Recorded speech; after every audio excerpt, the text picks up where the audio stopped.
Chapter 216. Ha ha ha ha. The old man who was playing Pai Gao with an expressionless face threw it on the coffee table, slapping his leg and laughing heartily. The people sitting on the sofa also laughed out loud, with surprise and curiosity in their eyes.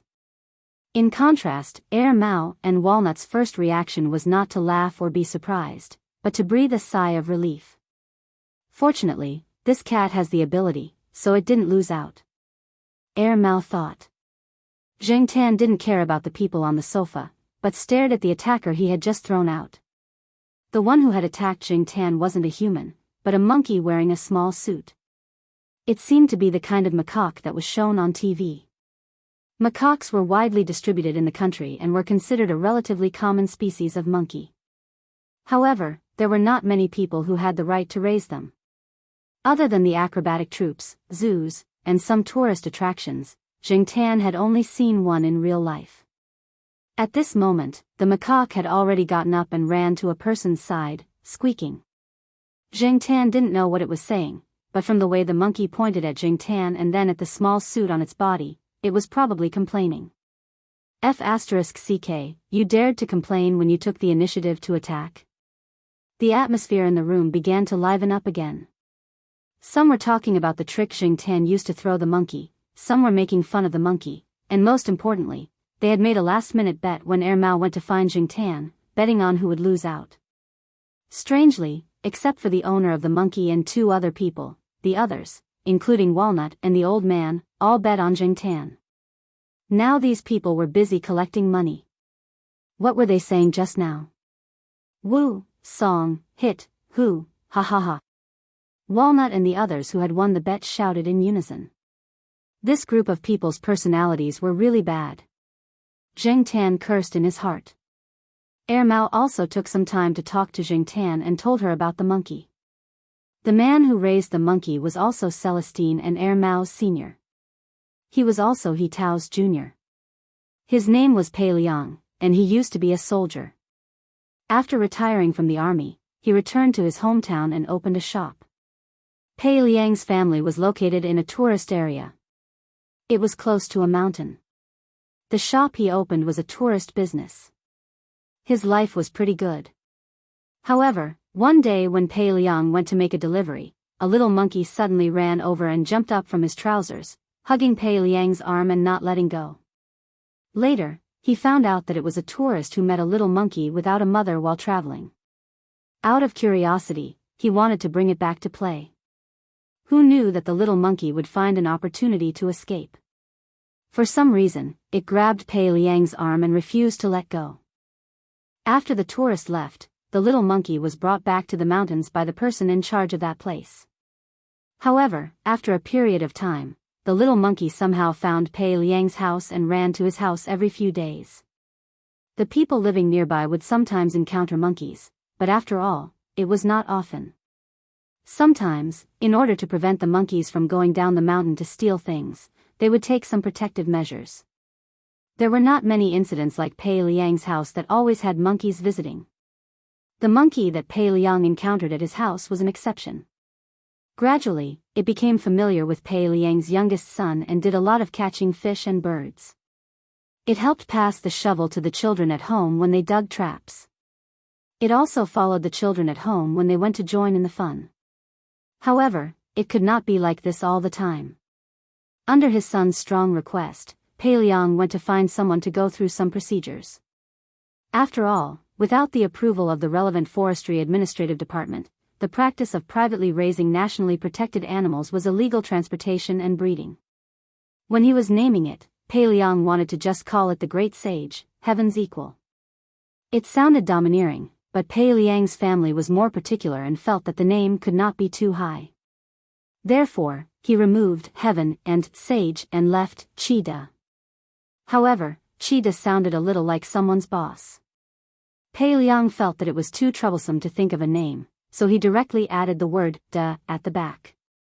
Therefore, Qida, the name that Zheng Tan felt was very awkward, hung on the macaque's head and would accompany it for the rest of its life.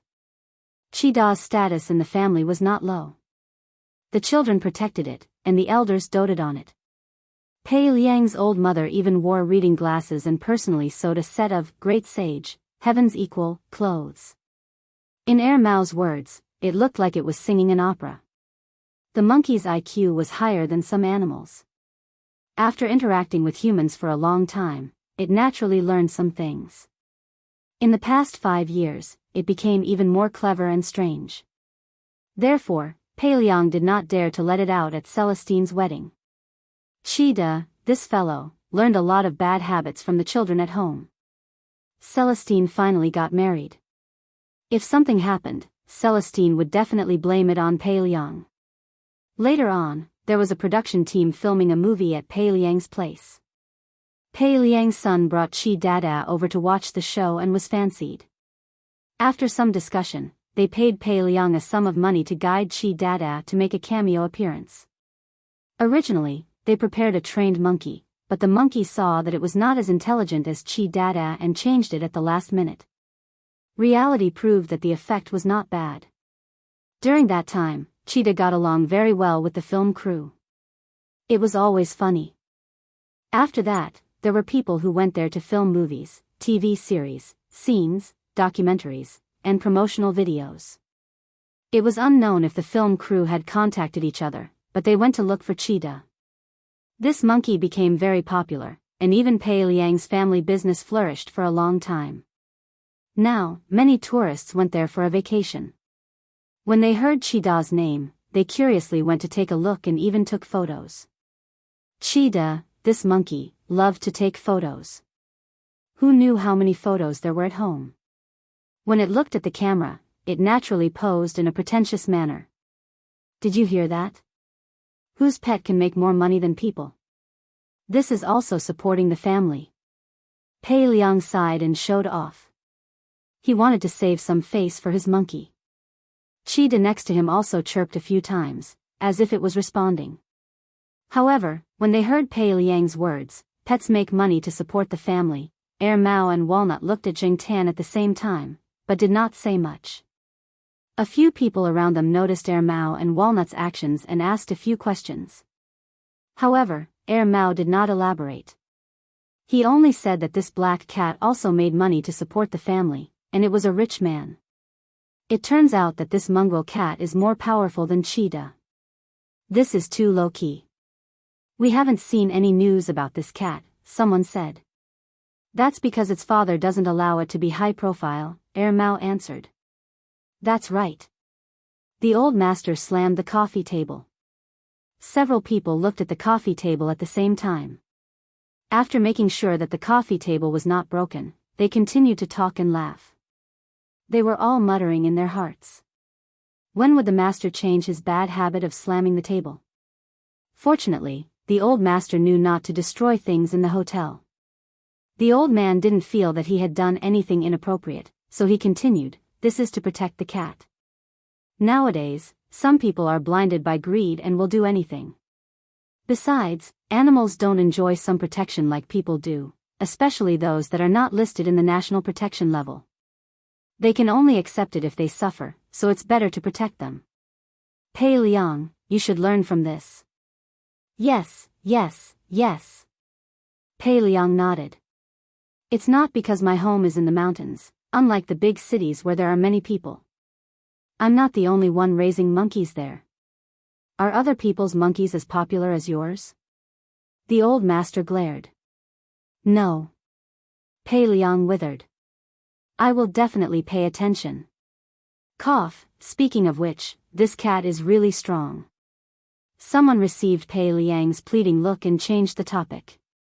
Sure enough, once the topic changed to cats, the old master stopped talking about Pei Liang. What's so strange about that? Cats can't be judged by common sense. My cat has caught prey several times bigger than this one. The old man said in a matter-of-fact tone. The person who spoke just now curled his lips slightly and did not say anything. Anyway, the old master had his reasons and was not allowed to refute. As for the cat in the master's house. Looking at the black cat not far away and thinking about the cat in the master's house, how could they be the same? Apart from the problem of strength, this cat's reaction was also very fast. When the black cat attacked, Chi Dada had just jumped out. Its reaction was really fast. One person said, Mao, did you leak the secret? Did you tell the cat that there was a monkey in the house? Another person asked. No, definitely not. I only told it to be more alert. Mao denied. The old master nodded. This cat was alert from the moment it entered the door. When its ears moved, I knew that the cat had noticed Chi Dada. It must have known that the monkey would attack from behind, so it was prepared. Zheng Tan. You flatter me. I really do not have the ability to find that stupid monkey. Also, from the perspective of human psychology, Zheng Tan did not want to be compared to other animals. It felt like he was bullying the weak. You guys. The old man raised his hand and pointed at Mao and the others one by one. You guys are not even as good as a cat. Mao and the other disciples all looked like they were choking at the same time, but no one refuted. Well, no matter what topic they were talking about, they had to be scolded. Zheng Tan listened to this group of people chatting and noticed that the old man was either scolding them or praising his cat. Zheng Tan, who had experienced it himself, knew that the words that came out of his cat's mouth were all kinds of good things, but when he actually saw the cat, he knew that it was all kinds of bad things. Chi Dada, who was hiding next to Pei Liang, had been thrown and now did not dare to go near Zheng Tan. It probably saw that Zheng Tan was not a soft persimmon, but a dangerous creature. It did not dare to go near him, but it kept provoking him. For example, it threw melon seeds and peanuts at Zheng Tan. Zheng Tan was angry. When he went near, the cat would hide next to Pei Liang and squeak. Later, Zheng Tan was too lazy to care about it. He changed places and jumped onto the back of Walnut's sofa. The cat did not dare to throw things. If it accidentally threw things at Walnut's level, both the monkey and the people would be scolded. After eating in the afternoon, they went back home. Mao and the others went to the bridal room to make a scene. Zheng Tan was not in the mood to follow them. He was a cat, so why should he join in? Originally, Zheng Tan thought that after Celestine's wedding, he would not see that monkey again. But a week later, Mao asked Zheng Tan if he wanted to go out and play. It said that Chi Dada missed him. It turned out that Pei Liang had brought this cat to Chuhua City this time. First, it was to attend Celestine's wedding. Second, it was to film a movie in a city near Chuhua City. Chi Dada was going to make a cameo appearance. It was said that the pay was quite high. He went to film the day after the wedding and only came back yesterday. 2 weeks later, there was an animal show in Beijing. During this time, Pei Liang stayed at Walnut's house. Mao drove Zheng Tan to Walnut's house. That monkey is probably holding a grudge. It's probably thinking about how to take revenge this time. Black Coal, you have to be more careful. Don't get beaten up. Beaten up? How was that possible? Just because of that monkey? After arriving at Walnut's house, just as he entered, Zheng Tan heard a sound. Looking in the direction of the sound, Chi Dada was riding on a big dog. It looked at Zheng Tan proudly and raised its chin. Chapter 217. Hey, senior, why do you have a dog here? Mao stared at the dog. Seeing that the dog didn't show any hostility towards Zheng Tan, he let out a sigh of relief. Zheng Tan also saw that the dog in front of him was very vigilant at the beginning. After staring at him and Mao for a while, it became much more amiable and didn't seem to be aggressive. However, it still blocked Zheng Tan and Mao at the door and didn't seem to want to leave. But the monkey on the big dog's back saw that the big dog didn't show any aggression for a long time and barked anxiously. It even pulled the collar on the dog's neck. Black Gold, come here. It's a guest. Walnut's voice came from the study. The big dog in front of Zheng Tan and Mao immediately moved away and walked towards the study. This made Chi Dada even more anxious. It seemed to feel embarrassed and pulled the collar on the dog's neck a few more times to make the big dog turn around. Unfortunately, not only did it not make the big dog change direction, it was also thrown off the big dog's back. Rolling on the ground, Chi Dada got up and looked at Jingtan. Seeing that Jingtan's eyes weren't good, it quickly ran to the study to find a backer. It didn't want to be beaten again. When Jingtan walked into the study, he saw that the big dog was lying next to Walnut, ignoring everyone else. Chi Dada jumped to Pei Liang, probably to complain. Another tattletale. Jingtan felt disdain in his heart. This is a Kunming dog, right? It looks like it has served in the army. Mao's eyes lit up as it looked at Black Gold. Most men would prefer to have a dog. Just like when Jingtan first met Walnut, Walnut had said, "I'd rather have a dog than a cat." Yes. Walnut was very proud when he heard Mao's words. Black Gold is a military dog that retired early due to injury. It belongs to a friend's company. Although a dog's status can't be compared to a person's, it's still a soldier, isn't it? People say that every carrot is a pit. It's also a weapon in the military. Even if you want it, you don't necessarily have it. I spent a lot of effort to get it here. After it came here, I still had to break it in. Fortunately, everything went smoothly. 2 days ago, he even helped me catch a drug dealer. This dog is really awesome. But I don't dare to take him to the police station. This kind of dog usually doesn't bite people casually. If it really bites, it's even more vicious than a wolf. You raised it without a word. That day at the hotel, when everyone was bragging about their pets, I didn't hear you say anything about dogs. But then again, don't you have police dogs? If you wanted to raise a dog, you wouldn't have waited until now. Mao asked. Isn't that right? Furthermore, after bringing it back, it took some time for it to get used to this place. If it was someone else with a strong temper, I wouldn't have been able to invite it back at all. Hey Jean might be able to help. He could help catch criminals when he was outside, guard against thieves when he was at home, and even help collect shoes when it rained. According to my friend, when he was in the company, Black Gold was often ordered by those people to steal other people's shoes so that he could make a fool of himself during an emergency assembly. Once, he even stole from his company commander. Lying on the ground, He Jin's ears twitched from time to time as he paid attention to his surroundings. Occasionally, he would hear a few familiar words and raise his head to look at Walnut.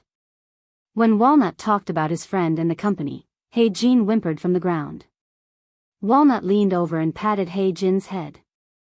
You miss them, right? Jingtan suddenly felt that the atmosphere had become sad. Even Chi Dada didn't move. His eyes were wide open and he didn't know what he was thinking.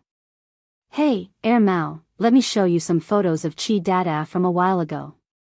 Pei Liang spoke to break the sad atmosphere. Look, there's also a popular female celebrity. I also have her autograph. I can sell it for a lot of money. Jingtan was speechless. So he was trying to get her autograph so that he could sell it for money? These photos can be used to show off on shows and increase popularity. Pei Liang treasured these photos and specially bought a few albums to store them. When the time came, he would use them to show off. They're filming a period drama and they're wearing costumes. Senior Pei, aren't you afraid of being investigated for showing off their photos? Mao pointed at the photos in the album. It's okay. I've already asked for permission. They're happy to do it. This is also a kind of publicity that can increase their popularity. Obviously, this wasn't the first time Pei Liang had encountered this kind of situation. He was very familiar with it and had considered many aspects. While Mao was looking at the photos, Pei Liang took out his digital camera and said to Jingtan, Come, 3 friends. Let's take a photo to commemorate this. You can take a photo, but don't let it leak out, Walnut said. I know what to do. Pei Liang waved his hand and motioned for Jingtan to go over. Hey Jean, Black Charcoal. They're both from the He family. It's fate. Who knows when these two will work together? After all, they both have experience in solving cases, Walnut said jokingly. To take a photo, Jingtan looked at Chi Dada who was flirting and then looked at He Jin who was obediently squatting there as if he was carrying out a mission.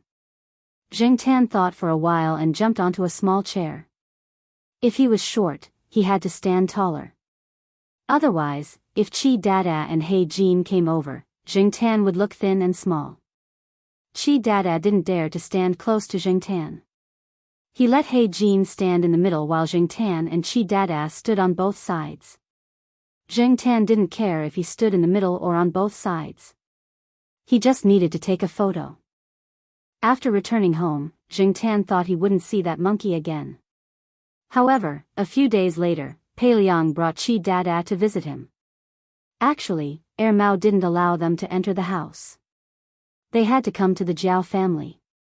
As soon as Chi Dada entered Mao's house, He Jin started to roar. Mao didn't care about anything else. His cat was more important. As for the monkey, it was better for him to stand outside the door. Mao cared about his cat, but Pei Liang cared about his monkey even more. After sitting at Mao's house for a while, Pei Liang discussed with Mao and asked Mao to bring them upstairs. After all, Jiao Ma didn't know Pei Liang. It was Saturday. Little Pomelo and Zhao Yuan were both doing homework in their room. They didn't want to bother when they heard that there were guests. However, when they heard that there was a monkey, they immediately put down their pens and ran to the living room. Chi Dada was wearing a thin windbreaker today. It was wearing a hat just now. I didn't look carefully just now. I thought it was a kid. After hearing Mao's introduction, Jiao Ma welcomed Pei Liang and Chi Dada warmly. It's a pity that we don't have bananas at home. We don't have much food left either. Don't bother. Just give it a glass of water. Pei Liang quickly stopped Jiao Ma, who was about to go out to buy food. Auntie Jiao still washed some fruits and brought them out. There were also some snacks. Pei Liang selectively let Chi Dada eat some. It was easy to get a stomachache if he ate anything. After all, this foodie was not human. When Chi Dada followed Zhao Yuan to play with toys in his room, there were only a few adults left in the living room. Today, Pei Liang came to visit. He wanted to see what kind of family raised Jing Tan's special cat. Secondly, he wanted to take a picture of his three friends and talk about some things. Pei Liang took out a cigarette and was about to smoke. However, he remembered that there was only a woman and 2 children in the house. He put the cigarette down again.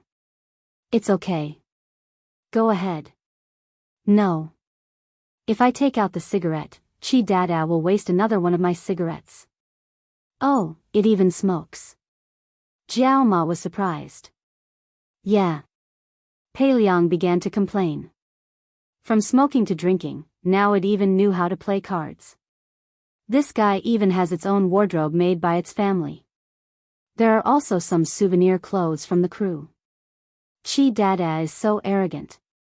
Even if its clothes are torn, we won't throw them away unless it dislikes them. It's been spoiled by its family. This triggered Mama Jiao's response. My family's too. It's been spoiled. Its temper is bigger than a human's. Jing Tan, who was listening in the room, was speechless. Chi Dada got along well with the children. Maybe it was because it had more contact with children since it was young. It wasn't like other cats and dogs that ran away when they saw naughty children. Now, Chi Dada was bullying the 2 little Brazilian turtles in the tank. When the little turtles stuck their heads out, Chi Dada would poke them with its paws. When they stuck their heads out again, Chi Dada would poke them again. It looked like it was asking for trouble. Zhao Yuan and little Pomelo were laughing at the side. Participating in a show in Beijing? In the living room, Jiao Ma was surprised. Yes, the invitation was sent out 2 months ago. Because of this, my family has been preparing with it. My mother even bought good cloth and made a new Monkey King costume for it. It was sewn according to the appearance of Sun Wukong in the old version of Journey to the West on TV. She's waiting to shock everyone. I think your cat can participate too. Many of the animals participating in the show are very smart. Many of them have been on TV series, and movies before. They're half a star. I heard that your cat has also acted in commercials. It's definitely qualified. You can call and sign up. Did you sign up like this too? Jiao Ma asked. No. Pei Liang shook his head. Speaking of this matter, he began to show off again. Our family was invited by the production team personally. They didn't even need to check their qualifications because Chi Dada had already filmed many films and taken photos with many celebrities. As for the reason why we were invited to the show, a few months ago, there was a heated discussion about eating monkey brains. The show's crew suddenly saw Chi Dada in a TV series, so they came up with this idea to ask people to show mercy. My cat did the same thing, Jiao Ma said. We went to act in a public service advertisement because of the cat abuse incident. It could attract more public attention. Sigh, people nowadays. After a while, Jing Tan heard Jiao Ma's exclamation and looked over. He saw Pei Liang showing off the photos of Chi Dada with the stars. Even little Pomelo and Jiao Yuan ran over to see.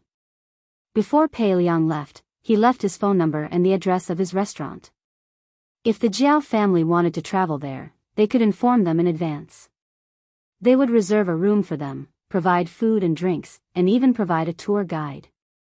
That was Chi Dada's territory. The show that Chi Dada participated in happened to be broadcast on a Saturday, usually around 8:00 in the evening. In the past, Jiao Ma would be watching a TV series at this time. However, today was an exception. The three Jiao family members and Jing Tan were gathered in front of the TV. The show had been filmed a long time ago. Pei Liang had already brought Chi Dada home, but the first broadcast was that night. When Chi Dada went on stage, he was dressed in the Monkey King costume with 2 pheasant feathers on his head. It looked 70% to 80% similar to the costume of the Monkey King in Journey to the West. As soon as he went on stage, he danced with the golden cudgel and somersaulted. The audience applauded and cheered. After the performance, he bowed to show that he was not only talented but also polite. Zheng Tan couldn't help but sigh. Chi Dada had acted before. When he interacted with the host, he could always draw the audience's attention away from the pretty host and onto Chi Dada. As the host said, Chi Dada was a monkey spirit. There were other talent shows after that. Many pets had performed simple arithmetic before, but Pei Liang wasn't going to let Chi Dada perform that. Chi Dada can dance with a stick on stage and help with cooking at home. He's so versatile. However, I still have to ask, does Chi Dada have any other talents to show? The host asked Pei Liang, as if he didn't know anything. Pei Liang pretended to think for a while. Then let's have a poem with emotion. The audience at the scene and in front of the TV were curious. How could this monkey recite a poem with emotion? They didn't have to wait long before they finally found out. Chi Dada faced the audience. Behind him, the background screen showed, goose, goose, goose, curving its neck to the sky. White feathers floating on the green water, red palms plucking the clear waves. Pei Liang read it once. Chi Dada followed suit. G, G, G, G, G, G, G, G, G. G, G, G, G, G, G, G, G, G, G, G, G. In addition to this poem, Pei Liang read a few more lines, and Chi Dada followed suit. Although the audience couldn't understand, Chi Dada's punctuation, rhythm, and change of tone were all done very well, which made the audience laugh. Jiao Yuan looked at the TV, threw a piece of chocolate into his mouth, and said, I think black charcoal can also go and meow a few poems. He'll definitely do better than Chi Dada. Little Pomelo nodded in agreement. Zheng Tan. I won't go even if you beat me to death. After the show was funny, it began to stir up emotions. Pei Liang's acting skills were not to be trifled with. Although most of the narration was true, it still needed some embellishment to make people feel more deeply and understand the sense of responsibility. Many times, pets were treated like another child in the family. Perhaps many people could not understand, but those who had the same experience nodded their heads repeatedly. The host also contacted Pei Liang's home. Pei Liang's grandmother answered the phone. After the old lady received the call and heard the host's explanation, the first thing she said was, "Chi Dada, it's your grandmother." The host laughed and whispered, "Pei Liang is at the back." The audience was also laughing. Hearing the voice, Chi Dada looked around but didn't find anyone. Pei Liang handed the microphone to it. "Come, talk to your grandmother." Chi Dada grabbed the phone and chirped. No one could understand what it was saying, but it seemed that this monkey was very emotional and its eyes were wet. "Come back early after the show. Be careful on the road." Before the call ended, Pei Liang's mother said this to end the call. After the call, Chi Dada jumped into Pei Liang's arms. Pei Liang patted its back as if comforting a child. "You must be homesick. Let's go straight home after the show." After that, there wasn't much to talk about Pei Liang and Chi Dada. The show was coming to an end, and the theme had to be introduced. The background screen showed some pictures of monkeys in cages, and the uneasiness and fear in their eyes. This was the popular topic of eating monkey brains during that period of time. Chapter 218. Zheng Tan opened one of the compartments in the hidden drawer of the cat tree. This compartment was specially cleared by Zheng Tan to store business cards and other things. He had never thought about business cards before. After all, who would give a cat a business card? But now that he knew more people, there were bound to be some special people with different ideas. For example, on the day of Celestine's wedding, Zheng Tan had received a lot of business cards in the suite of Mao's brothers. At that time, Mao had helped to keep them, and later gave them to Zheng Tan when they returned to the villa complex. Those who had business cards gave business cards. Those who didn't had business cards cut a piece of paper about the size of a business card and wrote down some addresses. For example, Mao's master did the same. He asked Zheng Tan to visit him when he had time and get to know Dashan. He didn't know whether the paper was for Zheng Tan or for Zheng Tan's Jiao family. The latter was more likely.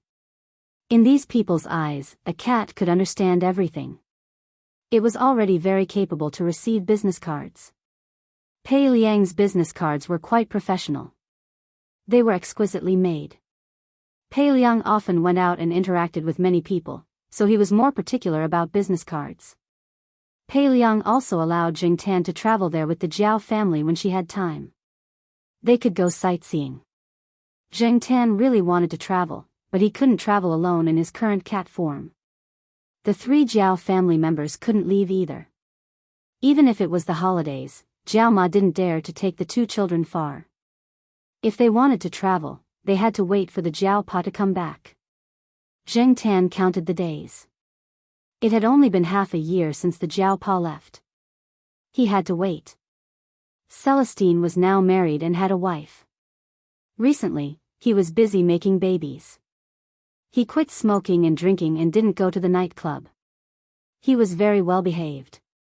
Mao, on the other hand, often went out. He didn't know where to go with Qin Tao and the others. Thinking about it carefully, the only people who acted as Zheng Tan's transportation vehicle and drivers were these two. Now that the two of them were busy with their own things, it was impossible for Zheng Tan to go out and have fun. As for Fang Xiaokong, he was busy and had a big family business. Zheng Tan didn't count on him. After looking at the business card, Zheng Tan sighed. He locked the drawer again and hid the key. He stretched and decided to go out for a walk. Huang and the sheriff were staring at the sparrow under the trees in the courtyard. Depang was lying on the grass, basking in the sun, looking lazy. Zheng Tan walked out of the courtyard and decided to walk around the campus. There weren't many people at this time, and there weren't many cars coming and going. Zheng Tan casually walked on the main road. Suddenly, he heard a scolding behind him. He turned around and saw a modified three-wheeled bicycle. It was more like a heavy-duty bicycle used to pull goods. However, the back of the bicycle was smaller and didn't need to be stepped on. It could be used as an electric bicycle. There was also a basket in front of the bicycle. The person riding the bicycle was an old man. Behind the old man's bicycle was a border collie. It was the target of the old man's scolding. At the moment, it was running with the bicycle. Before it was scolded, it smelled something and ran into the grass. Looking at its size, this border collie should be underage, but it was full of energy. When the old man scolded it, it immediately rushed out of the grass and continued to run with the bicycle. The old man controlled the speed of the bicycle. It wasn't fast, but because the border collie was distracted, it fell a little far away. After the old man rode past Jingtan, the border collie ran past Jingtan like a gust of wind. Jingtan walked on the sidewalk. The old man rode his bicycle on the driveway. He didn't pay attention to Jingtan on the sidewalk. After the border collie ran past Jingtan, it suddenly stopped and looked at Jingtan. It wagged its tail and ran towards Jingtan. It seemed to be very curious about Jingtan's cat, but it didn't show any malice. If it were an ordinary cat, regardless of whether it had any malice, when it saw a big dog running towards it, its first reaction would be to run. If it didn't run, it would bow and growl. However, Jingtan didn't intend to pay attention to the dog. It would soon be called away by the old man anyway. Sure enough, before the border collie could get close to Jingtan, it was called away by the old man riding in front of him. It seemed to be quite obedient. If it were the Sahara, it would pretend not to hear you even if you called it a few times. It might even run away. After climbing up the hill, Jingtan saw the border collie jump onto the old man's bicycle and squat in the loading area. It put its chin on the edge and looked around curiously. Jingtan thought about it and was sure that he had never seen the dog before. Perhaps it was because he hadn't walked around campus for a few months. In June, in order to avoid people who knew him putting the title of a mythical beast on his head, he rarely ran around campus. He went out for walks more often. Then he stayed outside during the summer vacation. In September, although he walked around, there were still many places he didn't go. Maybe there were new members, so it was normal that he hadn't seen it before. He shook his head and stopped thinking about what had just happened. Whether there were new members or not, it didn't have much to do with him. He then walked slowly along the main road. When he passed by the School of Physics building, Jingtan glanced over there and saw the three-wheeled electric car parked not far from the door. The border collie near the car was sniffing around on the grass. As for the old man, there were 3 people standing at the door of the building. One was the old man riding the bicycle, one he didn't know, and the third one Jingtan was familiar with. Speaking of which, he hadn't seen Lord Zheng for a while. Thinking about it, Lord Zheng was also a busy man. Lord Zheng was still the same as usual. There was always a sense of seriousness on his face, and he stood there with a strong aura. However, the other 2 people obviously had some status. Looking at the way they spoke, they were not so restrained and were very casual. It seemed that these 3 people were acquaintances. Jingtan was still some distance away from the gate of the School of Physics. Originally, he didn't intend to get close. He just passed by when he was taking a stroll. However, when Jingtan was about to leave, the border collie sniffing the wildflowers on the grass saw Jingtan. It immediately wagged its tail and ran towards Jingtan, looking very excited. Jingtan was speechless. F***ck, it's just a cat. Why is this dog so excited? Ignoring the over-energetic dog that was blindly jumping in front of him, Jingtan walked along the original route. The old man riding the bicycle was talking to 2 friends, but he was also paying attention to his dog. When he caught a glimpse of his dog rushing out, he looked over there. It seems to be the black cat I saw on the road, said the old man. The other 2 people also looked over there, especially Lord Zheng. Black charcoal? What? Yee-hee, do you know that cat? Whose family is it? Asked the old man. Yee-hee is Lord Zheng's real name. The students gave her such a name because Lord Zheng's name was similar to Yehenra's, and the aura of the official was enough, while the teachers all called her Dean Yi, Professor Yi, Teacher Yi, and those who were familiar with her status would call her Yi-hee. Tan Feng, hurry up and call your dog over. Don't bite the cat, Lord Zheng said to the old man. It's okay. Cola won't really bite. It just wants to find a friend to play with. It just came here not long ago and didn't know many friends. It's so excited because it saw a new friend. There used to be a black cat in my son's house. It had no companion at home, so it pestered the cat to play. Unfortunately, the cat ran away as soon as it saw it. The more it ran, the faster it ran. It always scared the cat to hide on the high cabinet. Now Cola is here. It's lonely at home. It can be seen on the road just now. It's estimated that it feels like a cat that looks like an old friend and has a sense of intimacy. The old man told Tan Fong about what had happened on the road.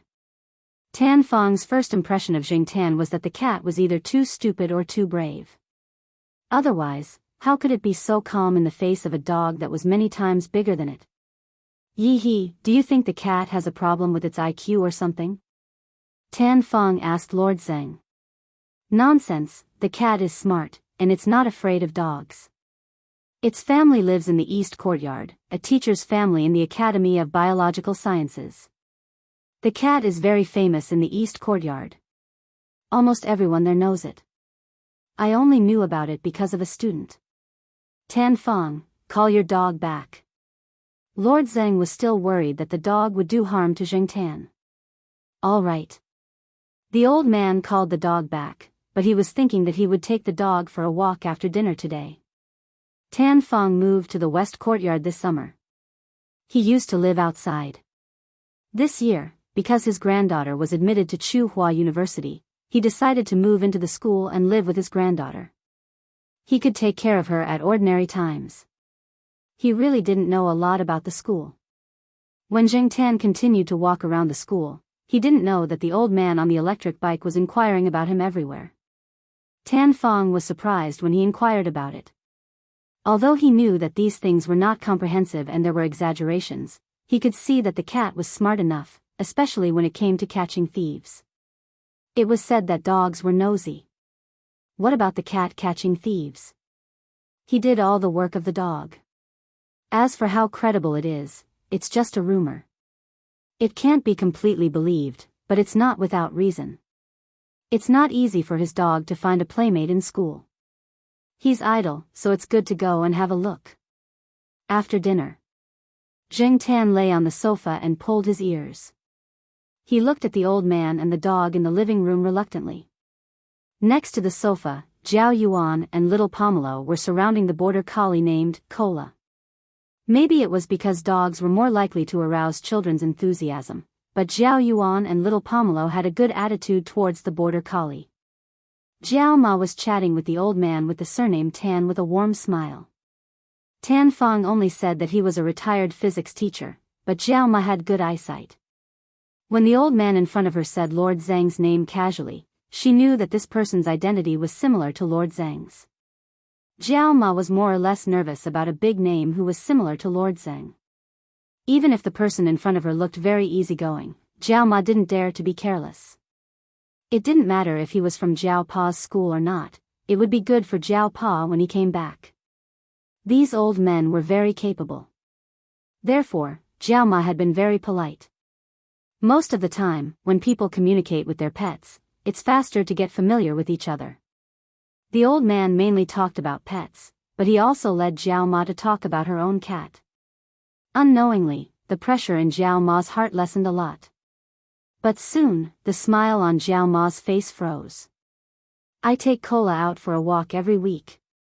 Since your cat is so sensible and often goes out, I'll take your cat out for a walk when I take Cola out, Tan Fong said as if he was doing her a favor. Chapter 219. Jiao Ma regretted praising her cat too much. Now, she couldn't take back her words even if she wanted to. Deep down, she wanted to tell the man in front of her to give up on the idea. She knew very well that people like him were men of their words. If he said it today, he might just take her cat out tomorrow. Mr. Tan, my cat is actually a troublemaker. He has a bad temper and I can't control him, it's fine. Didn't you say it yourself? This isn't the first time I've taken him out to play. Besides, your cat is much stronger than Cola. I have to use a leash when I take him out. Otherwise, he might just jump off the leash if he sees any other cat or dog that catches his eye. But I don't have to use a leash on him at school. It's safer there, it's not as chaotic as outside. As soon as Tan Fong opened his mouth, he started rambling. Before Mama Jiao could reply, the old man looked at his watch and said, "It's getting late. I won't disturb you anymore. I'll go back first." Jiao Ma saw that Tan Fong was about to leave. She wanted to say something to stop the old man from taking her cat out, but before she could say anything, Tan Fong raised his hand and said, "You don't have to see me out. You're too kind, Ms. Gu." Jiao Ma, Tan Fong called Cola and hummed a little tune as he went downstairs. When he reached the third floor, he saw Old Man Lon, who had just come out to throw out the trash. The two men knew each other and chatted on their way downstairs. Jiao Ma, who had wanted to explain more, retracted her foot. She didn't know how to deal with these two old men. Jiao Ma turned around and closed the door behind her. She sat on the sofa and sighed. Then she looked at Jing Tan and said, "Black charcoal, why do you always know people like this?" Jing Tan tugged at his ears. He really couldn't answer this question.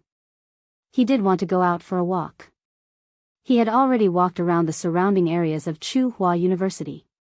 If he went further, he wouldn't have gone there as often.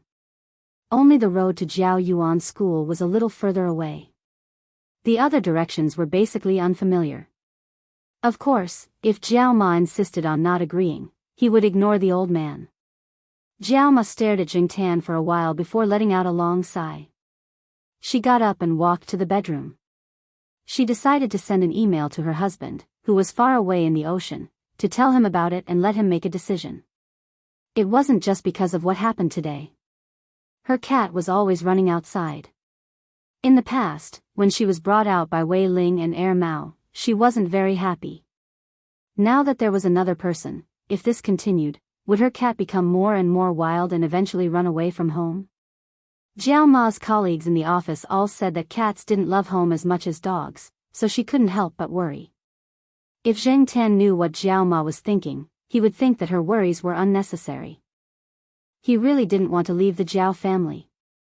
Although the Jiao family wasn't a rich family, the place they lived in was small, and the family members had no power or influence. Zheng Tan felt safe here. That was enough. If something happened to the Jiao family and they needed money, Zheng Tan could learn from Qi Dada and go out to earn money. If Qi Dada could earn money to support his family, how could he be any worse than it? Jiao Pa didn't know how to reply to Jiao Ma. 2 days later, Jiao Ma said to Zheng Tan, "If you want to go out to play, then go. But be careful. Bring the cat tag with you. Be careful." Tan Fong was a man of his word. The day before he went out, he told Jiao Ma that he was leaving. The next day, he rode his electric 3-wheeled motorcycle to the eastern courtyard. Zheng Tan had been waiting in a tree in the courtyard.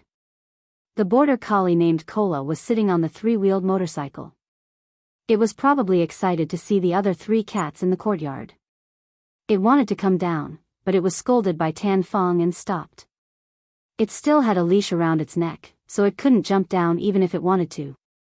Zheng Tan looked at the basket in front of the motorcycle. There were things in it, so he could only squeeze with the dog. He jumped down from the tree and onto the back of the 3-wheeled motorcycle. Although the space wasn't big, it was enough to accommodate a dog and a cat. The 2 bottles of wine didn't take up much space, so Zheng Tan didn't feel crowded. However, the border collie next to him kept swinging its tail. Zheng Tan was annoyed, so he kicked it, but he didn't use much strength. Woof! Cola barked after being kicked, but it wasn't really angry. "Be quiet, Cola. You're riding a bike." Tan Fong didn't turn around and shouted. Cola looked at Zheng Tan and moved to the side. However, its tail was still wagging happily. This guy seemed to be in a good mood and didn't care about Zheng Tan. It kept looking at the people and things on the side of the road. Sometimes, it would even bark at someone's dog. Zheng Tan didn't take the main road with a lot of traffic. After leaving the area around Tsinghua University, Zheng Tan was unfamiliar with the surroundings. He didn't care about Cola's wagging tail. He carefully looked at the surrounding buildings and road signs. It wasn't easy to walk around, so he had to remember the way. After turning a corner, they entered a small street. There were more people buying sundries and snacks on both sides. There were also people riding three-wheeled scooters like Tan Fong. However, they were carrying two children, while Tan Fong was carrying a cat and a dog. The scooter was driving slightly faster. When it caught up from behind, that person even talked to Tan Fong. He often came here, so he was familiar with him and they could chat for a while. That person was carrying his twin granddaughters. The two children were dressed exactly the same and had the same little braids. From their reactions when they saw Jingtan and Cola, it could be seen that although they looked the same, there were differences in their personalities. The two scooters were side by side for a few seconds. A cat and a dog on one side, and a pair of twins on the other, stared at each other. The child closer to the scooter had a more lively personality. She even wanted to reach out and pull Jingtan's beard, but Jingtan dodged her. However, Cola went up and licked the little girl's hand, causing the child to laugh so hard that her eyes disappeared. After all, the road wasn't wide, so it was impossible for the two scooters to stay side by side. Tan Fong slowed down, and the scooter ran in front and gradually went away. Tan Fong's destination was a normal university. This university wasn't bad, but it was slightly far from Tsinghua University. It would take too much time for Jingtan to walk here by himself, so he had never been here before. Just now, he was wondering why there were so many small shops on the street. It turned out that they were near the university. Tan Fong went through the side door. The guard here was very familiar with Tan Fong and even took the initiative to greet Tan Fong. When the scooter stopped, Jingtan looked around. It should be the staff dormitory area of this university. The building was older, but it was newer than the building in the east courtyard. On the second floor, an old man was standing on the balcony and watching. When he saw Tan Fong, he went downstairs with a chessboard and a bag in his hands. "Wait, I'll bring these 2 bottles of wine up for you first." Tan Fong turned around and took the wine. "Just leave it there first." "No one will take it anyway," said the old man. Other polite words like, "Why are you bringing wine when you're here?" were not said. Before Tan Fong went upstairs, the old man's wife came downstairs. She waved her hand and asked the two of them to go play chess. She could still carry these 2 bottles of wine. It wasn't troublesome. "Oh, why is there a cat this time?" the old man asked curiously. Then, he immediately scolded, "You brought the cat out of someone's house? You old man, why do you always do such unreliable things?" "How is it unreliable? This cat is smart. It was very well behaved along the way. It knows what's good for it," said Tan Fong. "Aren't you afraid of losing it?" "No, I've asked around. This cat is always taken out by people. It's used to it. A few days ago, there was a cat that took the bus overseas, right? So don't underestimate the cat's IQ." Tan Fong's face was full of disdain. "I'm not going to argue with you. Anyway, you won't listen to me. Anyway, keep an eye on it. Don't lose the cat." The old man looked at the black cat in the scooter and said, "Oh, I know. Tan Fong said as he urged him to hurry up and win 2 rounds. "If you lose, give me the pot of orchid on your balcony. I met a friend a few days ago. I'll give it to him as a gift." "Hey, I don't know who will lose more." The place where the 2 old men played chess was in the forest next to the staff dormitory area. There were stone benches and stone tables there. For the old men, sitting on the stone benches at this time of the year was a little cold. However, the 2 old men didn't like to play chess in the house. They said that it wasn't enjoyable there. For this reason, they had specially prepared a tool, a cushion. The bag that the old man was carrying earlier had a thick cushion in it. Jingtan could tell that the old man's health wasn't as good as Tan Fong's. He could tell that there was something wrong with his legs when he walked too fast. Perhaps it was because of this that Tan Fong rode over himself instead of letting the old man go to Tsinghua University to play chess with Tan Fong. "Woof, woof." Cola barked twice. Tan Fong heard the barking and waved his hand. Okay, go play by yourself. Don't run too far. After getting permission, Kola immediately ran into the grass, sniffing around and peeing at the trees to mark them. Zheng Tan was curious about this unfamiliar place. She planned to walk around, but soon, Kola caught up with her after the excitement had passed. Zheng Tan listened to the conversation between the two old men and found out that Kola couldn't run too far in the past. There were very few dogs and cats around here. Kola would lie by Tan Fong's feet and yawn in boredom. Tan Fong's old man was so enthusiastic that he got himself fixed up so that he could play with his dog. Zheng Tan wasn't in the mood to take care of Tan Fong's dog. Seeing that Kola was next to him, Zheng Tan tried to lift a branch by his feet. Kola immediately picked it up. Zheng Tan lifted it again, and Kola picked it up again. It seemed to be having a lot of fun. Zheng Tan used all his strength to lift the branch away. He saw Kola chasing after the branch and was about to take the opportunity to run away. Suddenly, he heard a wolf howl not far away. A woo. She turned off the night light and covered her shoulders. Intertwined with sparks and settling. This phone's ringtone was really unique. Zheng Tan pulled his ear. Just as she thought of this, Zheng Tan heard a familiar voice. She walked towards the voice. Zheng Tan was on higher ground. When he looked down, he saw two people squatting down. They were Mao, who had been missing recently, and Qin Tao, who was nicknamed Beast. Mao sensed something and looked up. When he saw a familiar cat head, the corner of his eyes started twitching. Qin Tao didn't notice Mao's actions. He was busy answering a phone call. Hello. I'm at Beijing Normal University. I'm interested in a girl from Beijing Normal University. She's the prettiest girl in Beijing Normal University. Birthday party? Whose birthday? I don't know. Oh, her? It's been almost a month. Who still remembers what she looks like? I'm not going. I'm not in a good mood recently. I'm not going to work. You don't have to go to the company to find me. You don't have to go to the apartment either. That's all. After hanging up, Qin Tao started to complain to Mao again. When he saw Mao's actions, he also looked up. It's that cat. That look as if it was looking at an idiot. It must be that cat. Qin Tao didn't need to look at the cat tag. He was quite sure just by looking at the cat's eyes. When Zheng Tan saw these two people, his thoughts were, why are these two idiots here? Chapter 220. Why is it here? Qin Tao nudged Mao with his elbow and asked. How would I know? This cat always comes and goes like a ghost. Mao was also depressed. How could a cat be so troublesome? There was still some distance from Tsinghua University to here, right? Could a cat really be able to walk a long distance?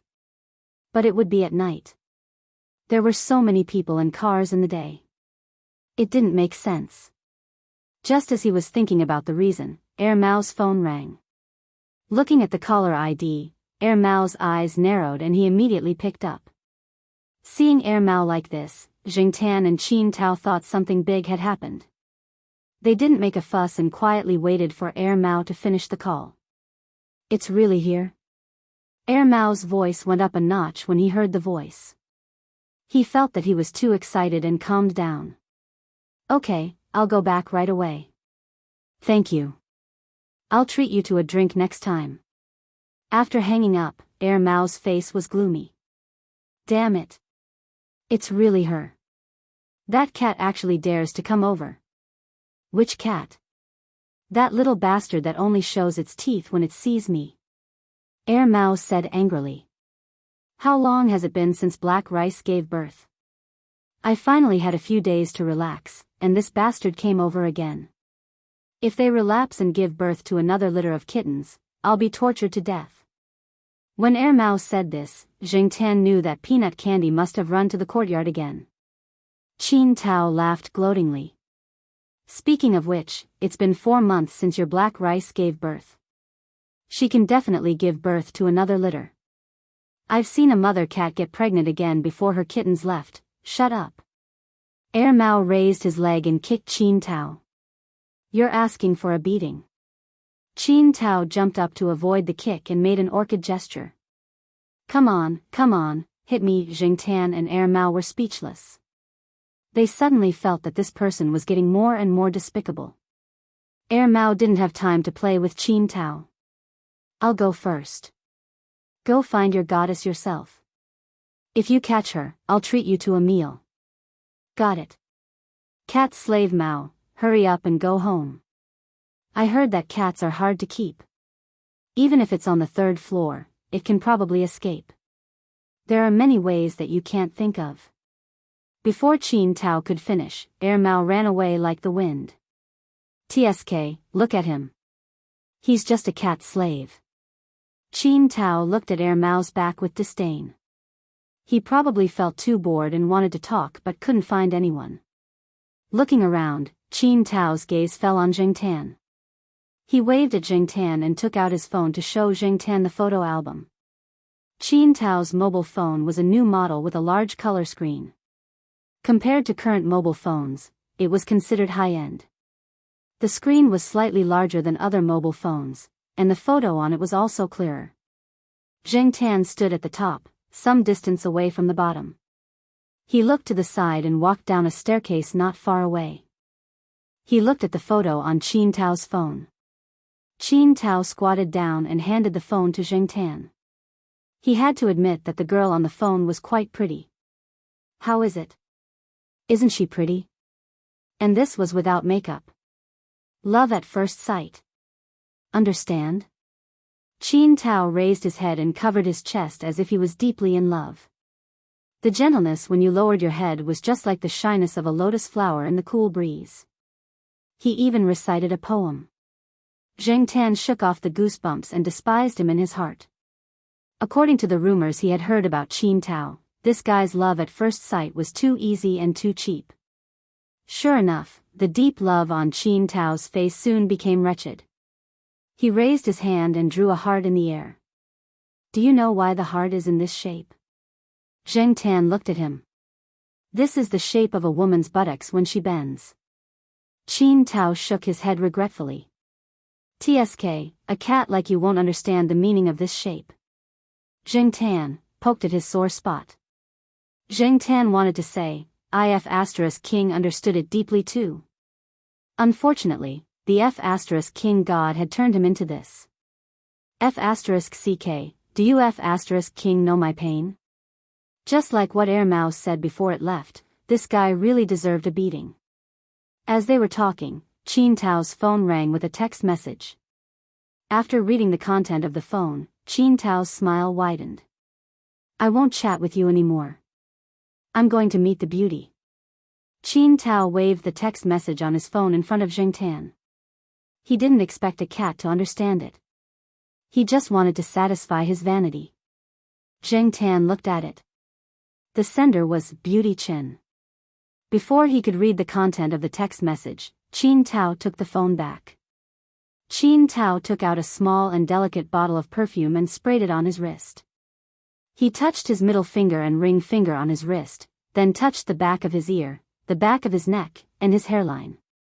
He even combed his hair. Not only did this guy like to be cheap, but he was also very showy. After Qin Tao finished tidying up, he couldn't wait to meet the beauty. Jing Tan sighed in his heart. Another good cabbage had been eaten by a pig. However, Jing Tan recalled the familiar feeling he felt from Qin Tao. Only then did he remember that he was also like this in the past. However, now it seemed that compared to Qin Tao, Jing Tan didn't have the capital to squander like Qin Tao. He didn't know why he thought he was so awesome in the past. Jing Tan suddenly felt that looking down on Qin Tao's behavior was very funny. It was like mocking himself in the past. As he was looking, Jing Tan felt a pain in his head. A branch fell on his head and then fell beside his feet. Fortunately, the branch wasn't too thick. In addition, Jing Tan's resistance to attacks was stronger. Jing Tan didn't get a concussion from the hit. He looked up and squinted his eyes to look at the culprit. That guy was panting with his tongue out and barking at Jingtan. Call your grandfather. F***ck, he even knows how to sneak attack. Jingtan ran up the stairs and slapped Cola twice with his paws. After Tan Feng finished a round, he saw a cat and a dog chasing after each other. He said happily, "Look, these two are playing so well." At the same time, Tan Feng was happy for his wise decision to bring the cat along. Even though he had just lost a round, his mood wasn't that bad. After slapping Cola a few times, Cola saw a mouse and went to block it. Jingtan wasn't in the mood to play with the mouse. He decided to walk around. Maybe he could see a few beauties. The staff dormitory area was at the edge of the school. It was closer to some of the side streets outside. However, it wasn't the end of the school day, so there weren't many students walking around. As he walked along the side of the side street, Jingtan looked at the snack bars on both sides. He really felt a little hungry after smelling the food. As he walked, Jingtan saw a few young people in front of him. Originally, Jingtan didn't plan to pay attention to these people. However, after hearing their conversation, Jingtan slowed down his footsteps. You think you're so great just because you drive a car that costs 100,000? You're just a frog in a well. That's right. He even wants to hit on Beauty Chin. He's overestimating himself. He's looking for death.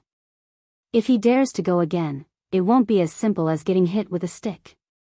Okay. The leader handed the phone in his hand to another young man. Return the phone to Beauty Chin from your class. Don't let her know about this. Beauty Chin? Isn't she the prettiest girl in a certain school that Qin Tao mentioned before? Then, though looking for death, these people were talking about couldn't be Qin Tao, right? Looking at these people, it seemed like they had just finished beating someone up. Two of them were carrying a long bag in their hands. Judging from the shape of the bag when it shook, it seemed like something like a steel rod. When they walked past Jingtan smelled the smell of blood. There was also the smell of Qin Tao's perfume. Sure enough, Qin Tao must have been beaten up. Hey, did you guys do something bad again? A girl riding a bicycle came out from the side door and asked when she saw them. No, we just finished yoga. There are yoga mats inside. Do you want to see? A young man shook the long bag in his hand and said with a smirk. The girl pursed her lips. Obviously, she didn't believe him. However, she didn't say much and rode away. She didn't dare to take these people seriously. The young men didn't care about the black cat that had just passed by them. There were many cat owners around here. They didn't have the interest to pay attention to a cat. Jingtan looked in the direction that the young men had come from. He turned a corner at the fork and went into a slightly more secluded alley. Not long after, Jingtan smelled the smell of blood. He quickly ran over to take a look. The person who had confidently gone to pick up a girl an hour ago was now lying on the ground with a pig's head. Next to him was the new phone that used The Legend of the Hungry Wolf as its ringtone. At this moment, the screen was broken and the battery was thrown out. Mao was right. That brat was really beaten up. Jingtan walked closer. Seeing that the person was still breathing but didn't open his eyes, he raised his paw and patted Qin Tao. Qin Tao opened his eyes and saw a black cat's face in front of him. He then pulled the corner of his mouth and said, "Fortunately, it's you. Otherwise, if other people saw me like this, they would lose a lot of face." Qin Tao sat up, touched the blood from his nose, and casually wiped it on his clothes. He sat there without making a sound. Jingtan thought for a moment and ran out of the alley. When he passed by a shop, he saw a roll of toilet paper in front of the door. It was probably dropped when the shop owner was moving goods. It was the kind of low-quality toilet paper used in restaurants. It hadn't been used yet and wouldn't fall apart even if it was rolled. When Qin Tao heard the noise and looked over, he saw the black cat playing with a roll of low-quality toilet paper used in food stalls like it was playing with a toy. Although Qin Tao usually didn't use this kind of toilet paper, the situation was different now. He picked up the toilet paper at his feet and used some to wipe the mud and blood on his body. At least he didn't look so bad. It was better than going out with blood all over his body. Feeling the rough texture of the low-quality toilet paper, Qin Tao said to Jingtan, "Don't tell Air Mao and the others. It's too King embarrassing." After a pause, he said, "When a tiger falls, he will be bullied by dogs." After wiping, Qin Tao took out a twisted cigarette from his pocket. The lighter was still working. He lit the cigarette and sat there smoking in silence. After finishing the cigarette, Qin Tao used a tissue to wipe the blood from his wound. It was King painful, but fortunately, he had protected a few vital parts. His life was not in danger. After smoking, Qin Tao got up and took off his jacket that was full of blood and footprints. However, he didn't throw it away. He put it on his shoulder. "Thank you, Brother Cat." Zheng Tan was worried about Qin Tao. Although Qin Tao was not a good person, he was Air Mao's friend after all. It was better to keep an eye on him. Following Qin Tao out of the other end of the alley, Zheng Tan looked around. This place was a little closer to the staff dormitory.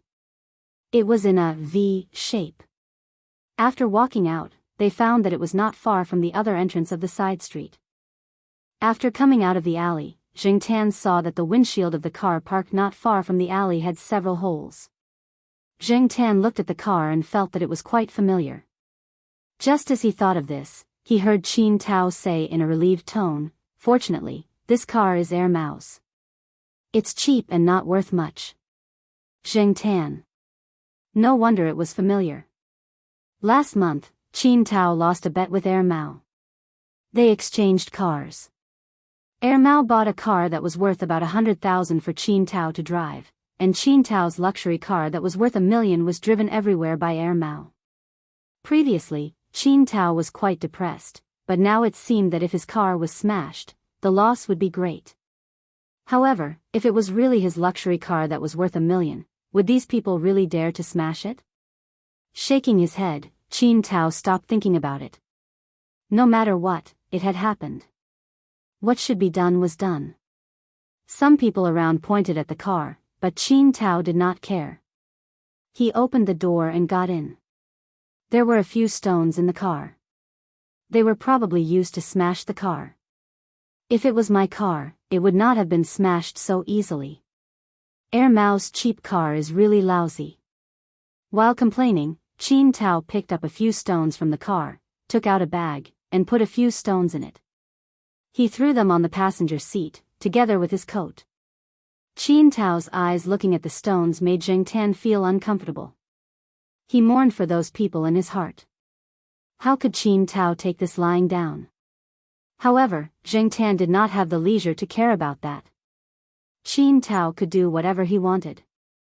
Those people did not look like good people. They must have done this kind of thing often. However, was it really okay for Qin Tao to drive like this? What if he suddenly became dizzy and had an accident? Qin Tao was not worried about this at all. After tidying up the car, he checked that the car could still be driven. He waved to Zheng Tan and left. Chapter 221. After that incident, Zheng Tan did not see Qin Tao for a while. Qin Tao would occasionally come to the courtyard to look for Air Mao, but he was probably afraid of losing face and wanted to wait until his injury was better. Zheng Tan passed by the 3rd floor one day when he went out. The door was still open, and he could hear Air Mao talking on the phone.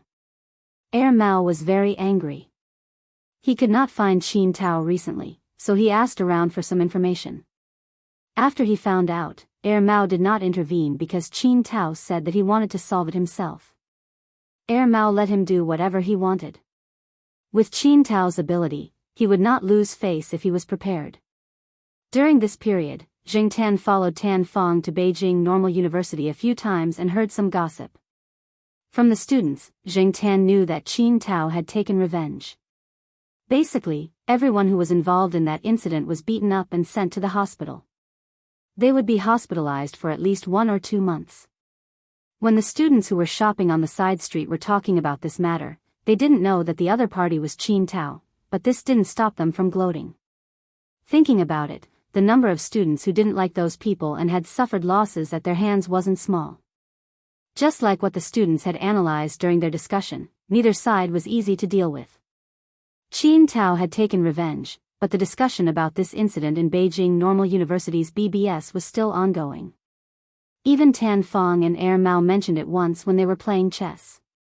However, it was only mentioned as a topic, and it led to a sentence that many people lamented: students nowadays. When Jing Tan saw Qin Tao again, it was almost New Year's Day. When Qin Tao came to look for Mao, the injury on his face was no longer visible. He even asked Jing Tan to come down from upstairs and bought a lot of imported cat food to express his gratitude. Jing Tan stared at the pile of cat food and wanted to kick Qin Tao's face. You can eat the cat food yourself. Mao looked at the cat food and tried to hold back its laughter. Beast, don't you know that this cat does not eat cat food? Ah. Qin Tao looked at the unhappy Jing Tan. I also asked my friends over there. They said that no matter what breed the cat is, it will definitely fall in love with this cat food. And I don't know what kind of food it likes, so I bought some of each kind, dry and wet food, and even canned cat food. As he spoke, Qin Tao even took out a disposable cup from Mao. He opened a bag of dry food and poured some into the cup. Then, he placed the cup in front of Jing Tan. Jing Tan pulled his ears and looked at Qin Tao. He slapped the paper cup filled with cat food in front of him. You can King eat it yourself. Black Rice, who was lying on the sofa, saw the cat food scattered on the floor. It jumped down and sniffed, then sneezed. Look, my family doesn't even eat the black rice. You know, my black rice has always been eating cat food, Mao said. Qin Tao's expression changed, and he threw the bag of cat food on the ground. CK, those bastards lied to me. Maybe not. Cats are still picky about their food. No matter what, this black coal won't eat cat food. It's a waste to throw it away. Leave it here. I'll send it to the rescue station and feed it to the cats there. Up to you. Qin Tao waved his hand.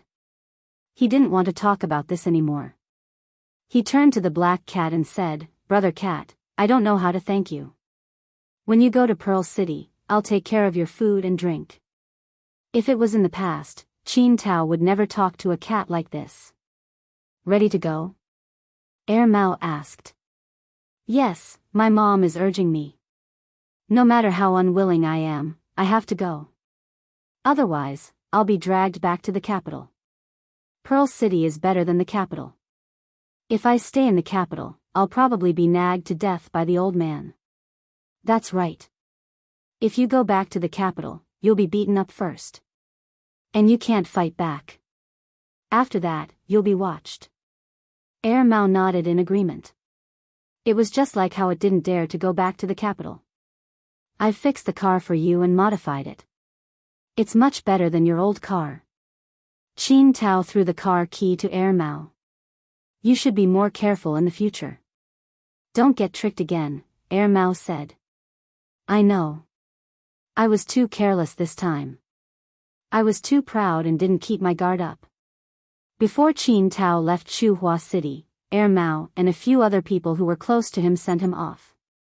They went to have fun for a night. Qin Tao wanted to send Jing Tan along, but Jing Tan didn't go. He still had to earn money to support his family. Every year at the end of the year, especially during Christmas and New Year's Day, Xiaoguo was especially busy. He arranged all kinds of activities in the pet center and was busy making more money. The employees in the shop were also very enthusiastic. Everyone wanted to perform well at the end of the year. Maybe they could get more year-end bonuses this year. The calendar year was coming to an end. Xiaoguo was going to organize an activity to film a summary of the year. It was to celebrate the new year and promote the new products in the shop. Now that Xiaoguo's pet center had expanded, there were more kinds of pet clothes sold. Nowadays, many young people liked to cosplay with their pets. The pet clothes shop was also accepting orders to make pet outfits. It was not the kind of low-quality clothes, but really good materials. Many customers were not short of money now. It was said that the clothes sold well in that shop. Jing Tan also heard that during the big Comic-Con in November, several dogs in Xiaoguo's shop were lent out to be models. Especially the pug dog, who wore a forehead protector and pretended to be a ninja dog. It was said that the scene was very popular. Countless people ran over to take photos with it. Even the popularity of the club was very high. So, don't ignore the role of an animal. That day, Jing Tan went out with Xiaoguo's team. Now Xiaoguo was more and more particular about the effect of the shooting. Every time, he would book a place with someone and take the team out to shoot. After shooting a part, Jing Tan rested on the side. The person responsible for serving Jing Tan was still Charlie. They had worked together many times. Charlie knew a little about the character of this cat. Charlie felt that this cat was probably the only cat in the pet center that acted like a big shot and no one said anything about it. Not to mention that it came late and left early. Every time after shooting, it would walk around in a bad mood. Otherwise, it would be angry and not cooperate. The food it ate had to be prepared separately. The water it drank had to be clean water that no one had drunk before. It never used a leash. Moreover, these were all tacitly approved by the boss. Other staff members who had worked together for a long time saw this, but they did not say anything. Charlie could only say that it was lucky that it was only a cat. If it were a human, who would like such a bad temper? Jing Tan did not care about what Charlie was thinking. It lay there and ate something. It was bored and watched the staff members put on props and pose for a few good-looking cats in the store. Now, the registered users on the Pet Center's official website had multiplied several times compared to last year. Every time a new video was released, it was the time when the website had the highest number of online users. There were also a lot of people leaving comments under the video. Most of them were loyal customers of the Pet Center. No wonder Xiaoguo now had so many requirements for the shooting. Yawning, Jing Tan rolled around on the recliner. Suddenly, his ears moved. Jing Tan heard a familiar dog bark, but it was a little far away. He could not see anything from here. Jing Tan glanced at the shooting progress. It estimated that it would take a few more hours, so he got up, jumped off the recliner, and prepared to walk around. Charlie saw this and knew that the cat was going out for a walk again. The first time, he was scared to death. Gradually, he knew that there was no need to worry at all. Come back quickly if you want to walk around. Don't walk too far. Although your part is finished, it's hard to say when it will be res hot. Boss takes this shoot very seriously. Jing Tan turned its head and looked at him, then continued to trot in that direction. Charlie looked at the cat running away and sighed. Although he was not sure, Charlie felt that the cat should be able to understand what he said. It came from his intuition as a veterinarian. It was not good for the cat to be too smart. It was easier to take care of the stupid ones, such as the ones that were being handled by the staff members on the set. Jing Tan came out of the set. The wall was just a decoration for the cat. Over the wall, Jing Tan moved his ears. Now that the dog was not barking, he recalled the direction of the sound. He walked a few steps in that direction and jumped onto a tall tree. Jing Tan immediately found the target location. It was not that Jing Tan had sharp eyes, but that place was too eye-catching. There were several police cars there. It would be strange if he did not notice it. He got closer and jumped onto a tree. Jing Tan decided to watch the situation from the side. After all, there was nothing to do at the set. There were many villas around. The people who lived in this area were more or less of a certain status.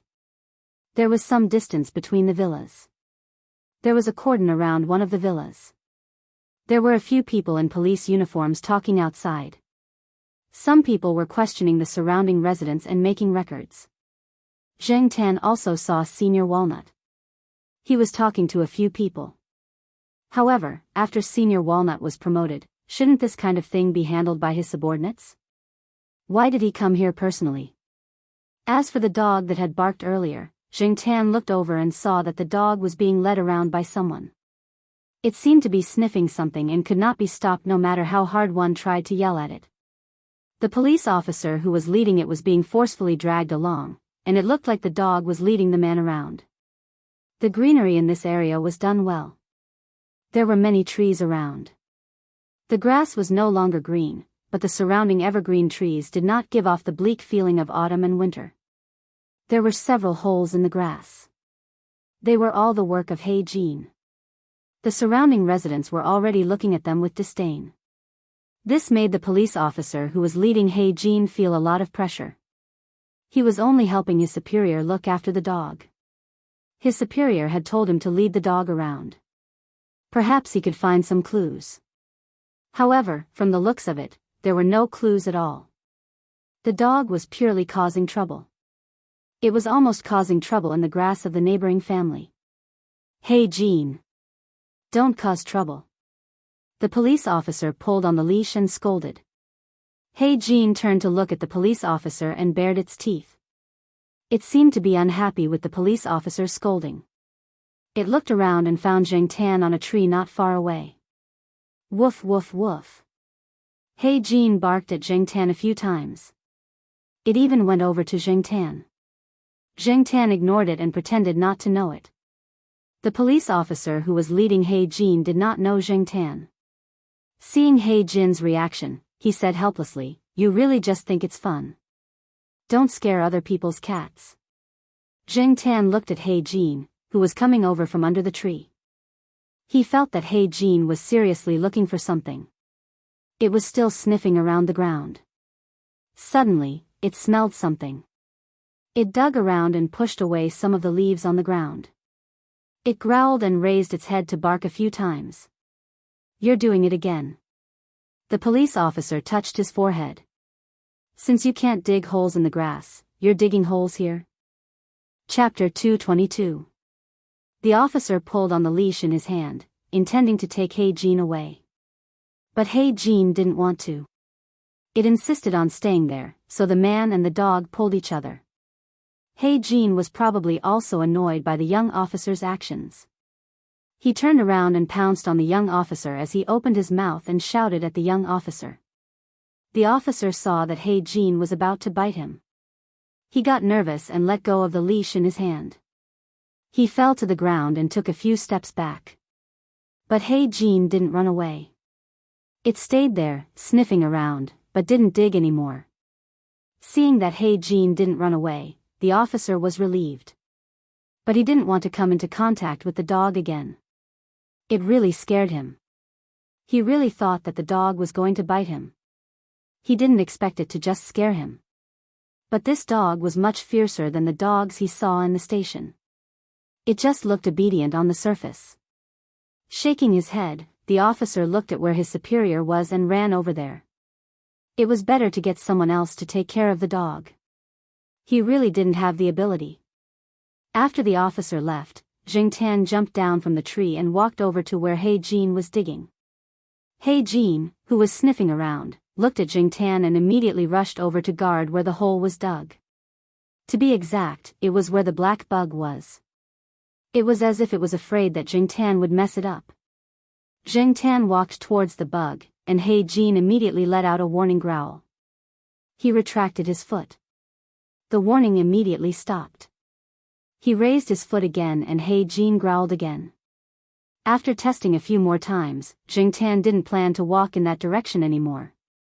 He looked at He Jin, then stretched his neck and sniffed the bug. He ignored He Jin's warning. He knew that as long as he didn't touch the bug, He Jin wouldn't do anything to him. He Jin only growled a warning. It didn't even bare its teeth. Compared to the officer from before, its attitude was much better. Wretch, he felt like vomiting. Zheng Tan immediately retracted his neck and moved away. What the F***ck is this smell? How disgusting. Zheng Tan could not tell what the smell was. Not only was it smelly, but it was also disgusting. It made Zheng Tan want to throw up all the food he had eaten at the filming location. They could smell the unpleasant odor even before they got close. For humans, this odor could only be detected if they put it under their nose and sniffed it carefully, but for cats and dogs, it was too easy. Ignoring the bug, Jiangtan jumped back onto the tree. He could hear someone coming their way. It was the young police officer. He was bringing Senior Walnut over. Along the way, he looked at the holes that He Jin had dug on the lawn. I didn't find anything. There's nothing unusual either. I even used a wooden stick to turn the place over. There's nothing buried here, the police officer explained. When he first saw the black gold digger, he was excited. He thought that he had found some evidence or a corpse, but there was nothing. There were no traces of the soil being turned over. Although his professional knowledge was not very good, he still knew some basic things. It was obvious that no one had touched the soil here. At least, no one had touched it for more than a month. Okay. Senior Walnut nodded. After looking at the small holes that He Jin had dug, he looked in the direction of the black gold digger and walked over. When Senior Walnut came over, the black gold digger wagged its tail vigorously. It seemed to be asking for praise. Senior Walnut touched its head.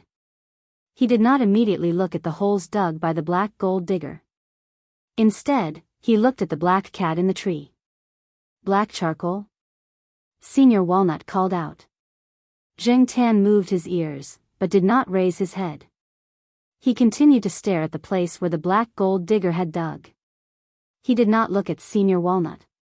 It was as if he was not the one being called. Anyway, he did not have a cat tag on him. Do you know this cat? The police officer asked. Walnut shook his head. I think you're mistaken. This cat doesn't look like it was raised by someone here. There's nothing special about the breed. It probably came from somewhere else, but it looks quite strong, the police officer said. The cats raised by people around here should be the kind that was different from the rest. There were very few of them. Without saying anything, Senior Walnut turned to look at the holes dug by the black gold digger. There did not seem to be anything special about it. Just then, someone called out to him. Senior Walnut took the black gold digger and left. The black gold digger was not very happy, but it still followed. Jiangtan squatted in the tree with his ears propped up. He listened to some of the people around him talk about what had happened there. Two people were talking. Their voices were not loud, but Jiangtan could still hear some of it. It seemed that there had been a murder in the villa. Moreover, the person in the house did not look like a human anymore. Only the bones were left. Jiangtan did not sneak in to see the crime scene, but he could feel the hairs on his back standing up as he listened to the two people's conversation. He felt that the two people were exaggerating. Yes, they were exaggerating too much. A gust of wind came out.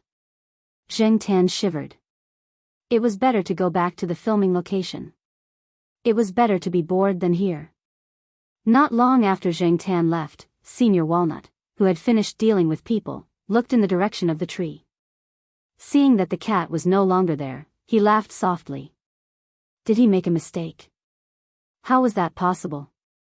How could he not have noticed that the cat in the tree was not black charcoal? But was the cat also sniffing there? When he was led by the police officer to look at the hole in the grass, he noticed that the black cat was sniffing at the spot where the black gold digger was guarding. If there was nothing unusual, why would the cat and dog sniff there? This really misunderstood Jiangtan. Jiangtan had sniffed there out of curiosity. There was only one black bug there, and the rest was soil and dead leaves. There was nothing else to sniff. Jiangtan did not find anything unusual. He stood in place and thought for a while. He asked the police officer to wait for a while. He held the black gold digger's hand and walked back to the tree. The black gold digger was very excited. It pulled on the leash and ran in that direction. If it wasn't for Senior Walnut, it probably would have rushed over. After carefully searching the small pit, He confirmed that this was the bug that He Jin was looking for. He then took out a clean paper bag and put the fingernail-sized bug into it. After that, he checked the other small pits on the lawn, but he didn't find any similar black bugs. On the other hand, after Jiangtan returned to the filming location, Charlie breathed a sigh of relief. Although he knew that the cat would come back on time, he was still worried every time. After all, if anything happened to her, he would take the biggest responsibility. Overall, the shoot was quite smooth. Zheng Tan felt that there was not much skill involved. Almost all of them passed in one go. The ones that were dragging time were the other few.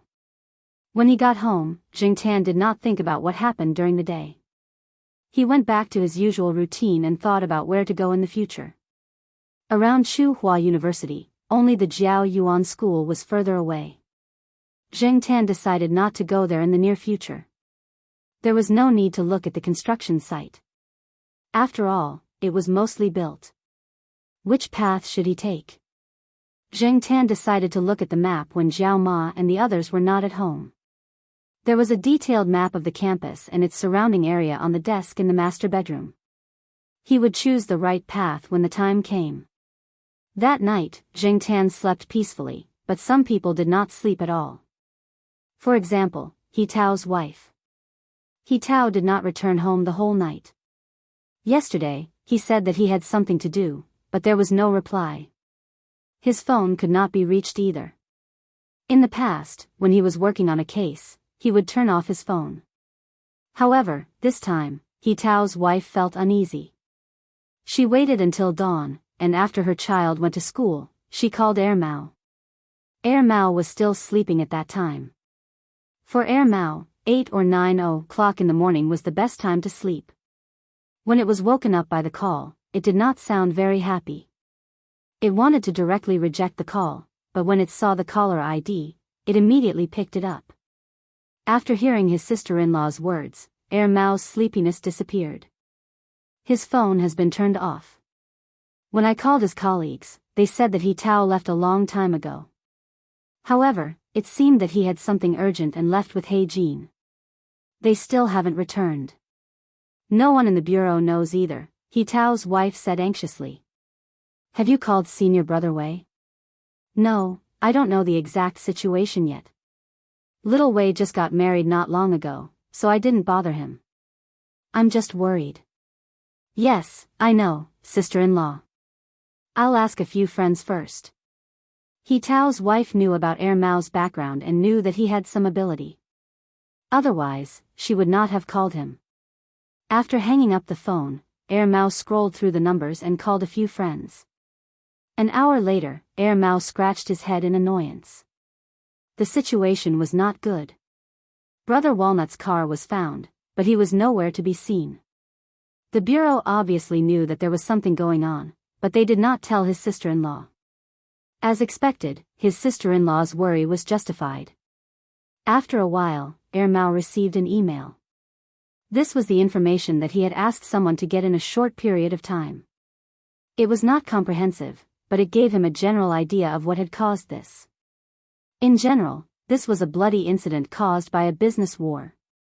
It seemed very normal, but these two people were quite famous in Tsinghua City and their companies were quite big. After reading it, Mao sat on the chair and thought for a while. Brother Walnut left with He Jin. What did he need to find with a dog? Mao decided to ask the cat on the 5th floor for help. It was better to be safe than sorry. Although he could borrow a well-trained dog, Mao trusted the black cat on the 5th floor more. Even if he did not like the cat on a daily basis, he had to admit that he could only ask it for help at critical times. Especially now that the situation was related to his brother. When it came to the sense of smell, cats did not necessarily lose to dogs. The reason why people often used dogs to help instead of cats was that cats were not willing to be manipulated and were not easy to train. Cats were temperamental, and their many strengths were usually fully displayed when it was beneficial to them. After sending little Pomelo home, Zheng Tan took a stroll outside. He was about to go home and look through the map to find a place to take a stroll when he saw Mao knocking on the door. Chapter 223. Zheng Tan looked at the scenery outside the car window. The car had already left Tsinghua City, but he didn't know where it was headed. An hour ago, Mao had brought Zheng Tan out in a hurry. Mao had called Zhao Ma in the car and made up an excuse to take Zheng Tan out to play. It might take a day or two. This was just a conservative estimate. From Mao's expression and words, Jing Tan felt that it might take even longer. When they were leaving the city, Jing Tan listened to Mao briefly explain what had happened. He only said that Walnut had gone missing while working on a case. Before he went missing, he had taken He Jin out. The bureau was still hiding it from Walnut's family. No matter what had happened, they had to find Walnut first. Compared to those people, Mao trusted himself more. Just as he was leaving the city, he received another text message. A friend who had helped him with the investigation had sent him a few addresses. These were the possible addresses of other transactions that the company that had declared bankruptcy had done in secret. Mao wasn't interested in those illegal transactions. He wasn't a police officer, nor was he Superman. He only cared about finding people. The few of them were familiar with each other's habits. Moreover, they had a unified behavior. If they felt that something was dangerous, or even life-threatening, they would carve a mark at a certain place. Each of them had their own unique mark and habits. Even if others knew what they would carve, they might not be able to find it. Jing Tan watched as Mao drove the car off the highway and stopped at a deserted place. There were a few brick houses scattered around. Most of them were vegetable fields, and there were also some trees. Mao told Jing Tan to stay in the car while he got out to confirm. After Mao got out of the car, Jing Tan leaned against the car window and saw Mao approaching a low brick house. Mao stood in front of the house and gestured with his hands. He didn't know how to do it, but he spread his fingers and pointed his palms down. Mao turned his palms horizontally to the east, then turned his palms towards the south. Mao ran towards the direction his thumbs pointed. He saw a tree that wasn't tall and looked at a branch. Then he returned to the car and drove to the next place. Next, they went to 3 more places and repeated the same action. 3 times, Mao returned disappointed. It seemed that senior brother Walnut was not at these places. When they arrived at the 5th location, Jing Tan was still in the car, looking out at Mao looking for the marks left behind by senior brother Walnut. There was a small stream here, and there were no green-tiled houses nearby. Further away, there was a large field where people could be seen walking. Just as Jing Tan was thinking about how desolate this place was, she saw Mao return after searching a tree. Unlike the previous few times, Mao's expression was different this time. There was no disappointment in his eyes. It seemed that this was the place. Mao parked the car and got out of the car to ask Jing Tan to follow. It wasn't convenient to drive in that direction. Black coal, can you smell anything? Mao looked at Jing Tan. Jing Tan sniffed and didn't seem to smell anything. There were a lot of other people's scents, including those of other animals. It was too disruptive, or it had been too long. The scents had dissipated, and it wasn't easy to smell. If they wanted to search for it, they would have to expand their sniffing range. However, Mao seemed to be in a hurry and had a target in mind. It did not seem to rely on Jing Tan. Jing Tan only sniffed at the same spot and followed Mao. Jing Tan didn't think that one day he would be used as a tracking dog. In terms of skill, he couldn't compare to those trained dogs. Even if you had a good sense of smell, if you didn't know how to make good use of it, it was useless. Mao wasn't too disappointed with Jing Tan's performance. It was still looking for the marks left by Walnut. It would be faster to track him. He brought the black cat with him as an extra layer of insurance. Although the marks left by Walnut looked like simple marks, they contained a lot of information. Jing Tan looked at a few of them out of curiosity. He found that the marks looked like the side of a person, which was the left part of Walnut's surname, he. Moreover, every mark was different. It wasn't written directly, nor was it a simple direction. Perhaps only Mao and the others could find the correct information from these marks. Seeing Mao's outstretched hand gestures, Jing Tan knew that it was more complicated than he thought. Jing Tan followed Mao not far behind. He didn't need to do anything now. He just needed to keep up. Mao had said that it might not ask him for help, so Jing Tan didn't feel much pressure. However, he sincerely hoped that He Tao and He Jin were safe. Although they weren't familiar with each other and had only met a few times, because of Celestine and Air Mao's relationship, Jingtan hoped that everything would go well for Walnut.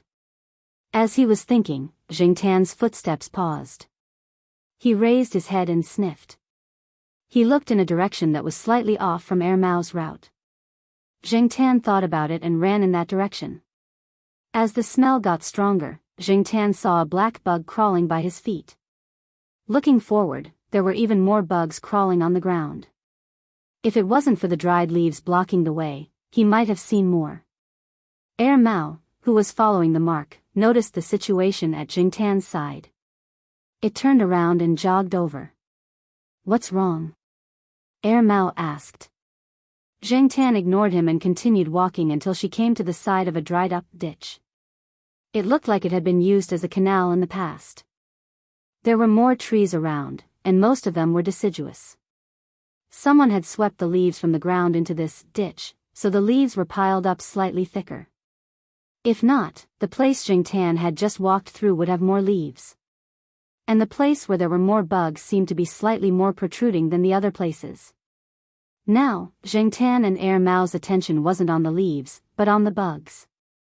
Why are the bugs so active in this weather? Air Mao frowned. He also smelled something unpleasant. Jingtan watched Air Mao walk towards the ditch. He stayed on the side and watched. He didn't want to get too close. Those bugs were the same as the ones he had seen in the villa that He Jin had treated as evidence. Thinking about the words he had heard at that time, Jingtan felt a chill down his spine. He was very nervous. What was under those leaves? Air Mao had already used a branch to push the leaves aside and saw the object under the leaves. It was a body that had been gnawed to the point where only the skeleton was left. But what made Air Mao feel a little relieved was that this person was shorter than Walnut Sr. Jingtan glanced over and didn't look again. Based on Air Mao's expression, this wasn't Walnut Sr. He was relieved. But it was just as those people had said. Only the skeleton was left. It seemed that the bugs had gnawed on it. Forcing himself to divert his attention, Jingtan walked around and smelled the scent of Walnut Sr. and He Jin. He had been too nervous just now and had paid attention to the bugs and the smell of the ditch. He had missed the tracks of the man and dog. Although Air Mao could find the general route left by Walnut Sr., this place wasn't on that general route. Jingtan tried to identify the smell and followed it to the back of a big tree. There was a slope here. If the light wasn't good, it wouldn't be easy to notice someone lying here. It seemed that Walnut Sr. and He Jin had stayed here for a long time.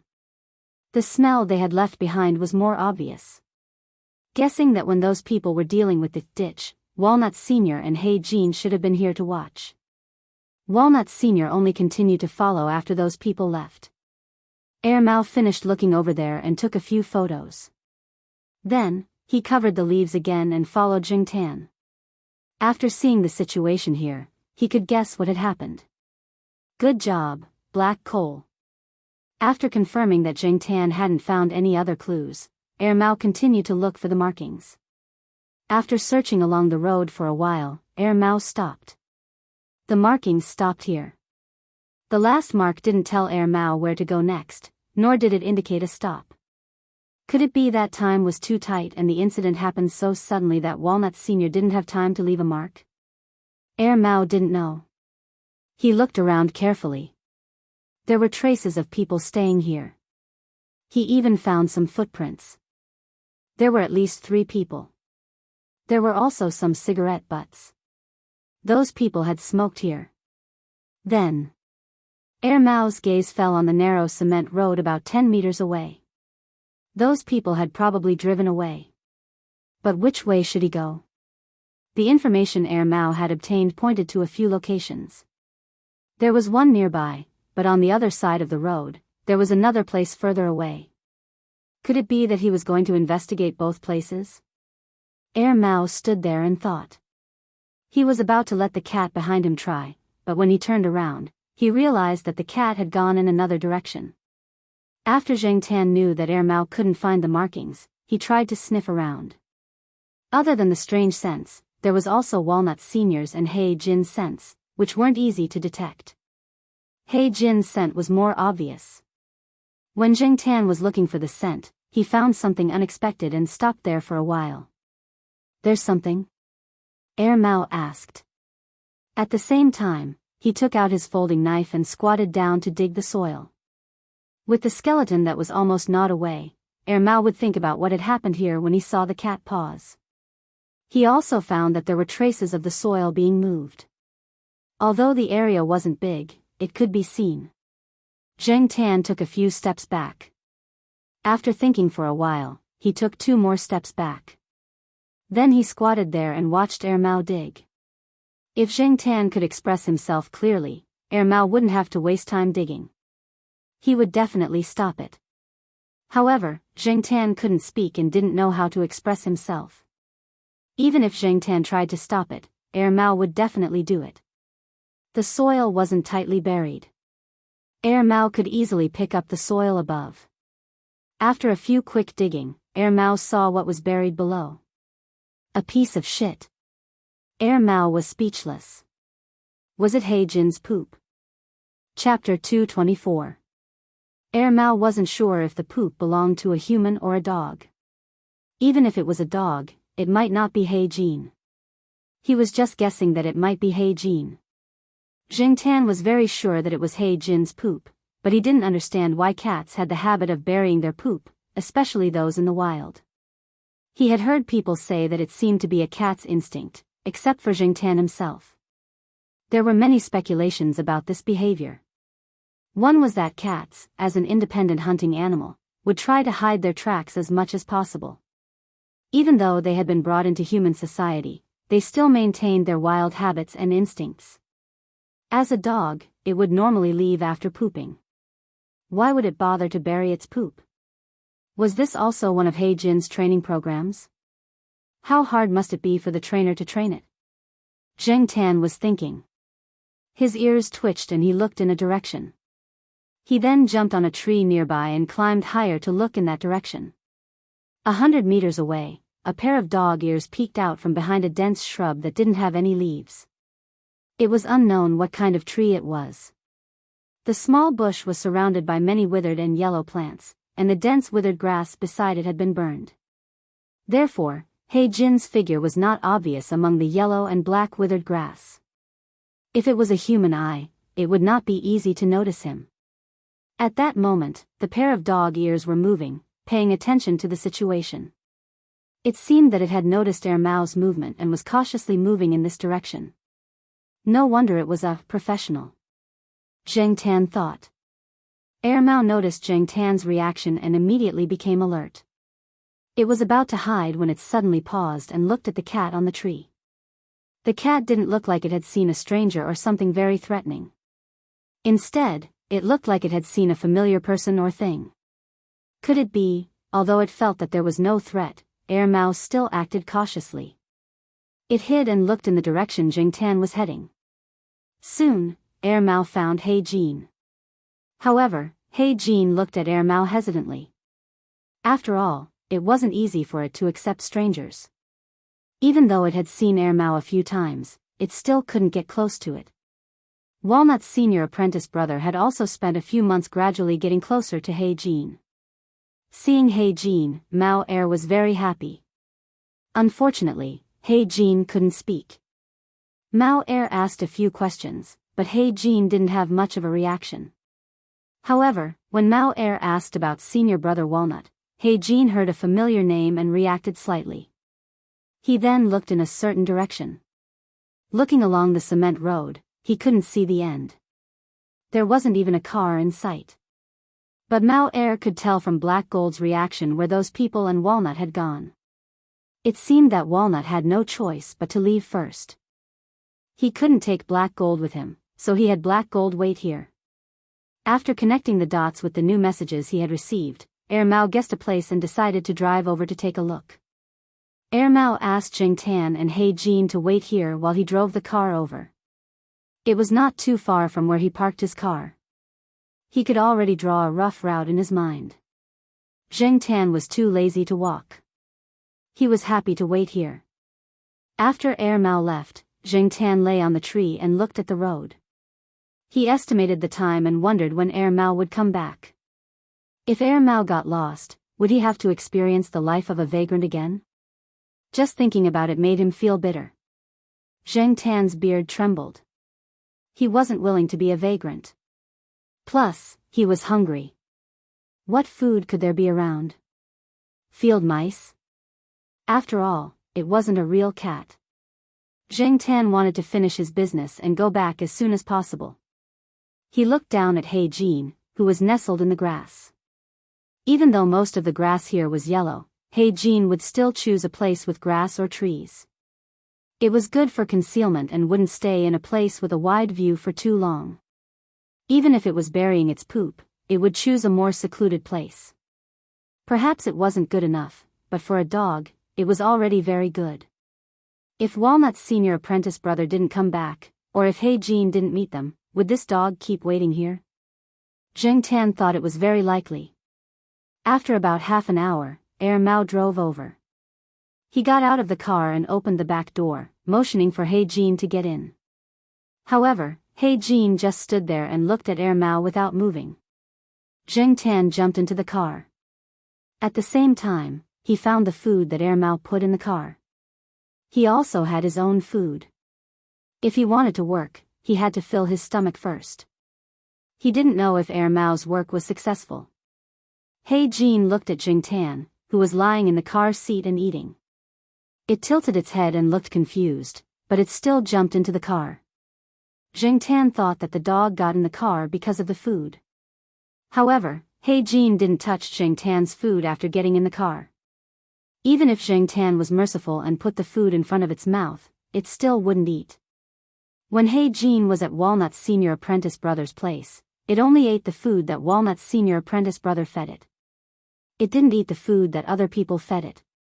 Walnut's senior apprentice brother's wife and children are still getting used to this dog. It's rare for them to be close, but they haven't been able to feed it yet, Mao said after seeing the situation from the rearview mirror. Zheng Tan looked at the dog next to him. It was almost drooling because of the smell of the food. He thought that the dog must be very hungry, but it still didn't eat. He was impressed. If it was Sahara, that dog would have run away with the food in its mouth. After driving for about an hour, Zheng Tan took a nap. When he woke up, he looked out the window and saw the mountains not far away. There were many mountains here. Mao wanted to go to a mountain. It wasn't easy to drive there, so he didn't ask the residents at the foot of the mountain to look after it. He found a place to park his car. The car was modified, so Mao wasn't afraid of being stolen. Even if it was stolen, it was nothing compared to Walnut's senior apprentice brother. He Jin got out of the car and followed Mao for a while. Then, it began to sniff around. Apparently, it found a familiar smell. It wasn't necessarily Walnut's senior apprentice brothers, but there were other people. Mao saw a mark left on a tree and felt more at ease. Like before, it followed the mark and moved forward. He Jin was a little ahead of Mao. Mao followed the mark and compared it to He Jin's route. As for Zheng Tan, everything was taken care of by He Jin and He Jin. As an amateur, he just needed to follow them. It was winter, so many trees on the mountain had withered leaves. However, there were some evergreen trees, so they didn't look so bare. Zheng Tan was still in the mood to look around as he followed Mao up the mountain. After walking for a while, Mao suddenly stopped and called out to He Jin. It didn't let He Jin go any further. There was a mark that wasn't very obvious. It was this mark that told Mao that there might be surveillance equipment in front of them. Mao took out his phone and found that there was no signal. If there were surveillance equipment in front of them, it would be fine if he was alone. However, the cat and the dog might be exposed. After thinking for a while, Mao told He Jin and Zheng Tan to stay where they were and not run forward. Mao explained for a long time, but he didn't know how much He Jin understood and how much He Jin understood. However, after Mao took a few steps forward, it turned around and found that He Jin had already run to some bushes to hide. It seemed that He Jin had understood some of Mao's words. No matter how much He Jin understood, Mao was fine with it as long as He Jin didn't follow them. Jing Tan jumped onto a tree with green leaves. He felt that it was safer on a tree. In this season, there weren't many bugs and snakes. Jing Tan didn't have to worry about them at all. After Air Mao left, Jing Tan stayed on the tree. The surroundings were very quiet. He Jin didn't make any loud noises. The birds were chirping very clearly, which made the place feel desolate. There wasn't any human life. Jing Tan lay on the tree branch. He Jin was guarding below anyway. Even if someone came, they wouldn't pay attention to a cat hiding in a tree. Jing Tan was much safer than He Jin. Suddenly, Jing Tan's ears twitched. He opened his eyes and looked in a direction. He Jin, who was hiding behind the bushes, also heard the noise. However, it still stayed where it was quietly. Jing Tan stood higher, so he could see more clearly than He Jin. It was a field mouse. It was winter, so it probably came out to look for food because it didn't have enough food. Jing Tan didn't eat field mice, and he wasn't in the mood to catch them. Therefore, he pretended that he didn't see anything and let the field mouse go. However, seeing that the field mouse was gradually moving towards them, Zhang Zian realized that it was quite brave. It probably didn't see many natural predators around, but when it got closer, it probably smelled something. It stopped and looked around carefully. Whoosh! Jing Tan saw He Jin jump out from the bushes and rush towards the field mouse. Looking at the way it caught the field mouse, Jing Tan felt that it was definitely not the dog's first time catching mice. It probably caught mice at home before. The field mouse couldn't escape from He Jin's claws. Jing Tan only heard the field mouse squeak twice before it stopped. When he looked again, He Jin had already returned with the field mouse in its mouth. It was lying in the dry grass and eating. When it was eating, it stopped and looked around vigilantly. It raised its ears and listened carefully. When it was sure that no one was around, it continued to eat. Hearing the sound of He Jin nibbling on the field mouse, Jing Tan felt that this dog was really talented. Or rather, this dog's previous trainer was really talented. However, at the same time, it could be seen that this dog had lived a hard life. It should have carried out missions with soldiers. He heard Celestine say that sometimes when there was no food on a mission, they had to gather materials from the ground. As for what materials they gathered, there were many types, including field mice, snakes, and other animals.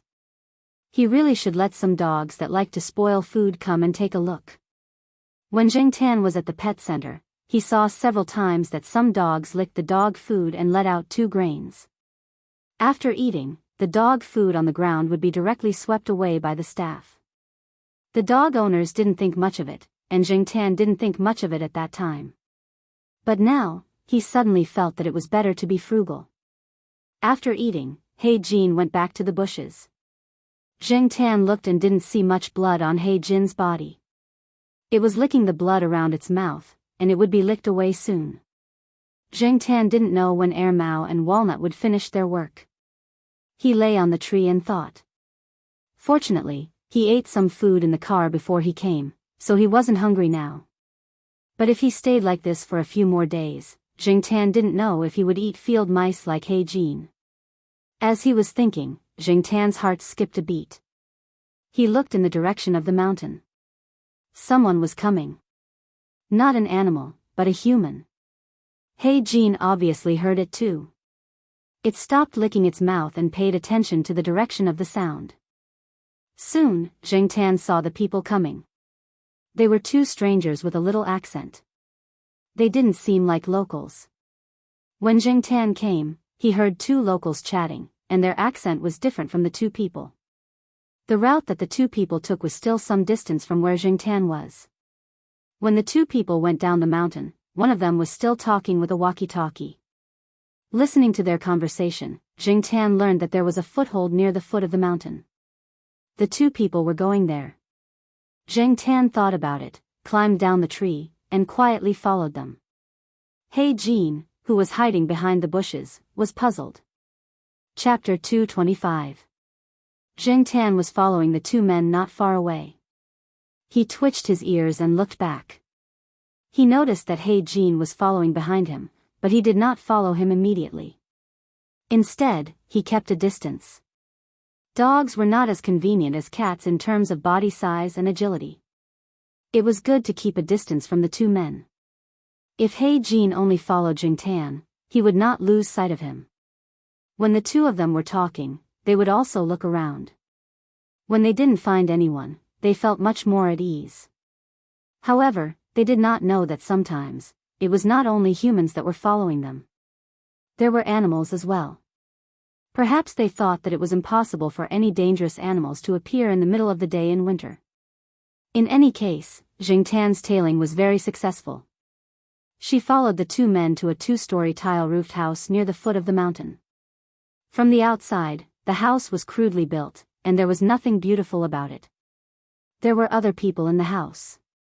When the two men knocked on the door, it was opened from the inside. When Jing Tan got closer, he hid in a corner and observed.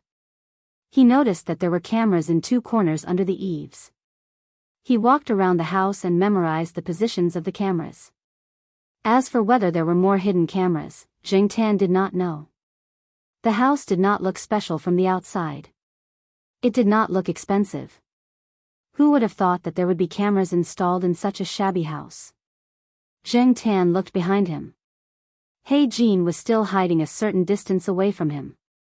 He did not move forward rashly. The house had good soundproofing. Jing Tan could not hear what the people inside were saying. At most, he could hear some vague sounds, but he could not understand them clearly. Therefore, Jing Tan decided to check out the situation first. He had a feeling that he might be able to find something here. After taking a few steps, Jing Tan turned around and saw that He Jin was about to get up and continue following her. She quickly raised a paw towards where He Jin was hiding with her palm facing that direction. She wanted to wave her hand to signal He Jin to stop, but she suddenly realized that cats were different from humans. Could He Jin understand? He Jin, who was about to get up, saw Jing Tan's action. He tilted his head in confusion. After a few seconds, he lay down again, still staring at Jing Tan's direction. Seeing He Jin lying down, Jing Tan sighed in relief. Now, he finally felt the benefits of working together with an intelligent animal. He did not need to do too many actions to explain. Besides, there was a language barrier, so even if he could explain, it would probably be useless. It was still a matter of understanding. After taking a few more steps, Jing Tan quickly glanced behind him. Seeing that He Jin was not following him, he chose an angle where the camera couldn't capture him. The wall outside was not painted much, and there were no tiles or anything like that. Jing Tan had climbed this kind of wall before, so this was nothing to him now. He nimbly jumped up from the wall. There were 3 places where he could avoid the camera, and the reason why Jing Tan chose this one was because it was facing the mountain. Because of this place would not be noticed. The 2 cameras installed at the corners could only focus on the distance, but not the situation below. The most important reason was that there was a broken window on this side. Perhaps those people felt that this window was not important, or perhaps they felt that it was fine to install this window, so they did not replace the glass. Instead, they used a piece of cardboard to block the window. At least, it could act as a shield against the wind. Pushing away the cardboard that blocked the hole, Jing Tan walked through it. The room was filled with boxes of goods. Jing Tan looked at the words and pictures printed on the cardboard boxes. XX brand sandwiches, XX brand milk tea, etc. They were all the same brand. Jing Tan had never heard of this name before, so it should not be a legitimate manufacturer. It should be a counterfeit. The logo was very similar to a famous food brand, just missing a stroke. What made Jing Tan even more amused was that there was an exemption sign printed on it. However, if it was just a counterfeit, there was no need to make such a scene. Walnut Sr. would not take the risk because of this. The cardboard boxes were all sealed with tape. Only the boxes near the door were not sealed. Jing Tan jumped up to take a look. Just by looking at the packaging, he knew that it was a shoddy product. The door of this room was also locked. Zheng Tan could not open it because there was a metal lock on the outside. If no one came to open the door, Zheng Tan would not be able to leave through this door. Looking around the room, Zheng Tan found a gap in the corner of the ceiling. Zheng Tan jumped onto the boxes. The boxes were piled up a little high, only 70 or 80 centimeters away from the ceiling. Zheng Tan stood on top, just enough to carefully observe the gap. Zheng Tan looked and found that there were bite marks on the edge of the gap. It was probably chewed by rats. However, this gap could only allow rats to enter. Zheng Tan could not squeeze in. The ceiling was made of wooden planks, the kind that were relatively cheap. After a long time, some of the planks had obvious gaps between them. Through the gaps, many black stains could be seen. At this moment, the wind outside was a little strong. Zheng Tan could feel the stale air blowing in from these gaps. Zheng Tan stood on the edge of the cardboard boxes piled on the top. He gently jumped up and hooked onto the gap. The wooden planks made a creaking sound. This sound was not much, and could only be heard in this room. Moreover, when the wind outside blew hard, the ceiling would also make some noise. Therefore, even if someone heard the sound of the wooden planks made by Zheng Tan, they would not care.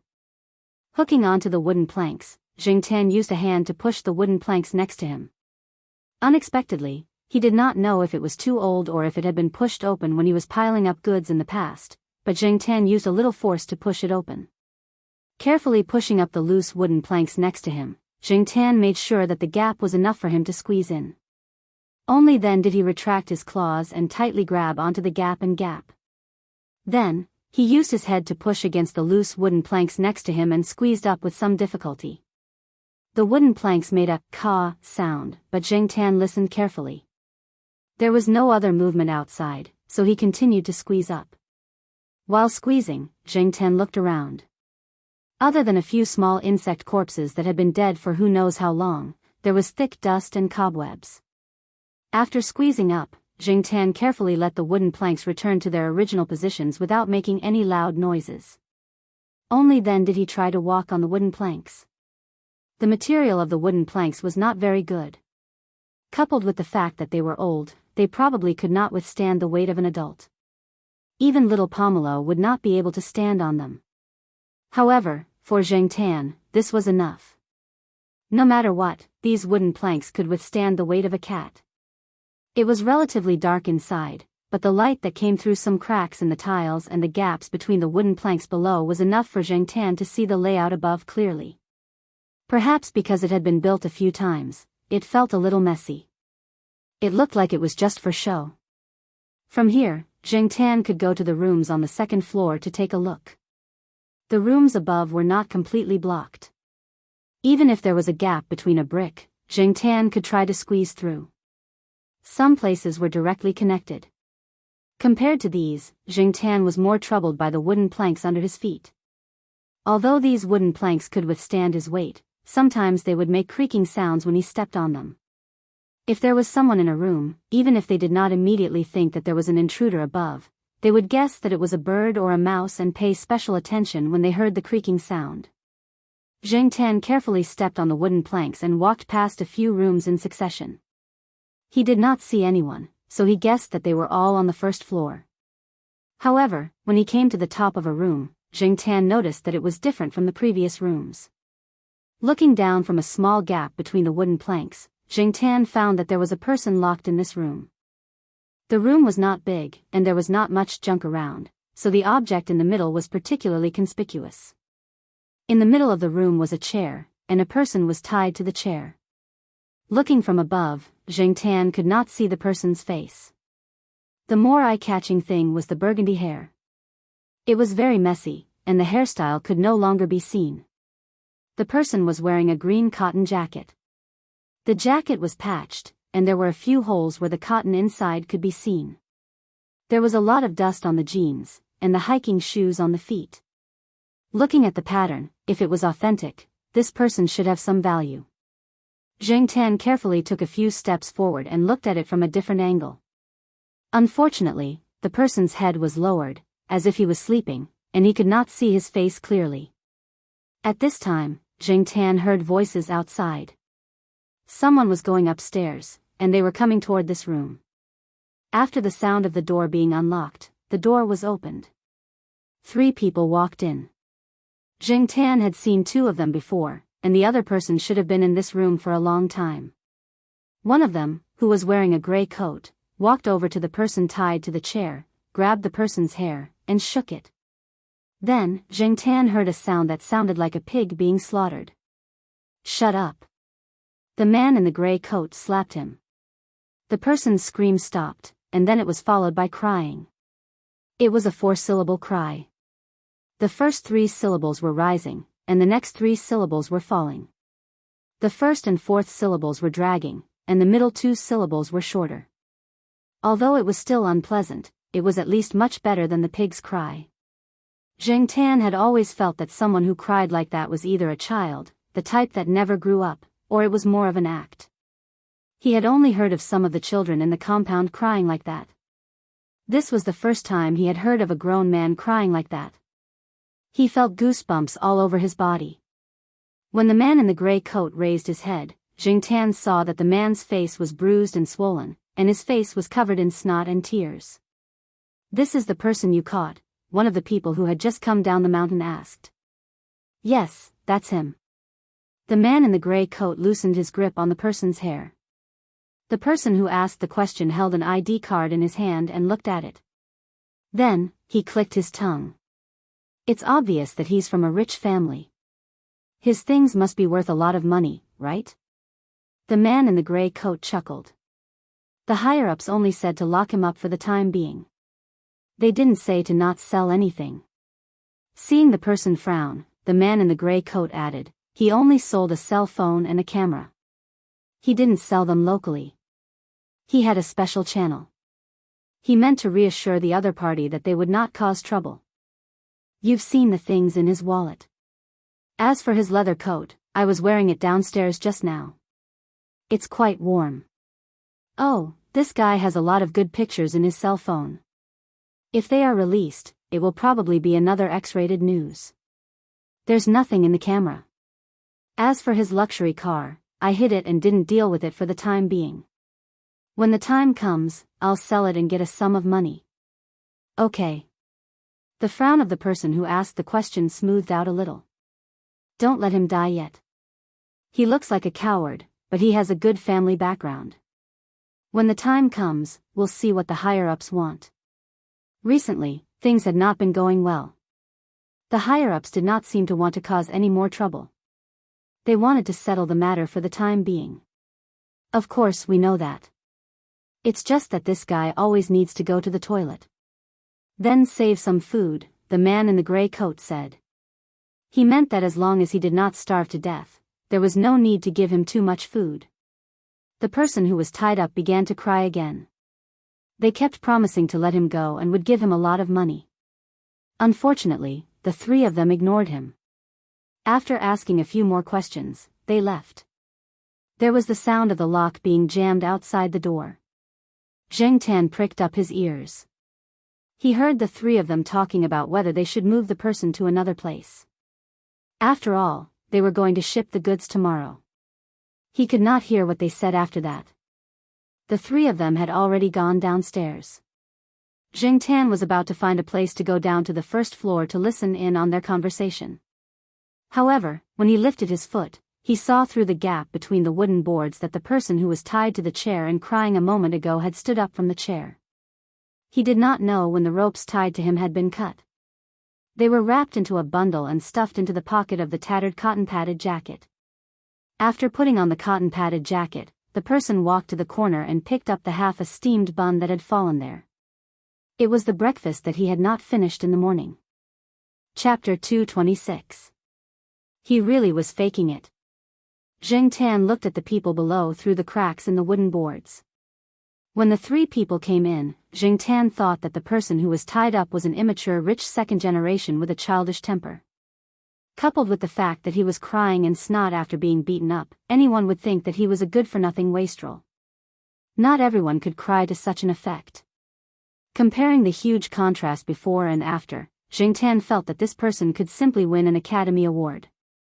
Moreover, it would be fine if he only had acting skills, but he really didn't think that this person could hide it so well. The rope that was tied up had been easily untied when Jing Tan wasn't paying attention. This wasn't something that an ordinary person could do. At the same time, if he could untie the rope so quickly, how could he be beaten black and blue and put himself in such a difficult situation? Either he was a ruthless person, or he was a lunatic. Jing Tan stared at the person below. The person below was chewing the steamed bun in his hand while staring at Jing Tan. "Who are you?" the person asked. "Maybe we can cooperate. I have no interest in that batch of goods. If you want it, I can give it to you." Jing Tan didn't know what the person was talking about. This word definitely wasn't referring to the batch of inferior food that Jing Tan had seen. However, he could also guess that Walnut Senior's goal was probably that so-called goods. Then, if this person wasn't here for the goods, why was he here? Seeing that there was no movement or response from above, the person stuffed the last bit of steamed bun into his mouth. He wiped his hands on his green cotton shirt, then jumped onto the table on the side and pushed at the wooden ceiling. Jing Tan quickly left the place when he moved. He left the area of the room and hid behind a log, listening to the movement over there. The person didn't seem to have any intention of pushing the wooden ceiling open to leave. After a while, Jing Tan heard the sound of a door lock. Looking down from the slit, he saw that the person's door had been opened a crack. This was the biggest crack that could be opened before the door was unlocked. The man stretched out 2 fingers, holding something between them, towards the keyhole of the lock. After seeing Air Mao pick locks, Jing Tan wasn't surprised to see this person's behavior. In this world, there were still many capable people. A few seconds later, the man unlocked the door and came out of the room. He looked around and then searched the surrounding rooms one by one. Jing Tan didn't know what he was looking for. He was curious, so he followed him from above. Jing Tan did not follow too closely. He was still mostly on guard against that person. With that kind of skill, he should not be worse than Air Mao. This person hid deeper than Air Mao, so Jing Tan had to be on guard. After looking through a few rooms, the man entered the room with the goods. The lock was a piece of cake for him. Jing Tan saw the man rummaging through the opened boxes. Then, he opened a box sealed with tape and rummaged through it again. He took out a bag of XX milk tea, tore open a small opening, sniffed it, and then dipped it in his mouth and tasted it. Jing Tan looked at the man's actions and guessed that there was something else inside. And that the inferior food was just a cover for these things? As for the thing that the man was holding, could it be some kind of illegal drug? If that was the case, then the place on the mountain was probably responsible for the production. No wonder Walnut wanted to take the risk. The man changed his angle so that his back was facing Jing Tan. Jing Tan could not see what the man was doing. After about a minute, the man looked up at Jing Tan and asked in a low voice, as if he was talking to himself, "What are you?" When he pushed the wooden ceiling, he found that the wooden ceiling was weak. It could not withstand the weight of an adult human. Furthermore, the man was able to move freely on it. It did not seem like something a human could do. After the man looked for something, he did not stay for long and went downstairs. Jing Tan waited for a while. When he did not hear any movement downstairs, he lifted the wooden ceiling and went downstairs carefully. Even though she didn't hear anything earlier, when she went downstairs, Jing Tan saw a person lying on the ground. He was still breathing, but his hands were tied up. The rope used to tie him up was the same one used to tie up the red-haired man. Looking around, Jing Tan walked over to take a look at the rooms. Other than a few bedrooms, a kitchen, and a toilet, there was only the surveillance room on the first floor. There was a person lying in the bedroom. He was also tied up there and had lost his senses. As for the surveillance room, the man in the gray coat was lying on the ground. The 3 of them had one thing in common: their faces were beaten very badly. As for whether they had been beaten up in other places, Jing Tan could not tell. The red-haired man was fiddling with a USB drive in the surveillance room. Soon, the man pulled out the USB drive and walked out. He took out an earpiece from somewhere and listened to something. Then, He frowned and looked up at the mountain. He walked faster. At this moment, the man had put on his leather coat and was about to leave. However, after taking a few steps, the man suddenly stopped and pulled out a dagger. It was the dagger that he had picked up in the house. Zheng Tan was looking outside from a window on the first floor. When he realized that something was wrong, he immediately ran out. A shadow rushed at the red-haired man from the side. The red-haired man was about to swing his knife, but another shadow rushed out and blocked him. He Jin was forced to stop. He looked at Zheng Tan in confusion. He did not understand why the cat was blocking him. The red-haired man looked at the black cat in the middle and maintained his previous posture. After a few seconds, he put away the dagger and raised his eyebrows. "You're the one on the wooden floor?" Zheng Tan pulled his ears and stared at the man. He had no doubt that if He Jin had really jumped up, he would have been killed by the dagger. However, He Jin was still growling behind him. It seemed that he was unwilling to give up and wanted to jump up again. Zheng Tan wanted to turn around and slap He Jin to make him behave, but he did not dare to move his eyes away from the man in front of him.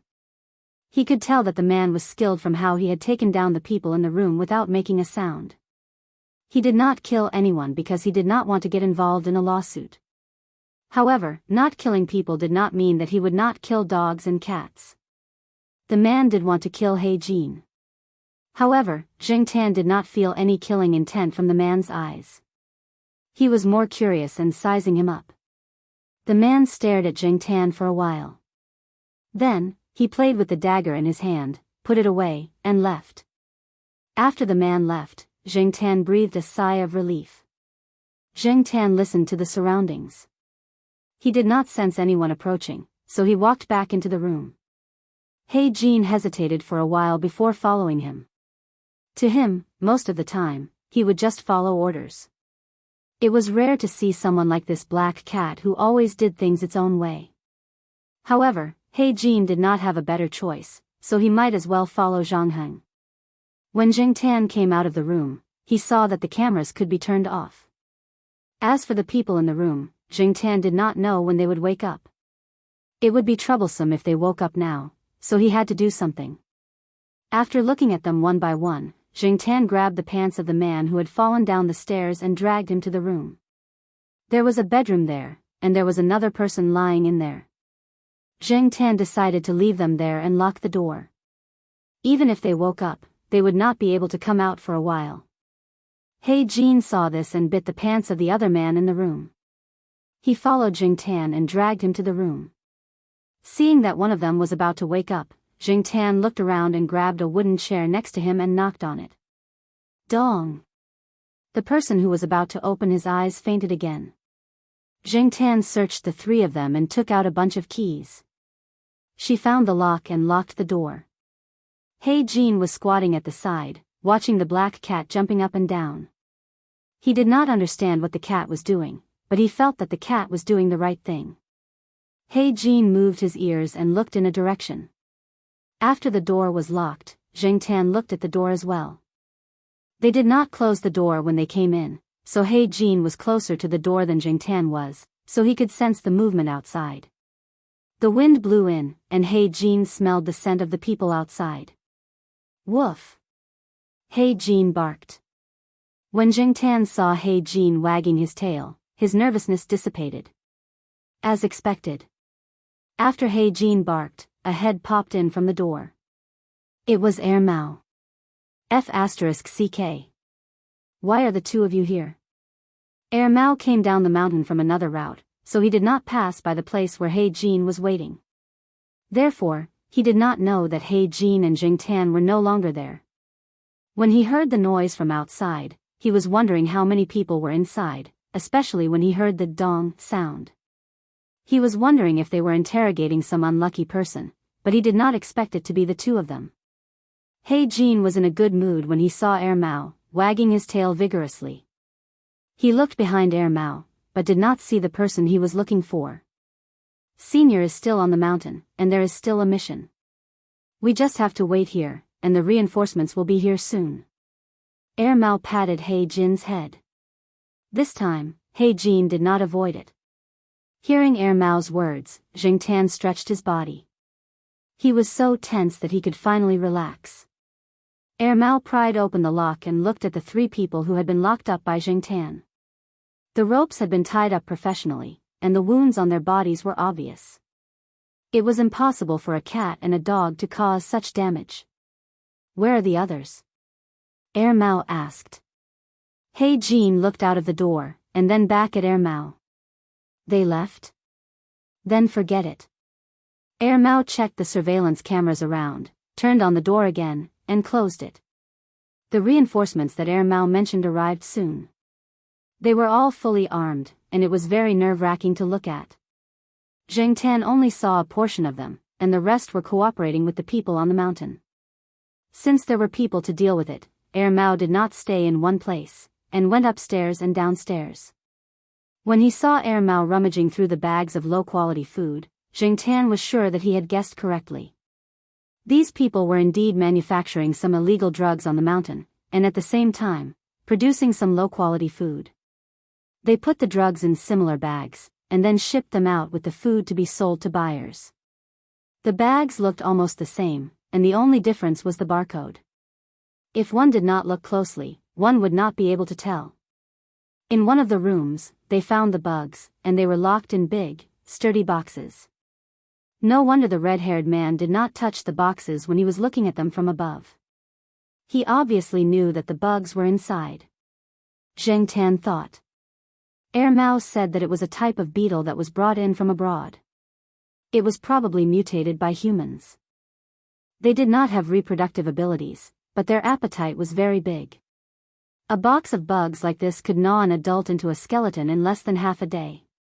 However, it was said that this was not the final product. It was just a little toy that the other party gave to this group of people during the transaction. Jiangtan heard the gunshots coming from the mountain, and found a hidden place to lie down. The matter was not over yet, and he did not want to encounter any accidents. On the other hand, He Jin was very excited. It was very familiar with the sound of gunshots, and when it heard the gunshots, it would think of its previous mission. When it was over, it was close to evening.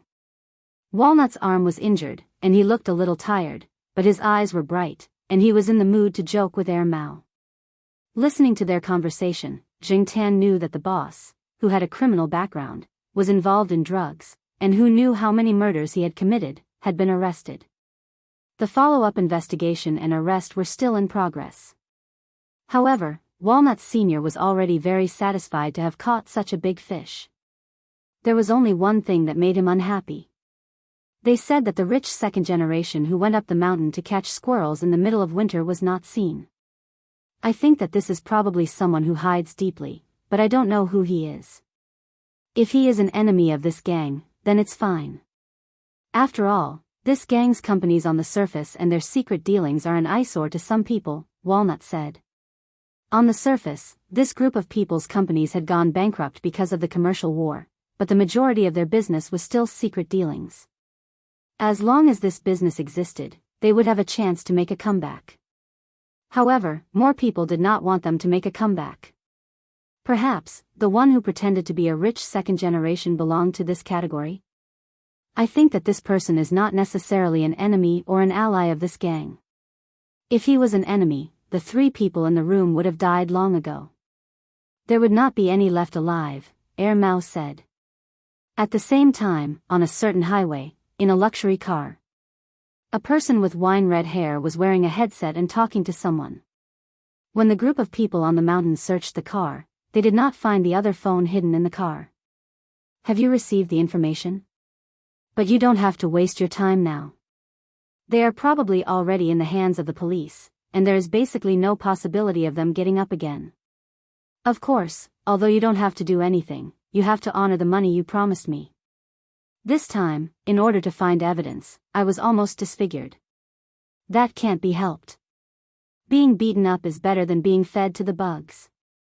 As for the lethality of those bugs, think about the commercial spy who was already gnawed into bones. Hee, happy working with you. Next time, remember to visit me if you need anything. After ending the call, after a while, a remittance message appeared on the phone. He glanced at it and smiled. Listening to the blues music in the car, he held the steering wheel with one hand and tapped the fingers of the other hand to the beat of the music. Chapter 227.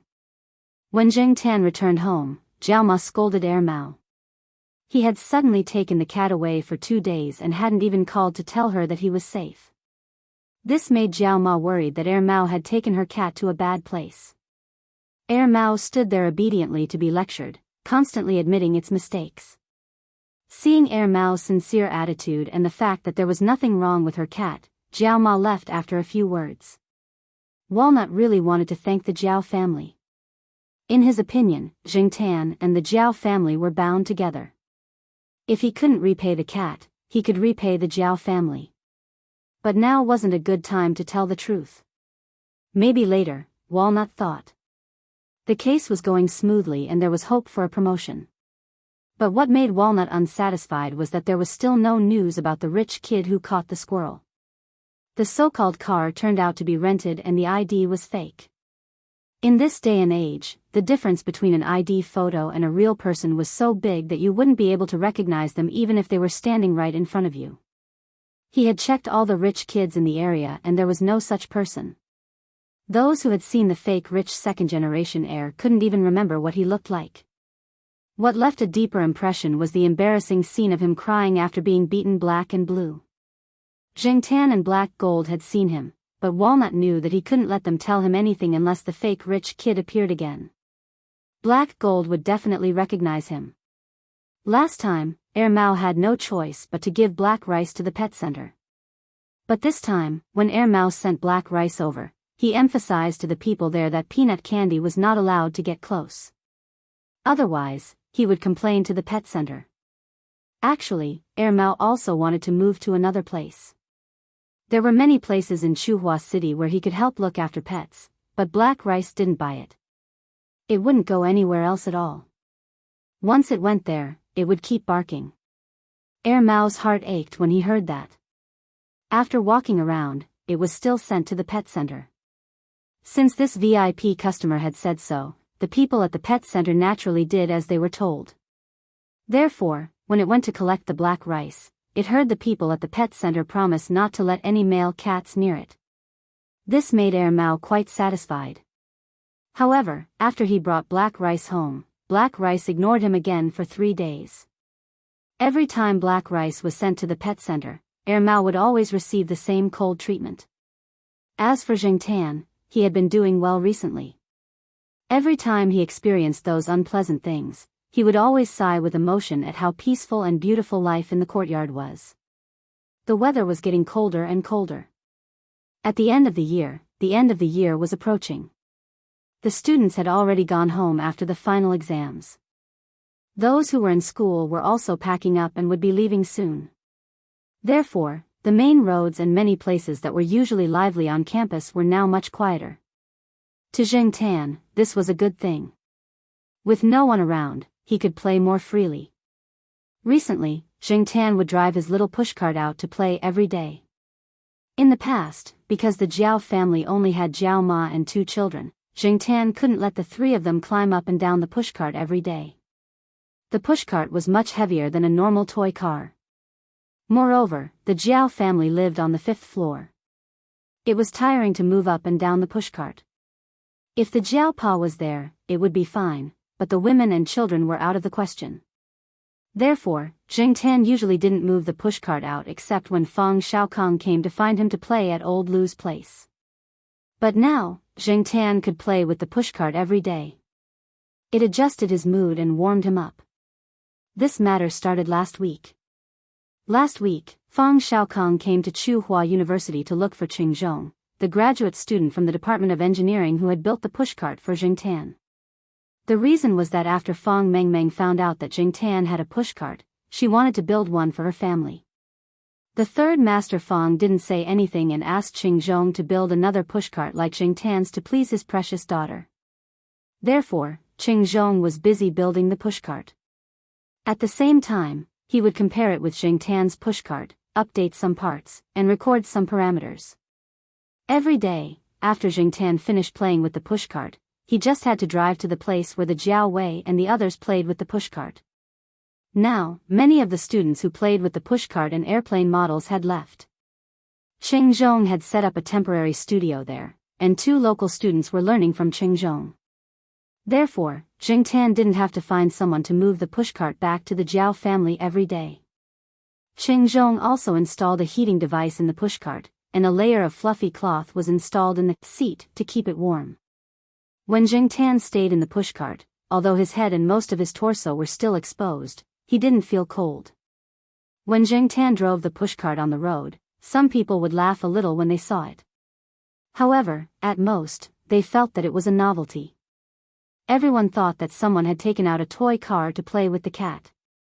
Some people even thought that it was a good tool to walk the cat. No one would think that a cat was controlling the pushcart by itself. There were often students who liked to play with machines in school who would build things to run around.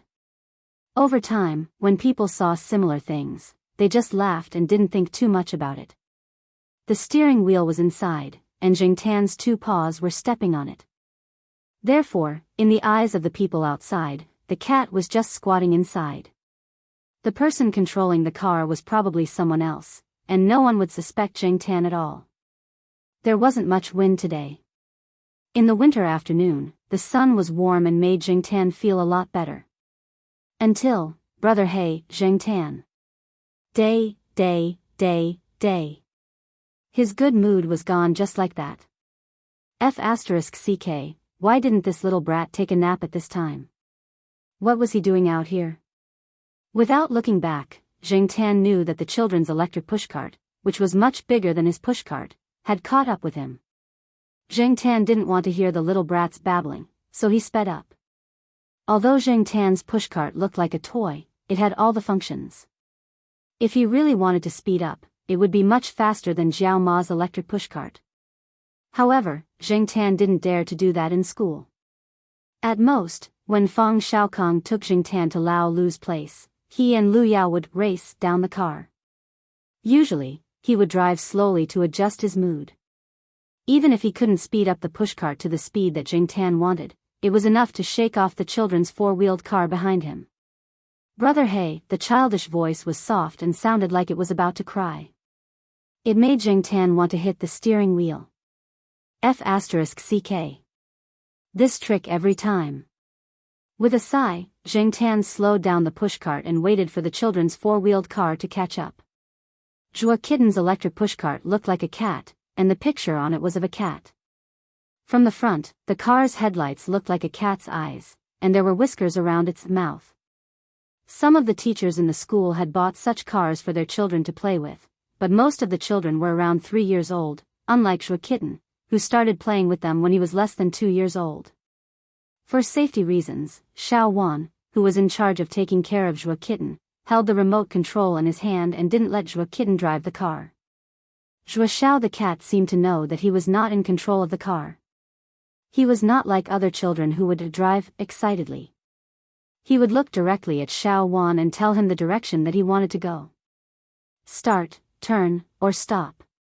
For example, just now, when Zhuo Kitten wanted to catch up to Jingtan, he looked directly at Xiao Wan, who was holding the remote control, and pointed at Jingtan in front, indicating that he should hurry up and catch up.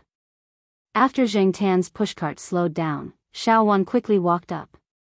She didn't seem tired or out of breath. She looked at the man and the cat with a smile. The longer she interacted with him, the more she felt that this cat was special.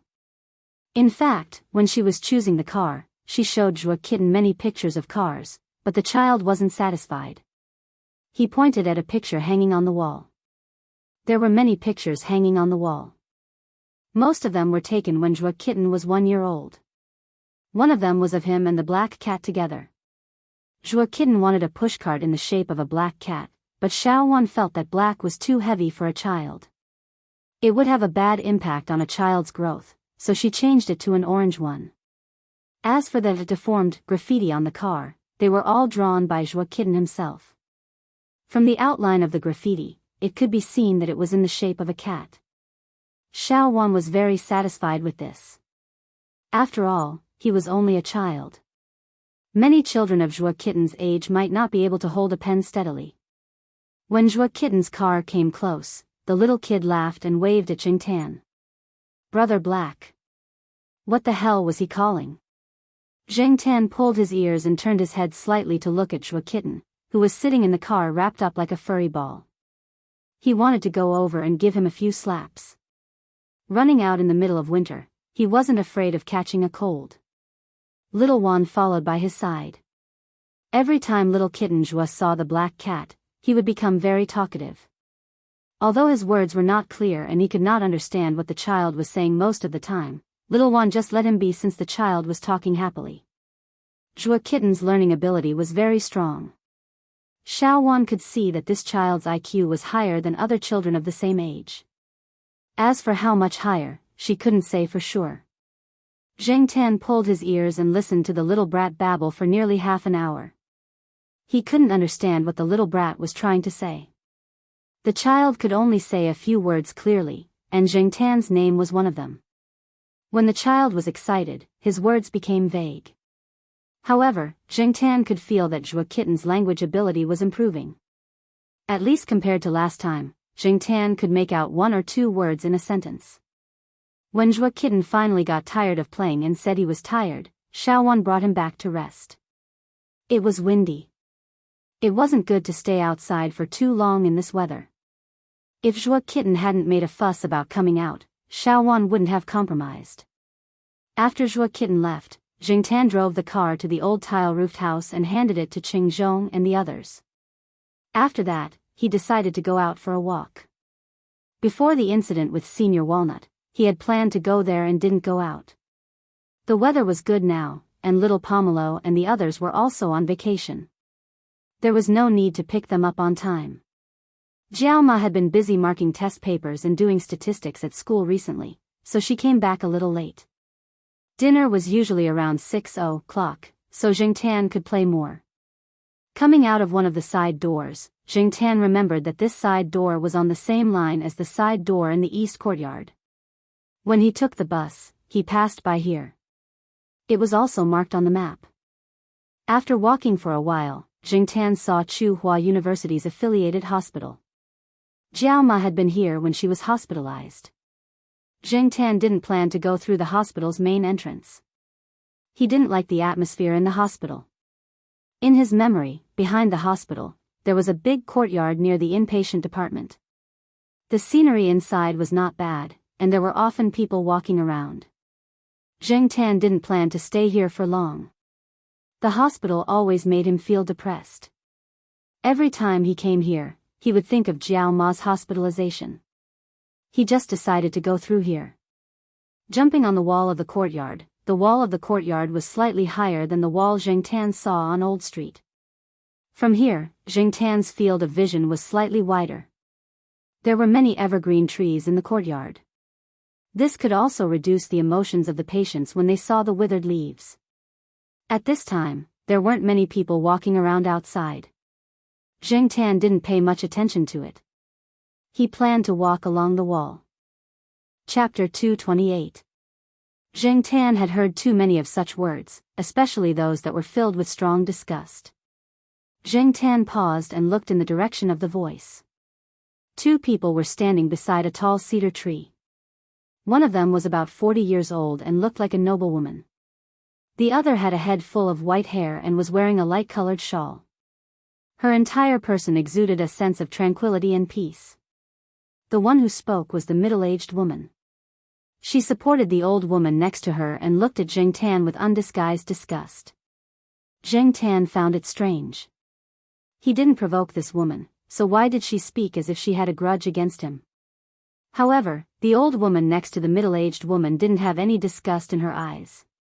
Instead, she looked at him with a kind smile. "What's wrong with a black cat?" The old woman said, obviously disagreeing with the words of the person next to her. However, this old woman didn't seem to be in good health. Her voice wasn't loud and was a little soft. Compared to the old women in the courtyard who sang operas without any pressure, this old woman lacked energy. The middle-aged woman's mouth twitched, as if she wanted to say something but couldn't say it directly. She paused and said, "Mom, let's take a walk over there. This place is good. There's no need to change places." The old woman shook her head and patted the hand of the person next to her. "I know you think a black cat is unlucky." The middle-aged woman wanted to explain, but when she opened her mouth, the old woman raised her hand and stopped her. The old woman knew what she wanted to say. Most of the people in the hospital were patients. Some of them were in the recovery period and came out to walk around. Some, like this old lady, sometimes didn't want to stay in the ward all day during the hospitalization period. After getting the doctor's permission, they would come out to walk around. Waiting for her, there might be a surgery, but it hadn't been decided yet. The old woman also felt that the ward was too stuffy today. After talking with the doctor, she let her daughter-in-law help her out to walk for some fresh air. Originally, a wheelchair was arranged, but the old woman didn't sit. Not far behind them was a nurse. She was probably there to prevent any unexpected incidents. Jiangtan felt that this old woman was quite charming when she smiled, as if it had a magical effect of calming people's impetuous hearts. Jiangtan's bad mood when he heard the words targeted at him just now disappeared completely. This old lady must have been a beauty when she was young. Jiangtan thought. In this era, there were many beautiful people. Unfortunately, even if they were once peerlessly beautiful, they could not withstand the pig-slaughtering knife of time. However, time could only take away one's appearance, but it could not take away one's temperament. Everyone would grow old eventually, and it was not easy to stay elegant all the time. Perhaps she was tired from walking. The old lady looked around and walked to the wooden bench by the side of the road, planning to sit there and rest. After seeing the old lady's actions, the nurse behind her quickly stepped forward and placed a soft cushion on the wooden chair.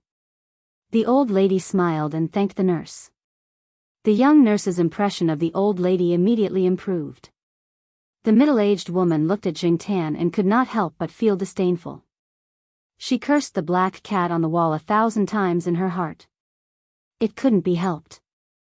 In the hospital, many people were more particular, and some things were taboo. For example, when it came to fruit, most people would send apples, and very few people would send pears. 2 days ago, the old lady still wanted to eat pears. She spent a lot of effort to persuade the old lady to change it to other fruits. But now, what should she do when she saw a black cat? Many people felt that the black cat was evil, especially at such a time and place. The middle-aged woman felt that it was inauspicious, especially when the cat looked at people. It made her feel uneasy. She originally wanted to chase the cat away, but seeing the old lady like this, it was impossible to chase it away. She wanted to take the old lady somewhere else, but the old lady was sitting down now. What should she do? Although she did not say anything, Jiangtan could see the strong disgust and rejection in the middle-aged woman's eyes. This made Jiangtan, who was about to leave, change his mind. Jiangtan was sometimes like this, stubborn and rebellious. The more you hate me, the more you want me to leave, but I won't. Thus, Jiangtan squatted on the high wall and stared at the middle-aged woman, proudly wagging the tip of his tail twice. The middle-aged woman was so angry that her face was twitching, but because the old lady was next to her, she had to suppress her anger. If it were any other time, she would have called someone to beat him up. The old lady looked in the direction of Jiangtan and smiled. I saw a lot of black cats when I was young. At that time, the old people in our village said that black cats are spiritual creatures that can drive away evil spirits.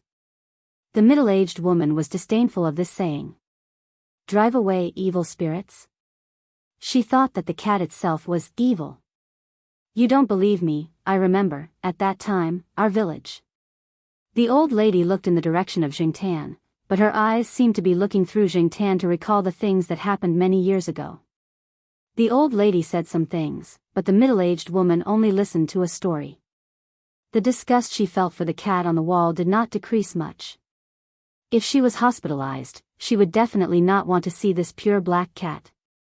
She would definitely ask someone to chase it away and beat it until it did not dare to come close. It was probably because of Jiangtan that the old lady was addicted to reminiscing about the past, and she even said some interesting things in her memory. I didn't know that you were so naughty back then, the young nurse next to her joked. Yes, I was also a crazy girl back then. The old lady did not mind revealing her past at all. She sighed and said, People, when I think back to when I was young, I feel that I have changed a lot. Shortcomings, strengths, old habits, new habits. It's just like the construction of a city.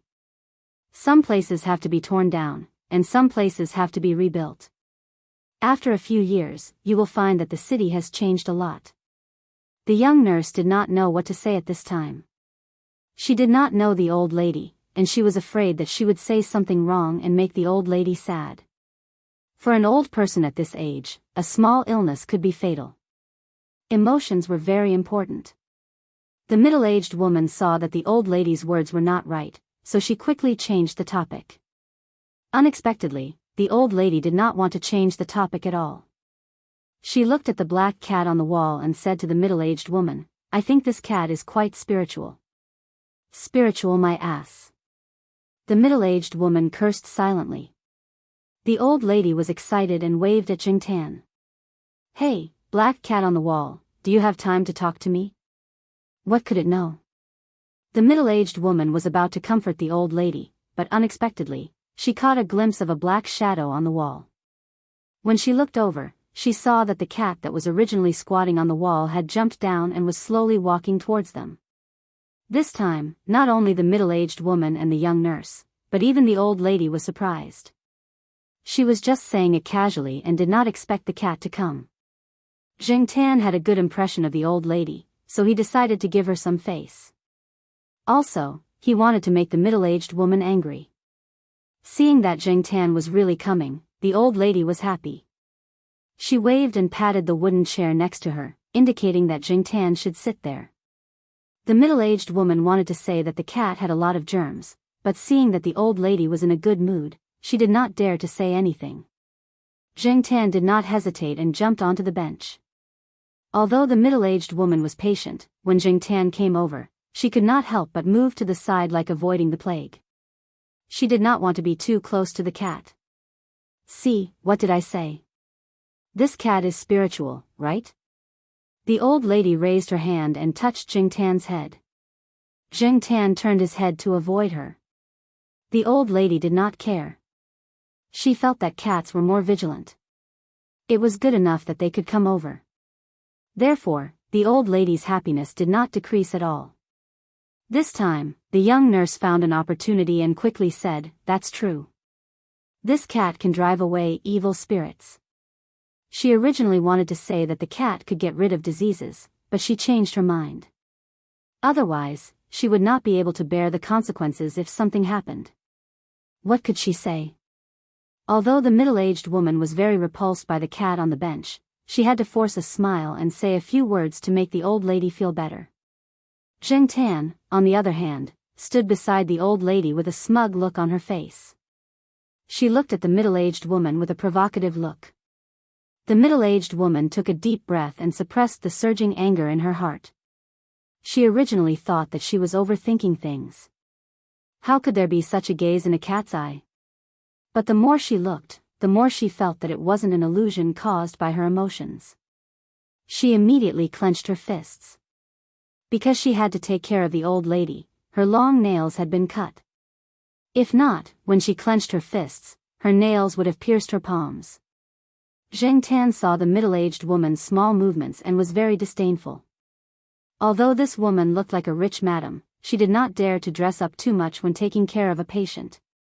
Her dressing and facial care showed that she used to be a very popular beauty. But compared to the old lady next to her, Jingtan felt that this middle-aged woman was an old witch. Maybe this was the difference in temperament? Shaking his head, Jingtan squatted down beside the old lady. He could see that the old lady was sick and weak. She was such a kind person. Jingtan hoped that she would be able to recover soon so that she could see more of this rapidly changing city. From the look in her eyes when she looked at him, Jingtan felt that this old lady still had a lot of people and things that she could not let go of. But time waited for no one. The old lady had to go back to the ward. Jingtan was also ready to get up and leave. Before getting up, the old lady raised her hand and was about to touch Jing Tan's cat head again. Jing Tan reflexively avoided it. A man's head should not be touched. However, thinking about the old lady in front of him, he suddenly felt a little reluctant. Before she withdrew her hand, Jing Tan raised his front hand and touched the old lady's palm. "I wish you good health, this unknown old lady." After touching, before the three of them could react, Jing Tan climbed over the wall and left. The old lady looked at her palm and smiled. Not far from the old lady, the young nurse looked at the old lady standing there and thought that she really did not have it easy. From black hair to silver hair, her beauty had faded, her steps were staggered, and she was plagued by illness, but she still smiled calmly.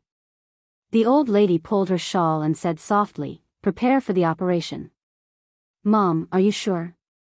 You should think about it again. You can't do it because of that cat." The middle-aged woman was very worried. If she did not choose the operation, she could still live for 3 to 5 years. The operation was too risky.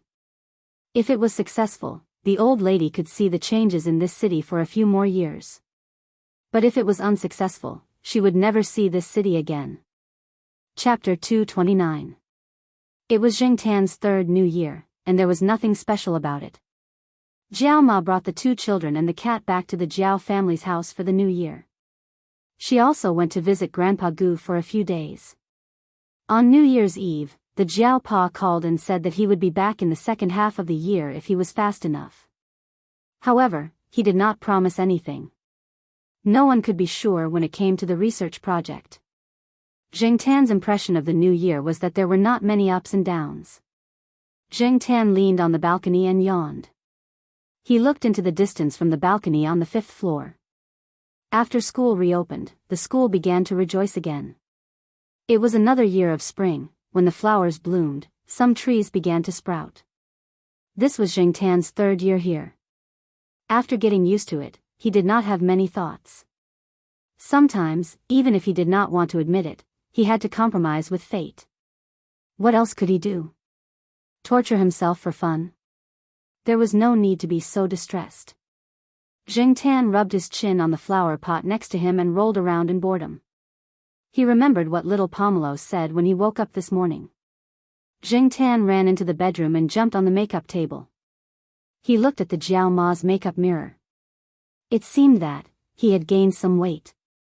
It was easy to gain weight during the new year. Jing Tan did not go out much this year.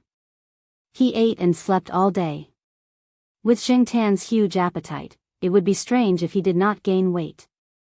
He had been cooped up at home and did not want to go out. Jing Tan attributed it to spring fatigue and autumn fatigue. However, it seemed that he should go out more often. Winter was over, and he did not need to gain weight anymore. Jing Tan did not go out directly from the side door of the eastern courtyard. Instead, he walked around the school. When he passed by a small path, he happened to hear Xing Jing, the only female graduate student under the Jiao Pa, complaining about the inappropriate behavior of some teachers in the school. Just like Xian complained before the new year, the graduate students did not have much confidence in speaking in the school without the support of their bosses. The first was the competition for public resources. Even if it was a public resource, it had to be used on a first-come, first-served basis. There were limited resources and funds. Whoever had the ability would be the first to use them and occupy them. But now, Jing Tan listens to Xing Jing's complaints. It seems that there are more things than what Xian said. Otherwise, Xing Jing would not have said, "The temple is small, but the pond is shallow." Although Jing Tan did not know much about their school, she knew from eavesdropping on Xing Jing and Xian's complaints that they were sometimes bullied by other teachers in the school. It was not uncommon for senior brothers and sisters in the school to bully junior brothers and sisters with the tacit approval of their mentors. Competition between students in the same school existed all the time. Sometimes, those who engaged in scientific research might not lose to those who engaged in politics. In this day and age, those who did not care about chores and focused on their studies would either have someone to back them up, or they would be reduced to cannon fodder in fights or ladders for others to climb up the social ladder. As for the rest, the proportion of those who could follow their own path was too small. However, the Jiaopa wasn't the kind of person who would swallow his anger and suffer in silence. Just wait for him to settle the score later. Jing Tan was very confident in his cat's father. Jing Tan still planned to go to the affiliated hospital today. He was not familiar with this place yet. When he arrived at the hospital, Jing Tan couldn't help but think of the old lady who left a good impression on him when he came here last year. He wondered how the old lady was doing now and how she was recovering. Jumping on the wall, Jing Tan walked along the high wall. Even in winter, he could see many green courtyards. Today, there were many new greenery. It was full of vitality. Today's weather was also good. Some patients who were recovering well but couldn't stay in the ward came out to walk with their family members. Looking at the surrounding scenery, they felt much better. Jing Tan didn't plan to look carefully. He just glanced at the wall as he walked along. Because of the taboo incident with the middle-aged woman last year, Jing Tan felt that it was better not to be too ostentatious in the hospital. Although he didn't look carefully and his footsteps were hurried, what surprised Jing Tan was that he was stopped by someone after a few steps. At first, Jing Tan didn't think it was him. It wasn't until the person called the black cat on the wall a few times that Jing Tan looked over. The person who called out to Jing Tan was a young nurse. She wasn't the one he saw last year. Next to the young nurse, there was an old lady in a wheelchair who was being pushed around by the young nurse. The person in the wheelchair was the old lady Jing Tan saw last year. When Jing Tan looked over, the old lady waved at him. Compared to last year, the old lady looked a lot thinner now. However, her complexion was better. When she looked at people, the expression in her eyes made people's moods unconsciously develop.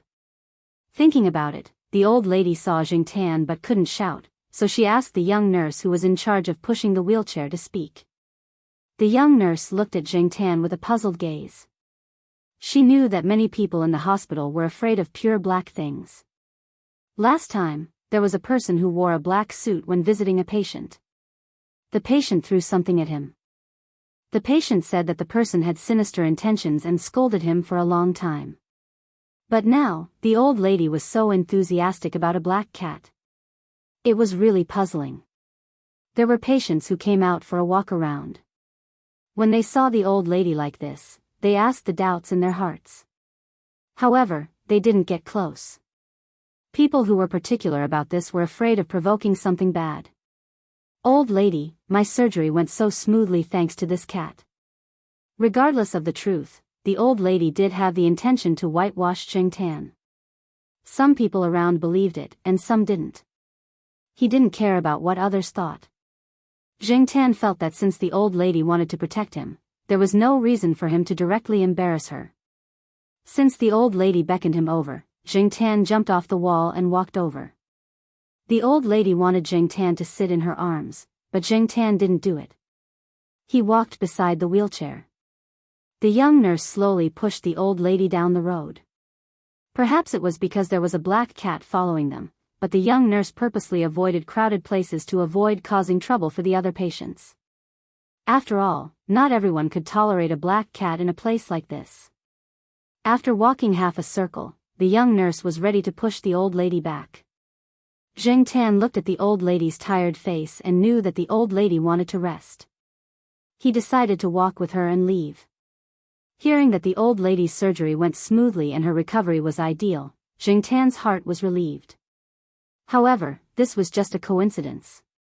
She was just a passerby. Jing Tan didn't want to get too close to her. After walking a circle, they came to a fork in the road. Jing Tan was about to turn and leave when he looked up and saw 3 people standing at the fork. 2 men and a woman. Jing Tan saw the woman when he came over last year. She was the middle-aged woman who rejected him. Standing next to the middle-aged woman should be her husband, the old lady's son that the young nurse said. That person looked quite steady. He should be the kind of person who stood at the top and gave out orders on a daily basis. At the moment, the couple was talking to a young man in his 20s. Looking at the couple, the young man should have some status. Otherwise, the couple wouldn't treat him like this. This was the thought of the people around, including the young nurse who pushed the wheelchair, when they saw this scene.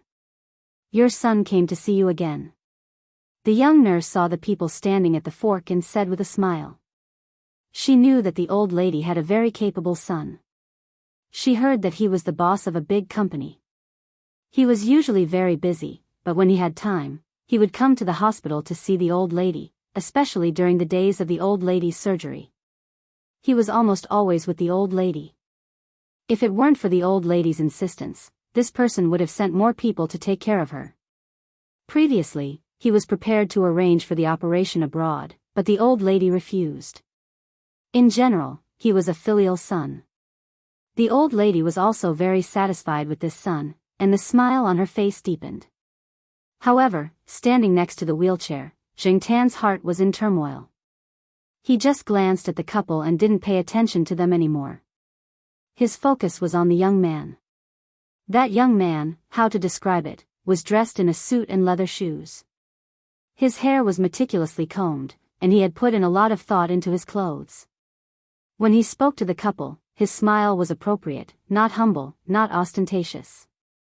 At first glance, people would definitely think that this person must have been taught by a big family with a very good background. Even if he didn't have a big family background, he was a social elite with a high level of knowledge, quality, responsibility, goals, contributions, and achievements. However, this social elite that everyone thought was well-educated and polite, in Jiangtan's eyes, was a high-level liar with godlike acting skills. That's right, this person was the fake rich second generation with wine-red hair that Jiangtan had seen when he followed Mao to track down Senior Walnut. That time, this person's face had been beaten up, so he couldn't see clearly what he looked like. Thinking about the fake ID photo in Senior Walnut's hands and comparing it to this person's appearance now, the difference between the two was too big. Jiangtan looked carefully a few times. Although there was no evidence to prove that this person was the same red-haired person from last time, Jiangtan felt that this was the same person. Sometimes, a change in temperament or a change in hairstyle could make a completely different person. However, Jiangtan now knew that temperament could also be faked. And this person could change without any trace, using his acting skills to perfection. Jiangtan couldn't help but sigh again. It was a pity that this person didn't go into acting. However, if this person was really a liar, could he have fooled the couple so easily? Judging from the young nurse pushing the wheelchair, Jiangtan didn't think that the couple would believe people so easily. Just as he was thinking, Jiangtan noticed a detail. Although the middle-aged woman didn't say much and just stood there listening to her husband talk to the young man in front of her, her eyes intentionally or unintentionally swept over the man's cufflinks. Most people wouldn't pay much attention to cufflinks, but men with a certain social status would pay attention to these small details. A small cufflink could be an obvious sign of a woman's good taste. Some people even said that in this era without aristocrats, cufflinks could make a yuppie man elegant. Jiangtan used to be a rich second-generation heir, and he had made his way into some circles. He had attended many parties, and before one of the parties, he had heard from a playmate who was helping him pick out a dress about the cufflinks. It was because of this that Jiangtan knew about some of the things that he usually did not pay attention to. Now, the middle-aged woman's behavior reminded Jiangtan of these details. Jiao Pa often told Jiao Yuan that details determine success or failure. This high-level liar could be successful because he took care of these details to perfection. Looking at the swindler who was chatting with the couple, Jiangtan was once again in awe of him. In this day and age, whether it was a street sweeper or a social elite, there were specializations in the field and development of other skills. Who would have thought that this person who was just a fake rich second generation before the new year would suddenly become a social elite? His appearance and temperament told people that he was very cultured and cultured. He was a high-class social elite who had received an excellent education. It was because he understood the other side that the contrast was so great. Jiangtan squatted there and kept staring at the man. After the three of them finished talking, the social elite came over to greet the old lady. He also seemed to casually ask about the black cat that was squatting next to him. Knowing that the cat was just a coincidence, the man didn't ask any more questions. When he left, the social elite glanced at Jiangtan again and then walked to a building in the hospital, saying that he was going to get the medical report. Chapter 230. In fact, Jing Tan had hesitated whether or not he should tell Senior Walnut, but in the end, he gave up. Generally speaking, he didn't have any enmity with that high-level swindler. That person's actions on the mountain could actually be considered as helping him. Since it didn't affect his own interests and didn't seem to be a threat to himself and Senior Walnut, Jing Tan was too lazy to bother. In the following period of time, Jing Tan didn't see that high-level swindler when he left the affiliated hospital. There were too many people who came to the affiliated hospital for treatment every day. After all, this was a real tertiary grade A hospital. There were so many people who came to see a doctor or were already hospitalized here that Jing Tan couldn't see them all. Even that old lady, it was rare for him to see her once in 3 times. It could only be said that he was lucky and coincidental to have met her before. As for that high-level swindler, as the days passed, Jing Tan didn't think about him anymore. Jing Tan was too lazy to pay too much attention to people and things that had nothing to do with his life. On this day, Jing Tan once again came to a place he hadn't been to for a long time, the night building. The person who brought Jing Tan here was Celestine, and the person with Celestine was his wife. It was rare to see Celestine bring his wife to a place like the night building. Although the night building was completely different from the other messy clubs, nightclubs, and bars, Celestine's wife looked like an honest person. She was also the kind of girl who was well behaved when she was a student. She rarely went out in the middle of the night, and basically never went to a nightclub or bar. Celestine's wife wasn't a particularly beautiful person. Her appearance could only be considered average, but she was very kind, virtuous, and took care of the family. When Celestine chatted with some friends before he got married, he said that marriage was for the sake of the future. Finally, he found such a suitable wife, and Celestine was quite satisfied with this wife. Looking at Celestine's current routine, it was clear that it wasn't as messy as before. He went to bed and woke up early, and it had been a long time since he came to the night building. The reason why he was here today was actually for a performance at the East Palace tonight. Tonight, the band performing at the East Palace was a foreign band. They combined traditional and old-fashioned blues with urban blues and formed their own style. They might not be famous among some young people in their teens or 20s, but in terms of international fame, they were much better than some of the so-called popular bands in China. Of course, there were many people who liked this band in China. Celestine's wife was one of them. It was not that Mrs. Wei liked blues music, but she had read a book written by the lead singer of this band. That was why she liked this band. This was also the main reason why Celestine, who had been upgraded to a good husband and rarely went out at night, brought his wife here. And about coming to the night building, Celestine finally remembered Jing Tan. He drove his wife to Tsinghua University, picked up Jing Tan, and went to the night building. Celestine brought his wife here. Jing Tan certainly didn't want to be a third wheel. Besides, he had his own private room in the night building, so he didn't want to disturb the couple. However, Celestine was afraid that Jing Tan would be bored alone, so he asked Jing Tan if he wanted to find some friends to play with. Jing Tan thought about it. He couldn't find animals now, but he could find people. Therefore, Jean and the others, who were resting at home, got up after receiving the phone call. They had been busy these 2 days. They didn't have a performance in the night building, but they had other things to do. They were busy during the day, so they planned to go to bed early when they came back. They didn't expect to receive a call from Celestine. Jean and the others released their first album last year. The results were good, especially the song, Cat's Fantasy, which had no lyrics but some cat sounds. Many people called it last year's divine song. Perhaps it was too exaggerated to say that the song was popular because the style of this song was too strange, but it didn't make people feel bored. On the contrary, sometimes people felt that it was worth thinking about. A critic also said that there was a cat in everyone's heart. It could be lazy, clever, proud, or lovable. Everyone had a different feeling when they listened to this song. Although Jean and the others made some achievements last year, they were still too far away from those big names.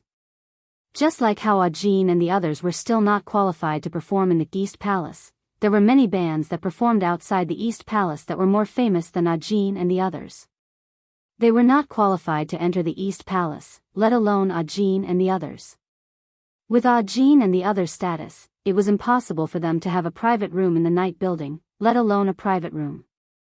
Now that someone told them that there was such an opportunity in front of them, they were naturally quite happy.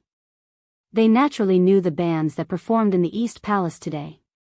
Being able to listen to these masters' performances and learn something from them would be very beneficial for their future development. Hey, Ajin, was it really Mr. Wei who invited us? The band's drummer, Wang Zhe, quickly put on his clothes and asked. Although the people in the night building called Celestine Brother Ling, Ajin and the others now directly called him Mr. Wei when they met Celestine, with some reverence. The others beside him also waited for Ajin to explain. The phone call was from Mr. Wei. He only asked if we were going to watch the performance.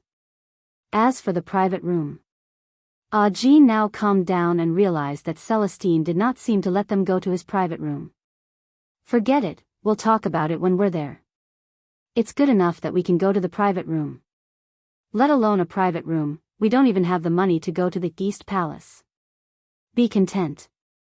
Although he did not say it, Ajin's intuition told him that it was related to the cat. He knew that the person who sent the invitation was definitely not someone from the night building. Otherwise, they would not have waited until now to say it. Even when their results were released, they did not hear any movement from the other side. As for Celestine, in terms of relationship, Celestine was not as familiar with them as the cat. When Ajin and the others arrived at the night building, they happened to meet a band that was performing in the same area as Ajin. They were all young people with a strong sense of competition. Whether they performed or not, these two bands were serious about each other. When they met, it was inevitable that they would say a few words to each other. However, now that they were at the entrance of the night building, both sides restrained themselves. Ajin and the others were in a hurry, so they could not let Celestine wait there. They stopped Wang Zhe, who was about to continue, and lifted their feet to enter the night building. They were not qualified to enter from the side door, so they could only enter from the front door and be led by the people inside. Because Celestine had already greeted them, the people in the night building were also familiar with Ajin and the others. After recognizing them, they directly led them upstairs. This made the band that had not gone far stunned for a long time. Only Ajin had been to the private room before. Even so, they were still very nervous. Even Wang Zhe, who was usually talkative, kept his mouth tightly shut, afraid that something would go wrong. The people in front led Ajin and the others forward. When they passed by Celestine's room, Ajin thought to himself, sure enough, it's not Celestine's private room. Just as he thought of this, Ajin saw the people in front of him raise their hand and knock on the door of the next room. Click. With a soft sound, the door opened. The people in front of them motioned for Ajin and the others to go in. Ajin and the others swallowed their saliva and tidied up their clothes, for fear that if they met the big shots later, they would leave a bad impression on them. However, after they stepped into the door, the five of them were almost shocked by the layout in front of them. This was too unconventional. It was completely different from what they had imagined. What was the matter with the hanging hairy mouse? What was the soft couch in the shape of a cat's paw trying to express? Also, what were those paintings on the wall? Were they prepared for children? The dignified night building actually had such a place. This was the first feeling the five of them had when they came in. When they saw the cat sitting calmly on the sofa, they were all in a bad mood. This cat, to them, seemed to exist to subvert their understanding of the world. Behind them, Wang Zhe poked Ajin and whispered, "Captain." After so many years of experience, he always had some skills in reading people's expressions. However, when it came to a cat, he didn't know where to start. Ajin paused and had some ideas in his mind. He walked to the sofa where Jingtan was and sat on the chair next to the coffee table.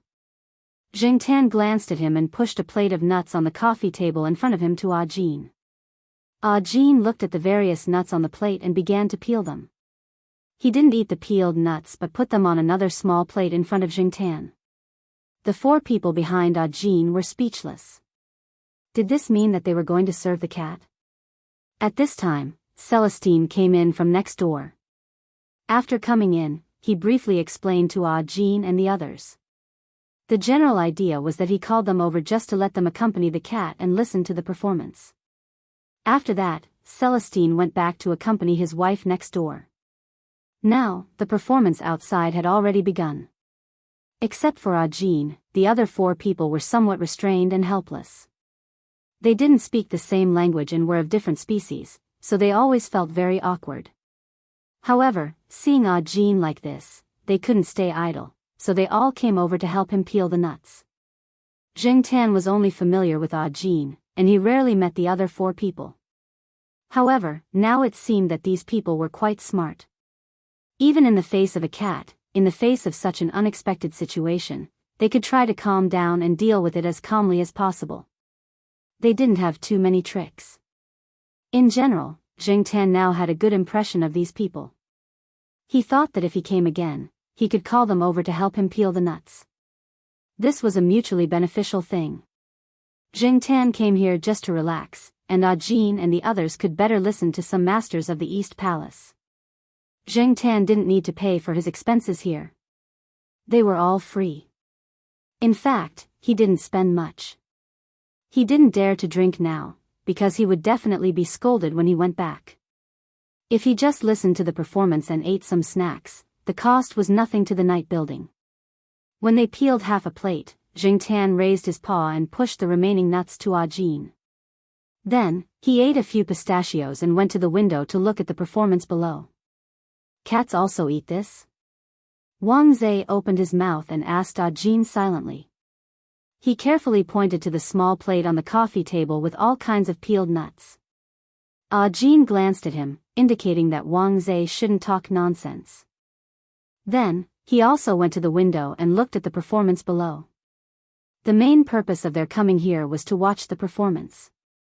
Soon, the 5 people swept away the helplessness and awkwardness just now.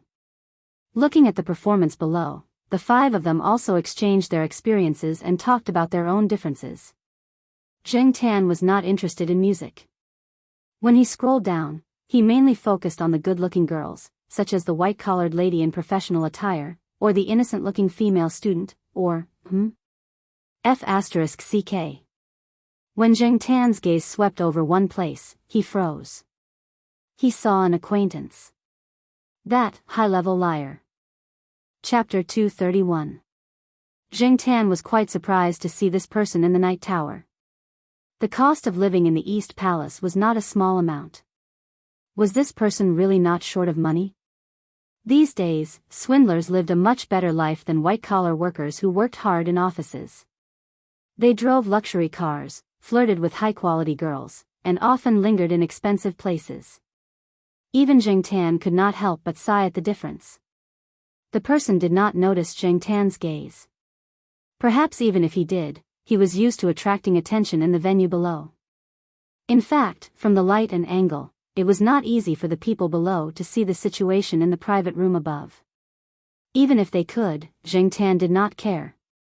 He was not afraid of being seen. Now, compared to the music he could not appreciate, Zheng Tan was more curious about the identity of this swindler. Today, the performance at the East Palace ended around 10:30. Some people would leave, but for others, their nightlife had just begun. They were still active and would be active until 2 or 3 in the morning. Celestine, who had a family, would not stay here for long. He prepared to leave with his wife. Zheng Tan would definitely be with them. Otherwise, it would be difficult for him to go back. In the parking lot, when Celestine drove, he did not close the windows at first. After staying in the night tower for so long, he breathed in more air to clear his mind. There were many cars around the night tower, so it would take some time to drive out onto the main road. Zheng Tan stood up and looked outside through the half-open rear window. He looked around and his gaze fell on a car not far in front of him. Zheng Tan did not see the brand of the car, nor could he remember the type of car. However, Zheng Tan was sure that the car was not cheap. It was different from the luxury sports car that Walnut and the others were looking for. This car was more business-oriented and stable. It was more suitable for the identity of the swindler. Zheng Tan did not expect to meet the high-level swindler twice by hitching a ride with Celestine. It was a bit too much to say that enemies were bound to meet on a narrow road. After all, there was no hatred. At this moment, the high-level swindler in Zheng Tan's eyes was very gentlemanly, opening the car door for the hot lady. He closed the door and walked over to the driver's seat. Just as he was about to open the door, he paused and looked at the car that was slowly driving by.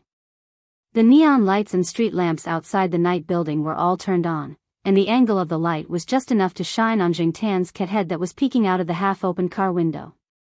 With the brightness of the lights outside the night building, anyone who wasn't visually impaired would be able to see the cat's head clearly. Just a moment ago, he was still imagining how he was going to have sex, but the next moment, he couldn't wait to smash the steering wheel. He took a closer look at the back window of the car that was slowly driving past, and he suddenly couldn't calm down. F***ck. It was really strange. Zheng Tan couldn't see the man's eyes. The light reflected from the man's glasses covered his eyes. However, Zheng Tan noticed that when the man looked in his direction, there was a momentary stiffness, as if he had seen something impossible. However, the man quickly covered it up, as if that momentary stiffness was just an illusion under the neon lights. Driving out of the night building's parking lot, the car sped up and the windows were closed. When Zheng Tan looked back, he didn't see the man's car. Although he had met the man twice tonight, Zheng Tan didn't think that he would have anything to do with the swindler. He didn't think that the swindler would go so far as to trick the Jiao family. After returning to the villa complex, Zheng Tan's life continued at a normal pace.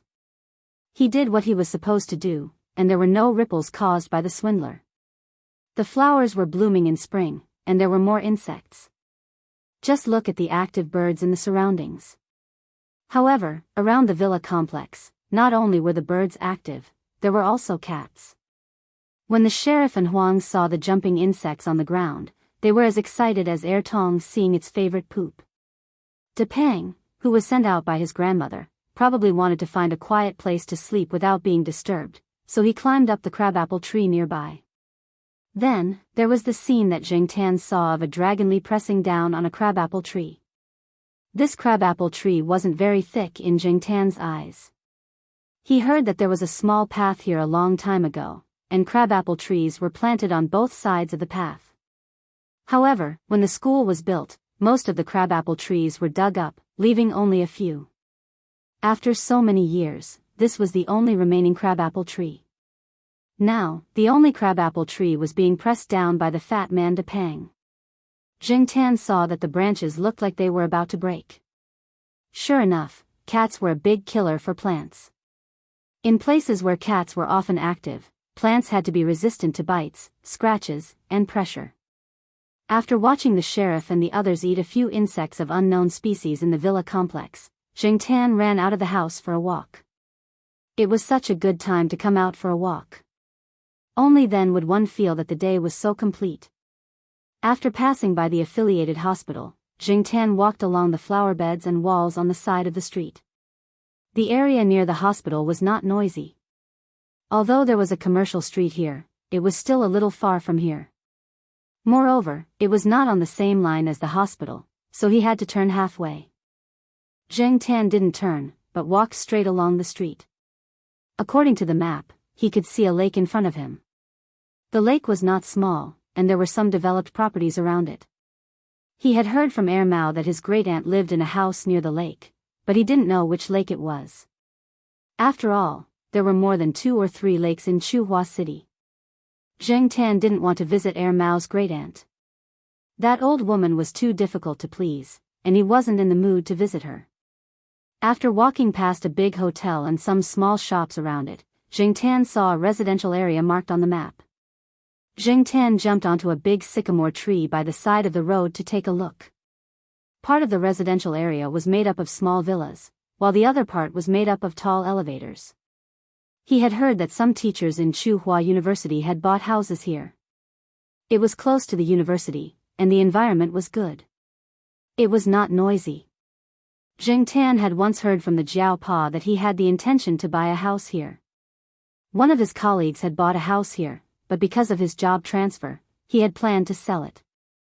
The Jiaopa had gone over to check it out, but he felt that the neighbors there were not good, so he didn't buy it. However, Jingtan was glad that the Jiaopa didn't buy it. In comparison, he was actually more inclined to buy a house in the East District. To Jingtan, it didn't matter if the place was small or not. What was important was the place to play and playmates. After climbing over the wall on the side, Jingtan walked along some small paths inside. The greenery here was really good. No wonder the Jiaopa had taken a liking to this place. He had heard that the Jiaopa had invited an old professor who was in the field of landscape design to come here. A little Pekingese barked in its yard. When it saw Jingtan, it barked fiercely. Unfortunately, it couldn't come out. Jingtan ignored it and continued to look at the surrounding houses and layout with interest. This residential area had been built for a few years. The trees were lush with leaves. Jingtan even saw a few cats playing there. When they saw Jingtan, the cats didn't show too much hostility. At most, they were vigilant and curious. It seemed that they were surprised by the sudden appearance of this unfamiliar guy.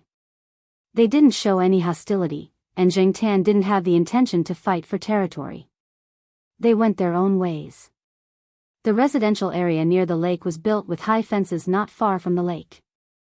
Outside the fences was a road that could accommodate 2 cars at the same time.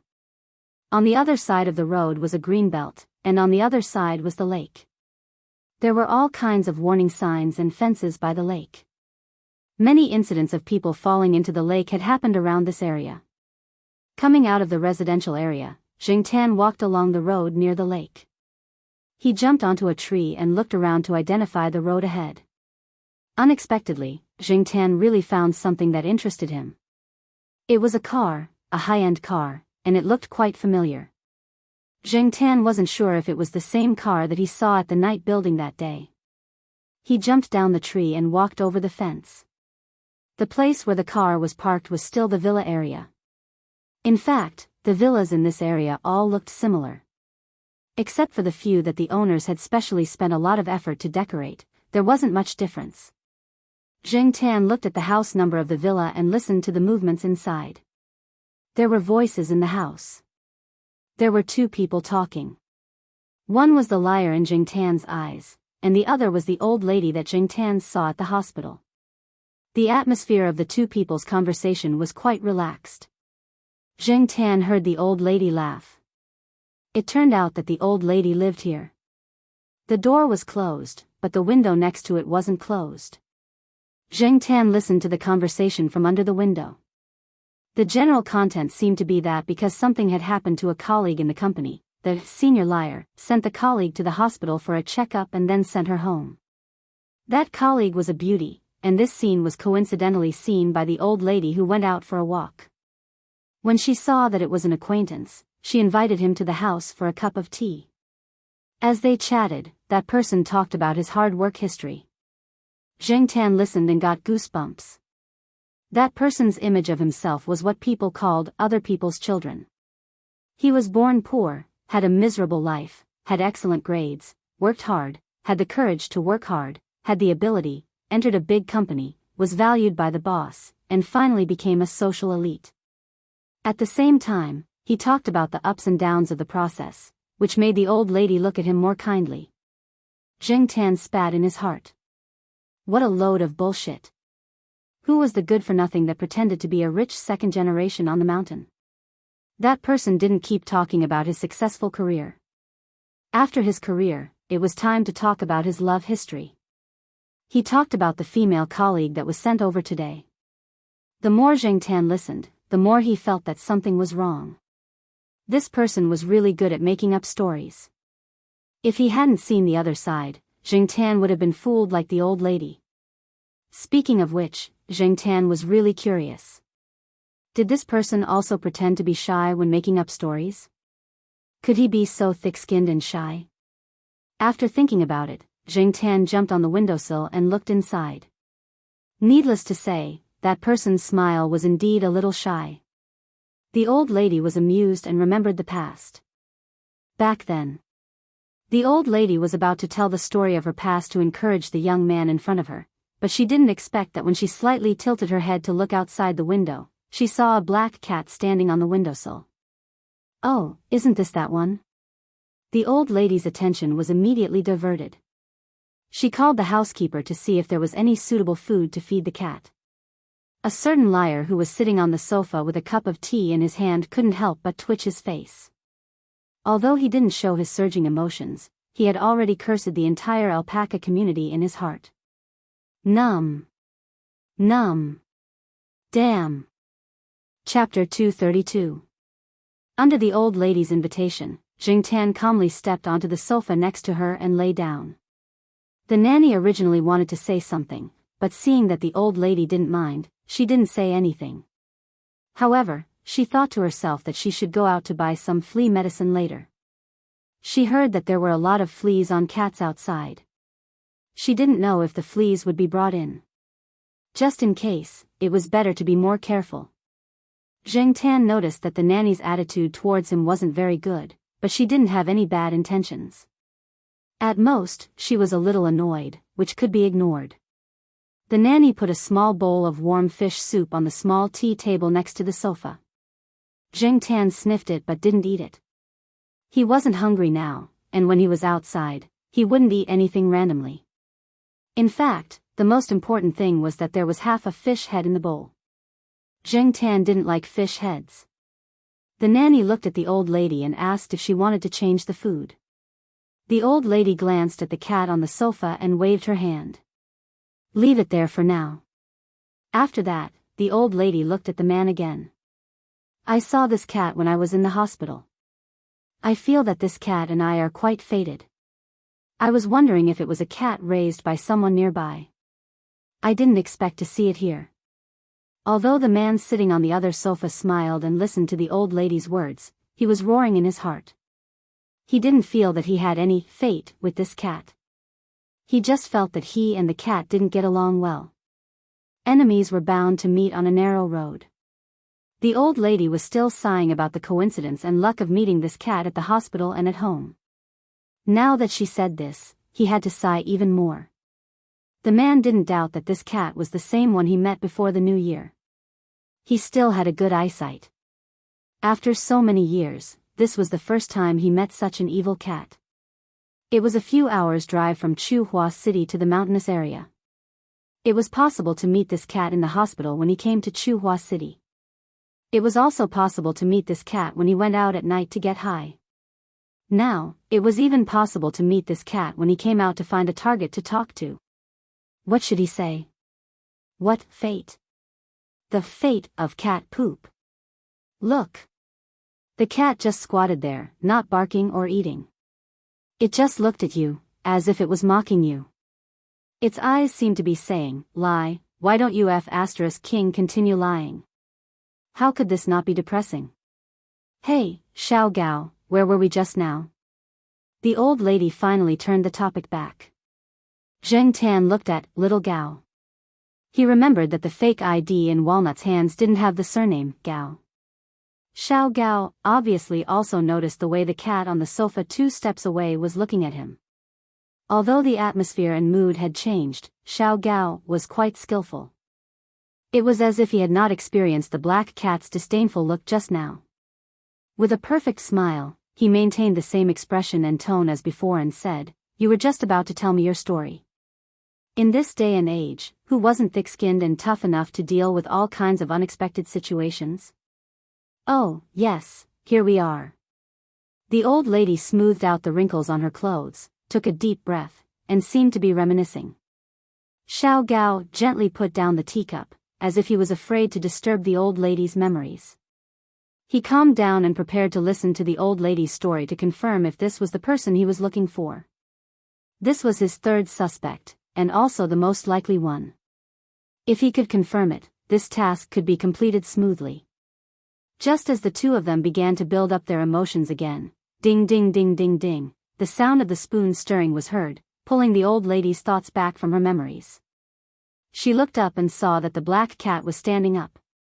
One of its front paws was supporting itself on the armrest of the sofa, while the other paw was fiddling with the porcelain spoon in the bowl of fish soup on the small tea table next to it. The old lady didn't blame Jing Tan. Instead, she smiled kindly and raised her hand to pat Jing Tan's head. Jing Tan dodged, but he didn't fiddle with the spoon again. He seemed to be very well behaved as he sat on the sofa. When the old lady started to talk about the past with Xiao Gao, Jing Tan's side started to rumble again. Jing Tan guessed that this person was probably trying to get some information from the old lady. Jing Tan had a good impression of this old lady. On the contrary, when he saw this pretentious young man wearing a thick mask in front of him, Jing Tan couldn't help but want to make things difficult for him. Obviously, Jing Tan had succeeded in making things difficult for him. Even if Xiao Gao still maintained a nearly perfect expression on his face, he actually wanted to hold his chest and vomit blood. Many times, opportunities didn't come so easily. They couldn't appear abrupt, and they couldn't make people wary. If they missed one, they would have to wait for who knows how long before they could find the next good opportunity. For Xiao Gao, this task, in his opinion, had progressed to this point without any difficulty.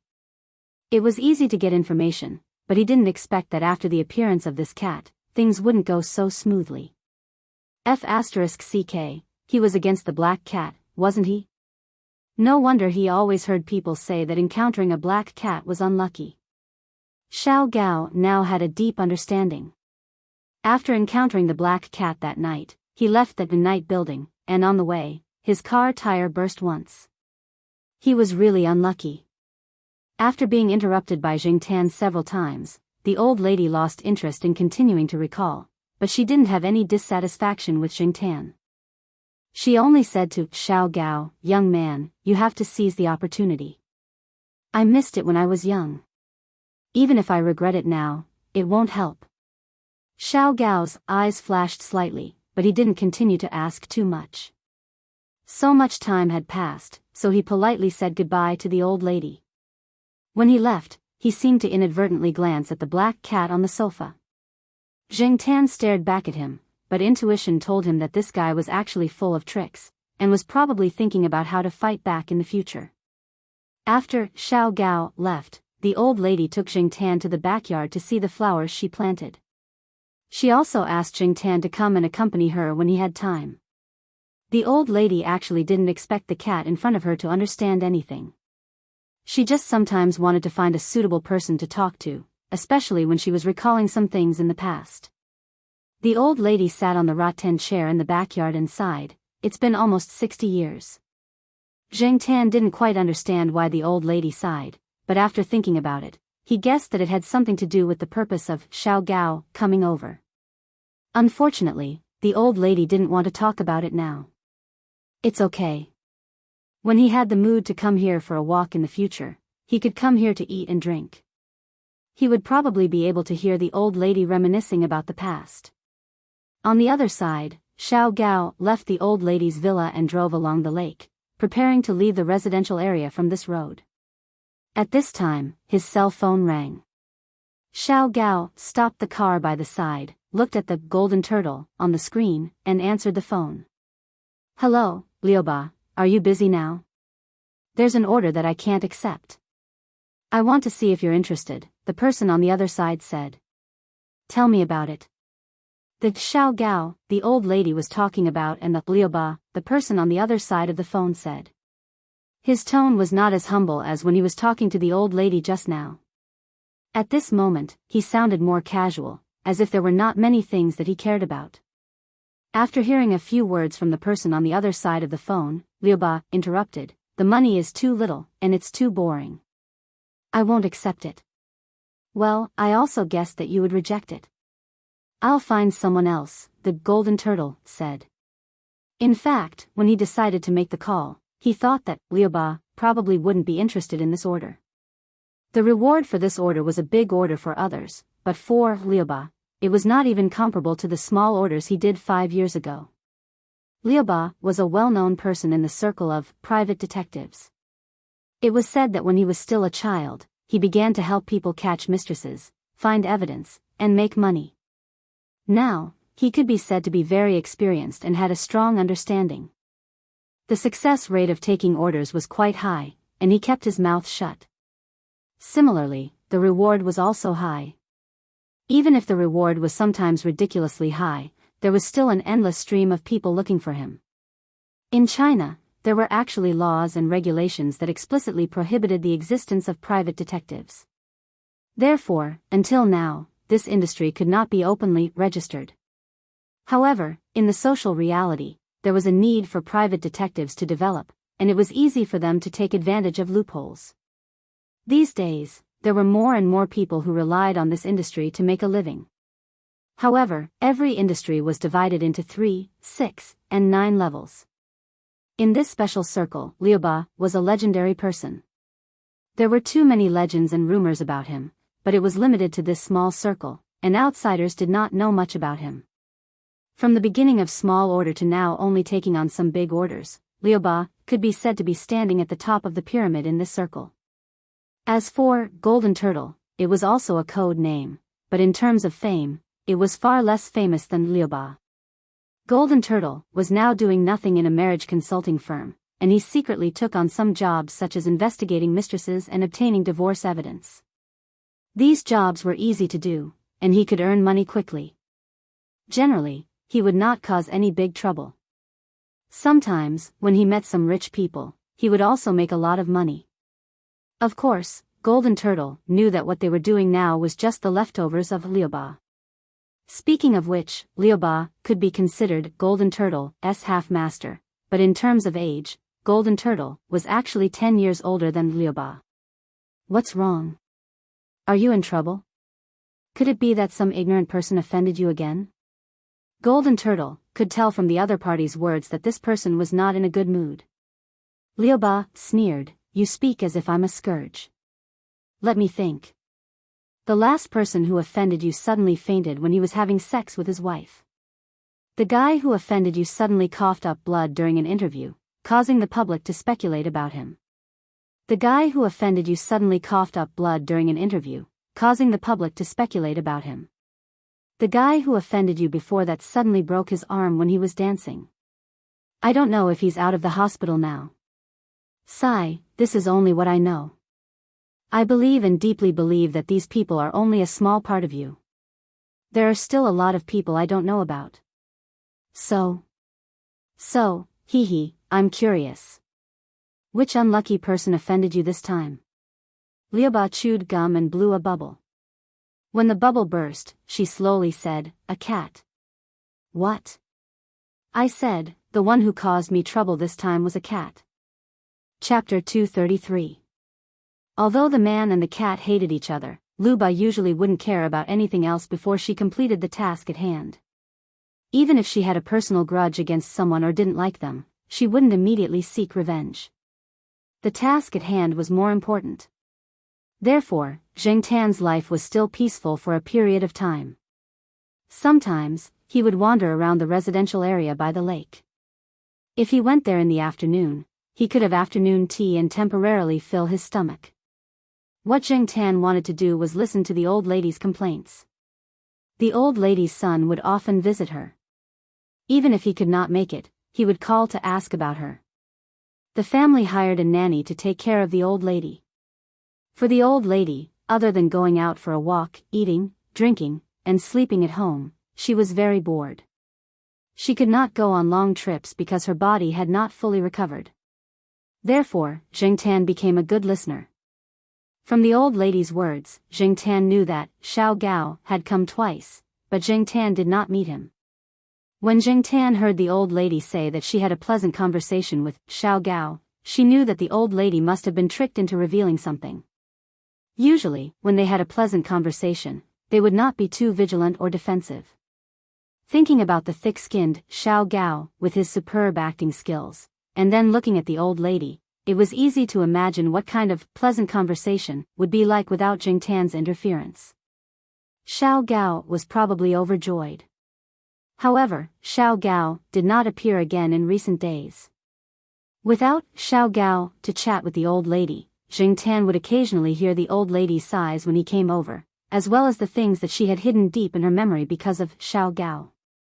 The old lady said that when she was young, she had a relationship and almost had a positive outcome. Unfortunately, due to some reasons, they separated. Although they still communicated through letters for a few years, another accident happened. Since then, the old lady moved to Chuhua City, and there was no news of the other party. Zheng Tan felt that the old lady must be quite lonely now. Although her son had always been concerned about her, because he was too busy with work, the old lady didn't let him come over often. She also asked her daughter-in-law to take care of him more. She only needed to hire a nanny. As for her grandson, he had been sent to study abroad and was rarely seen all year round. Occasionally, he would make an overseas call. Zheng Tan had heard from the old men and women in the courtyard that people nowadays like to send their parents to the old folks' home to save time.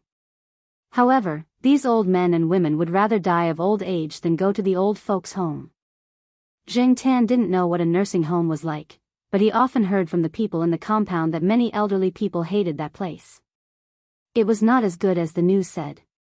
Some old people could only sit in front of the window every day, silently looking out. Perhaps they hoped that their relatives would visit them often, but most of the time, they were disappointed. There were also some old people whose memory deteriorated as they grew older. After staying in the nursing home for a long time, they didn't even recognize their relatives. If they stayed longer, they might forget their biological children.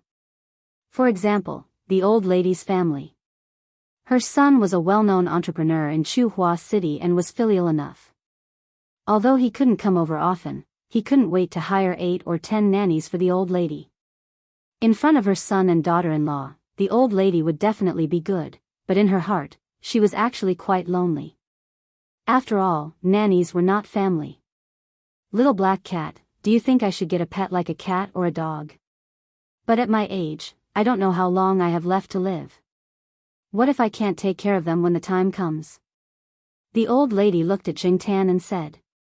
Zheng Tan avoided the old lady's hand that reached out to touch the cat's head. He thought to himself, how am I small? In fact, Zheng Tan had seen many people in the same situation as this old lady. In the courtyard, there were many old people whose spouses had passed away early, and their children were not by their side. For example, De Peng's old lady.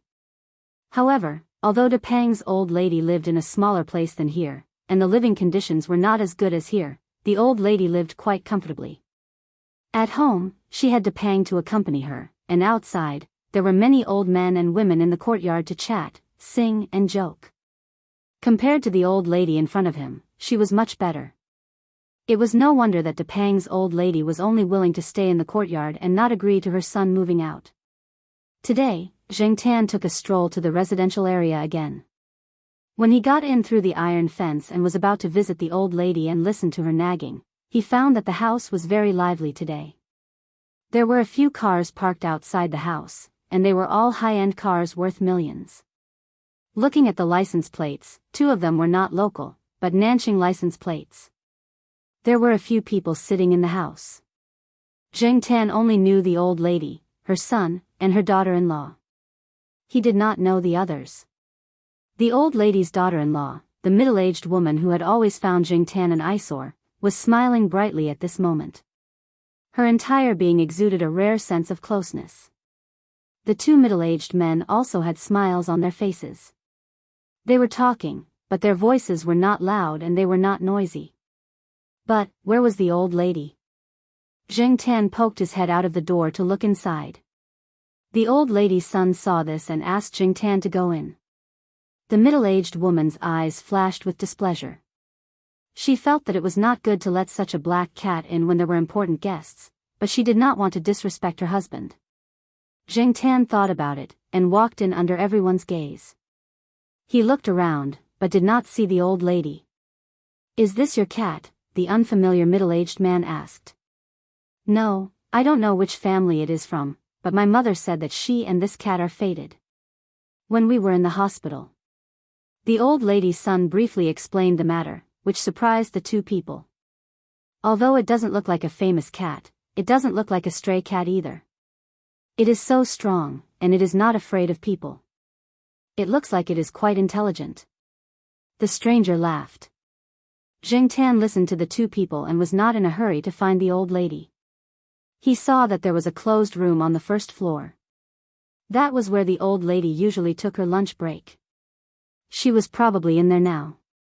From these people's conversation, Jingtan also got a piece of information. Other than the old lady, there was a little old man in the room. Jingtan's gossipy heart was suddenly ignited. 2 days ago, he was still listening to the old lady sigh about the past, and now there was an old man. This was the rhythm of the old lady finding a partner. However, the more he listened to these people's conversation, the more Jingtan felt that something was wrong. It turned out that this old man was the one that the old lady had been sighing about some time ago. He heard that these two old people were engaged when they were young, but then they went their separate ways. It had been almost 60 years since they separated. According to the conversation in the living room, these two old people, who were still single, wanted to get back together again. In fact, what surprised Jingtan the most was not that these two old people had gotten back together after 60 years, but what the unfamiliar middle-aged man said when he talked about Xiao Gao. The middle-aged man said that Xiao Gao was a department manager in his company. Some time ago, he was in contact with the old lady's son. Now, he was transferred to another place, so he was no longer in charge of some business in Chuhua City. Soon, there would be new people coming to contact them. Hearing the other party say this, the old lady's son did not ask any more questions. He even praised Xiao Gao as a very good and capable young man. Jingtan carefully observed the unfamiliar middle-aged man. The other party did not have any intention to talk about Xiao Gao. After a while, he chuckled and left. Jingtan thought about some of the things that had happened before. After listening to the conversation, he guessed that the unfamiliar middle-aged man wanted to find someone because of his father, so he contacted Xiao Gao. As for how Xiao Gao made a deal with the other party, how he got the title of department manager, and how he found out, Jingtan did not know. He did not need to find out. He also did not believe that the two old people getting back together, that the unfamiliar middle-aged man said was a coincidence. He only needed to look at the results now. In any case, whether or not the two old people getting back together was planned by the other party, now that the two old people had gotten back together, it was a good thing for both old people. The business cooperation between these two successful people would probably take a step forward. No matter how you looked at it, it was a good thing. Jingtan did not stay for long and left. He guessed that the two old people who had reunited after almost 60 years would definitely have a lot to talk about. To Jingtan, the old lady's family was just a passerby in his life. He did not need to spend too much time and energy on them, even if they were rich and had extraordinary identities. What really mattered was the Jiao family. At night, the 3 Jiao family members and a cat were sitting on the sofa watching a martial arts drama on TV. Jingtan was sleepy and kept yawning. Suddenly, he heard little Pomelo beside him say, "There's something wrong with the sound in the drama." Jingtan looked at the scene on TV and pricked up his ears to listen. The scene on TV was of the main character in a deep mountain. The background sound was the sound of birds chirping. There were also a few scenes that were dedicated to the birds. Jingtan looked at it carefully a few times and did not feel that there was anything wrong with the sound of the birds. Jiao Yuan thought for a while and said, "You are saying that the bird in the drama should be a big cuckoo, but the TV is playing the sound of 4 cuckoo?" "Yes." Little Pomelo nodded. "Hey, you can even see that. You are so observant. I didn't notice it just now." Jiao Yuan patted his thigh excitedly and ran to the master bedroom. He pulled out a book from his father's bookshelf and flipped through it. Then, he started to discuss with little Pomelo about the differences between the different species of cuckoos in the rhododendron genus and which species was the cuckoo bird. Jiao Ma did not know much about this, but she did not object to the children's behavior. Sometimes, it was good to be serious about something. It was good to watch TV and find bugs occasionally. At least, they could learn more from it. As for Jingtan, he had seen this kind of bird in school and heard it call out. It was the kind that sang 4 times, which was what little Pomelo said. Jingtan was thinking about the cuckoo birds that always jumped around the courtyard tomorrow when he heard Jiao Yuan read, "The cuckoo bird and the swallow are both symbols of male virginity."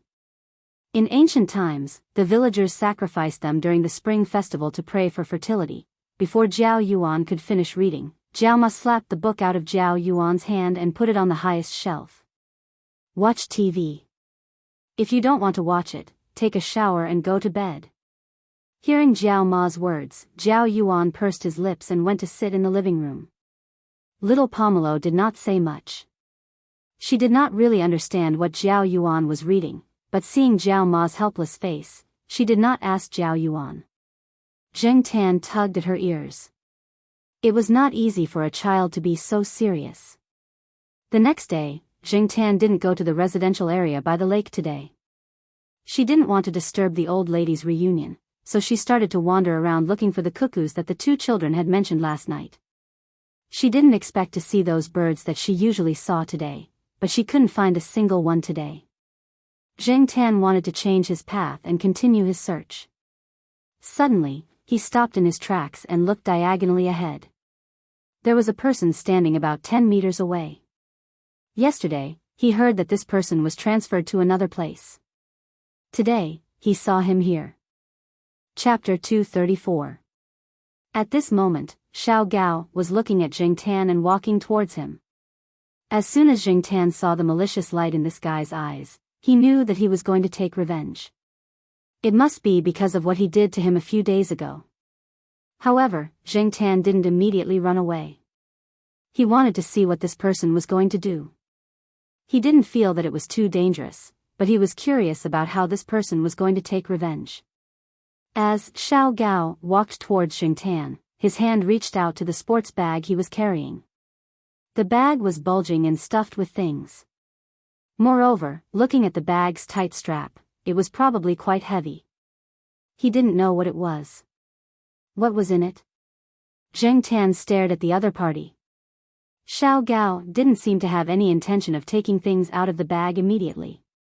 He was probably waiting for the best opportunity. Looking at the person getting closer and closer, Zheng Tan retracted his foot and assumed a posture ready to slip away at any time. As long as he felt something was wrong, he would run. When Xiao Gao suddenly took out the things in the bag, Zheng Tan turned around and ran to the side. The place he chose was mainly a small forest with more trees. While running, Zheng Tan kept cursing Xiao Gao in his heart. F***ck, this guy actually bought a squirt gun. Wasn't this thing for children to play with? Yes, Xiao Gao was holding a squirt gun that looked like a toy. Unlike other toys, he had modified this squirt gun. The distance and accuracy of the squirt gun were much higher than those of ordinary toy guns. Zheng Tan heard the sound of water hitting the leaves of a nearby plant. He quickly changed his direction, but he was still shot a few times. The water this person sprayed had a lemon-like smell. Zheng Tan didn't think too much about this smell.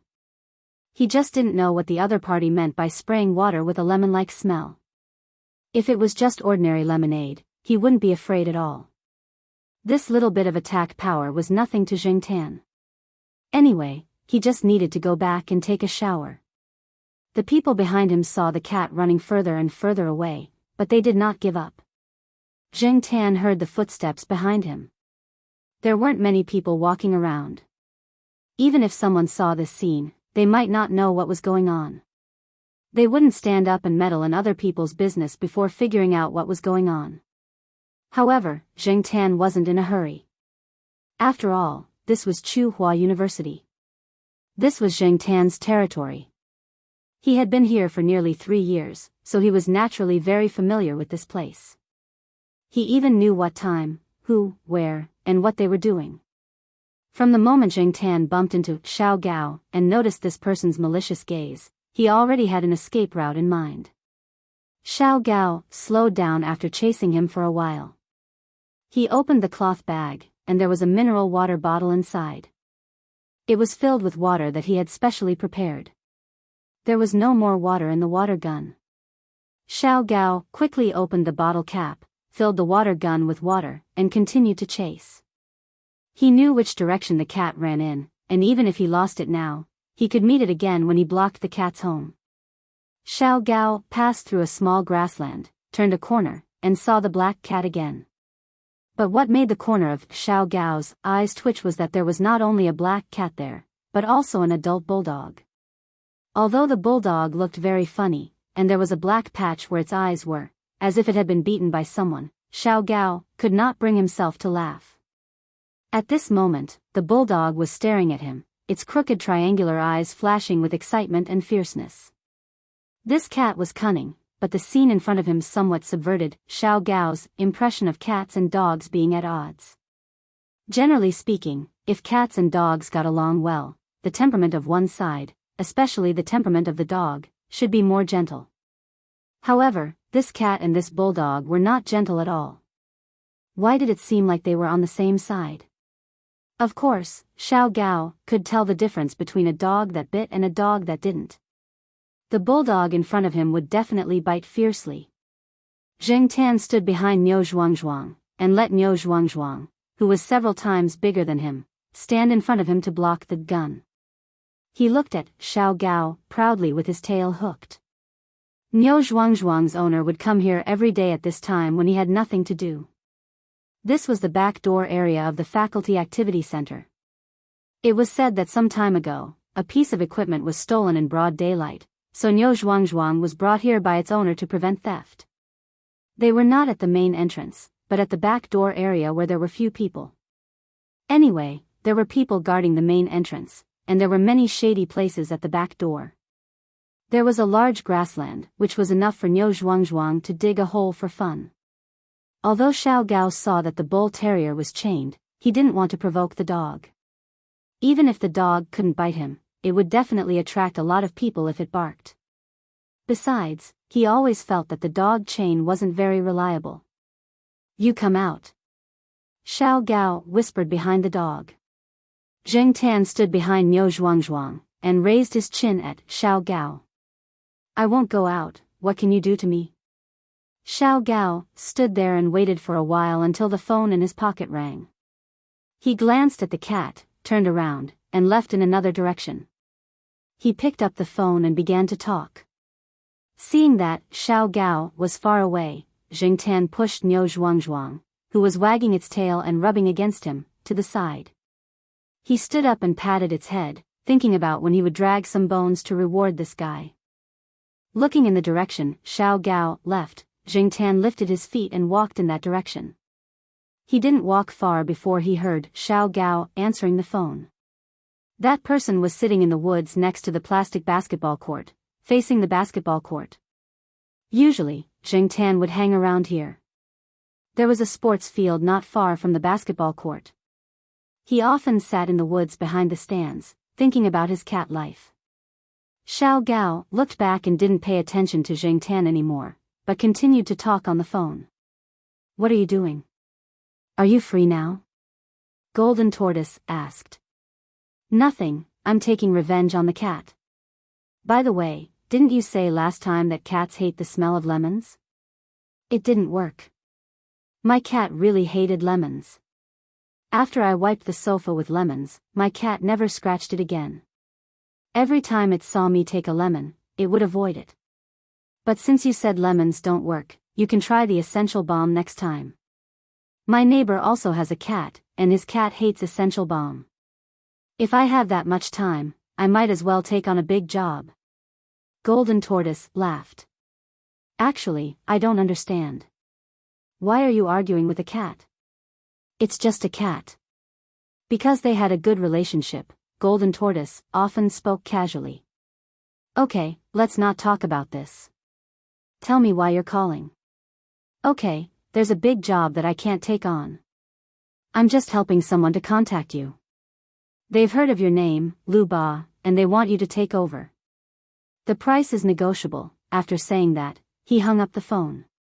Xiao Gao, who was Lu Ba by Golden Tortoise, put the phone back into his pocket and sneered. He wasn't laughing at others, he was laughing at himself. There was no need for that. Time was money. If he had the time, he might as well earn money or sleep with a girl. Why would he come here to spray a cat with a squirt gun? He felt childish just thinking about it. He felt that his IQ was lowered when he met a cat. But Lu Ba looked at the black cat hiding behind a tree and looking at him.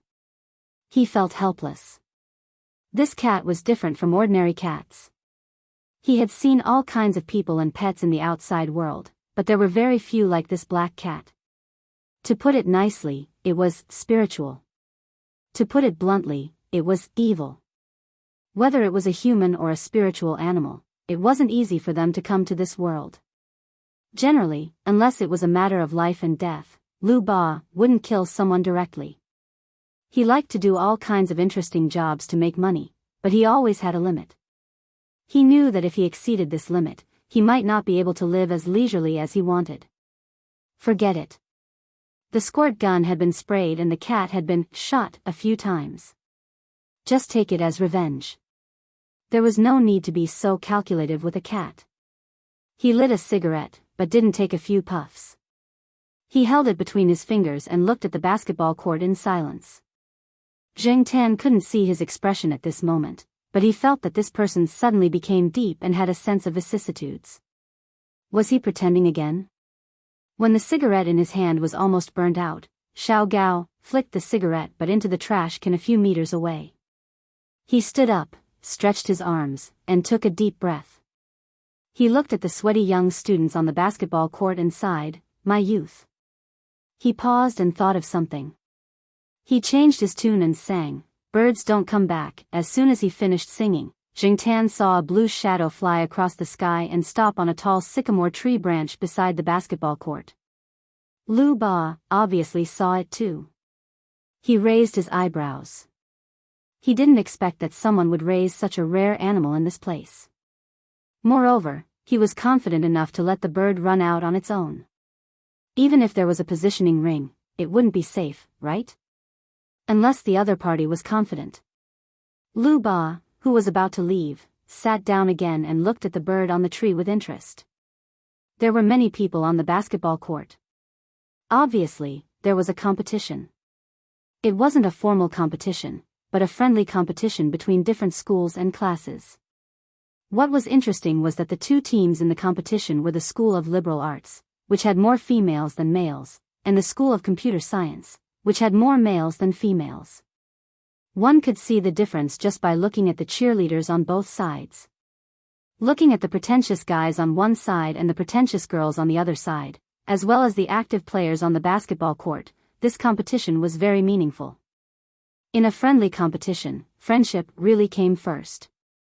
The score wasn't too big. The School of Computer Science was in the lead at around 7 or 8 points.